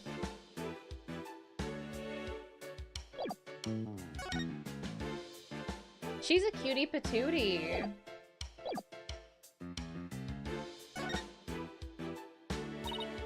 Nick, look at that airplane propeller up there going round and round. I see they've got an aviation theme going on. Makes sense for an airline family. I wonder if it doubles as a fan. Oh, what if the rest of the plane were on the other side of that wall? And the wall would open up so the plane could take off in an urgency. How cool would that be? Oh, if that's what's behind the propeller wall, then what's behind the bowl wall across the way? Oh, I know. Maybe it's the rest of him. That must be where the sprockets get their milk. Nick, First of all, that's a beef cow. And second, bulls don't make milk. Oh, right. That's what I get for trying to play along. I liked Phoenix's point. I thought it was cute.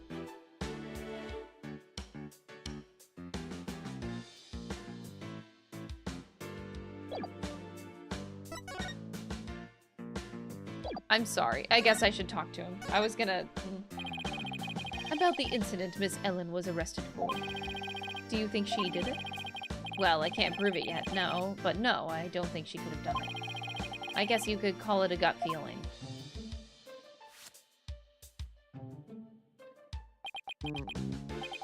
I see. I guess we have different opinions then. Do we now? The prosecution says that when Bloomsbury attacked Miss Ellen, she fought back and ended up killing him. I agree with this perspective. Or rather, that is the consensus of the entire Sprocket family. Even so, I heard an interesting story from Chief Prosecutor Edgeworth. I heard that the Sprocket family had tried to pressure the prosecutor's office into burying this case.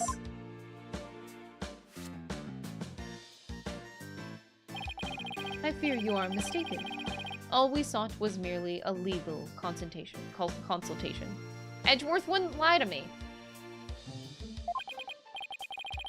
Besides, none of it matters now, as she is no longer a part of this family. Fortunately for us, they have yet to get their marriage license before holding the banquet. So basically, once they realized they couldn't sway the prosecution, they cut her loose.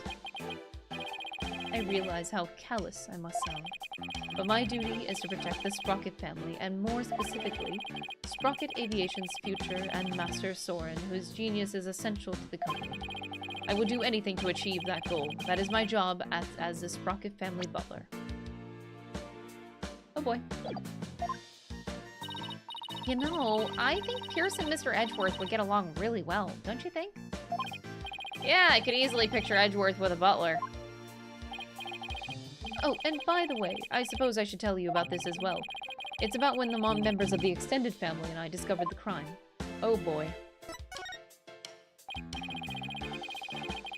Did Ellen say anything to you about time traveling through time? She must have been delirious. There is no need to take such a claim seriously. Soren himself said that time travel was possible, though. Master Soren said that. Sounds like he is still stuck in the past. He is psychologically stuck, I take it.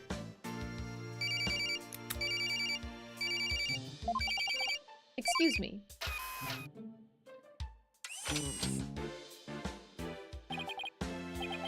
What is it? I see. I believe I told you the madam will be having milk tea. Still, have lemon slices at the ready, just in case. We must not disappoint her, understand? You sure are busy. All in a day's work. Still, we really do need Master Soren to start focusing on the business side of things soon. Could you tell us about that thing that you mentioned about Soren's past? There's something in Master Soren's past that he wishes he could change. Please forgive me. This isn't something I should be sharing with strangers. Now I really want to know what Soren's still hung up on. His sister died.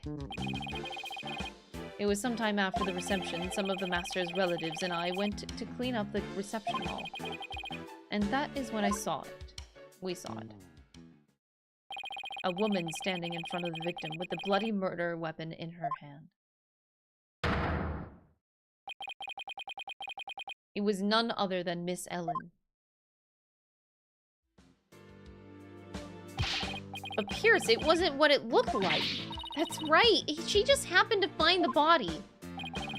I do not know what Miss Ellen has told you, but what we witnessed was unmistakably the moment immediately after the deed had been committed. And that is what I told the police who came in response to my call. Pierce was the one who reported it to the police, huh? A self-report? Pierce, the woman in this photo is Soren's older sister, Selena, right? I don't think we've met her yet. Yes, about that. He seems hesitant all of a sudden. If you wouldn't. Could you tell us about her? Gumshoe is the unemployed butler. Yeah. Yeah, he kind of is. And he doesn't get paid for it either. Alright, very well. She's a big part of Master Soren's past, after all.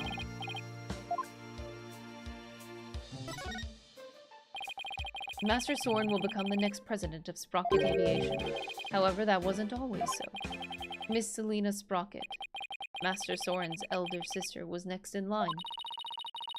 So why isn't she becoming the next president? Maya. She died in a car accident. What? I had no idea. Actually, Master Soren was also in the car with her at the time of the accident. Losing the sister he loved right before his eyes devastated him. Ever since then, he has buried himself in his research on time machines. He also became a quite quiet and meticulous, almost compulsive note-taker around then. He seemed so stiff and robotic. I had no idea he was carrying all that around inside of him. Master Soren has abandoned the company business and spends all of his time on his inventions. As the family butler, I am truly concerned. I believe it is high time that he let go of the past. That's a motive right there. Hey, Nick, what are you doing here? Larry? Oh man, Edgy gave me a heck of a hard time. Larry, what are you doing here? Here to promote my new character, Coopiglet! I was hoping Sprocket Aviation would do some kind of tee-in with me for it.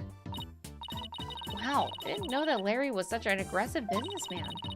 You can learn a thing or two from him, Nick. Why don't you promote your agency to them? That's not exactly the time for that, in case you haven't noticed. See, and this is why you'll never be rich.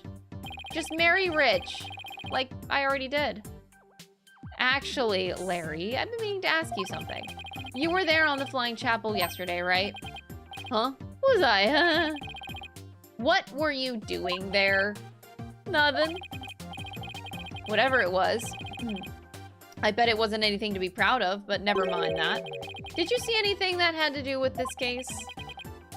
Scratch that. Let's start with, you weren't involved in the case, were you? Jesus Christ, Larry. Larry? He took off! I just knew it. When something smells, it's usually the butts. Come on, Maya, after him! Oh, are you leaving so soon? We have to run. Thank you for making time for us. I know you have to investigate. I know you have to time to investigate, but please, try to spare the family's feelings as you do. Yes, of course. God damn it, Larry. This dude. Anyway, I am sorry this is like a awkward place to stop, but my brain is so tired right now. I have been doing like crazy long streams, well, longer than normal streams this week, and I am feeling it, man. I am exhausted. So I definitely need to cut it short here. I was gonna try to make it to the trial, but I really shouldn't push myself. So, but really though, thank you guys so much for the crazy amount of support today. I really, really appreciate it. All of the donations and the gifted subs came out of left field, and I'm very appreciative. You've no idea how much that helps the stream and the content, so thank you for all the support, and thank you for watching. So we will continue this. Our schedule, looks like our schedule is the same as next week. Tuesday, Thursday is Metaphor. Monday, Wednesday, Friday is Spirit of Justice. Until we finish this last case. Once and for all. Alright, but yes. So I'll see you guys, wait, today's Friday, right? Yeah, today's Friday. So I'll see you guys on Monday for continuing this case. And waiting longer for Metaphor. All right, bye everybody. Have a great weekend and don't be stupid.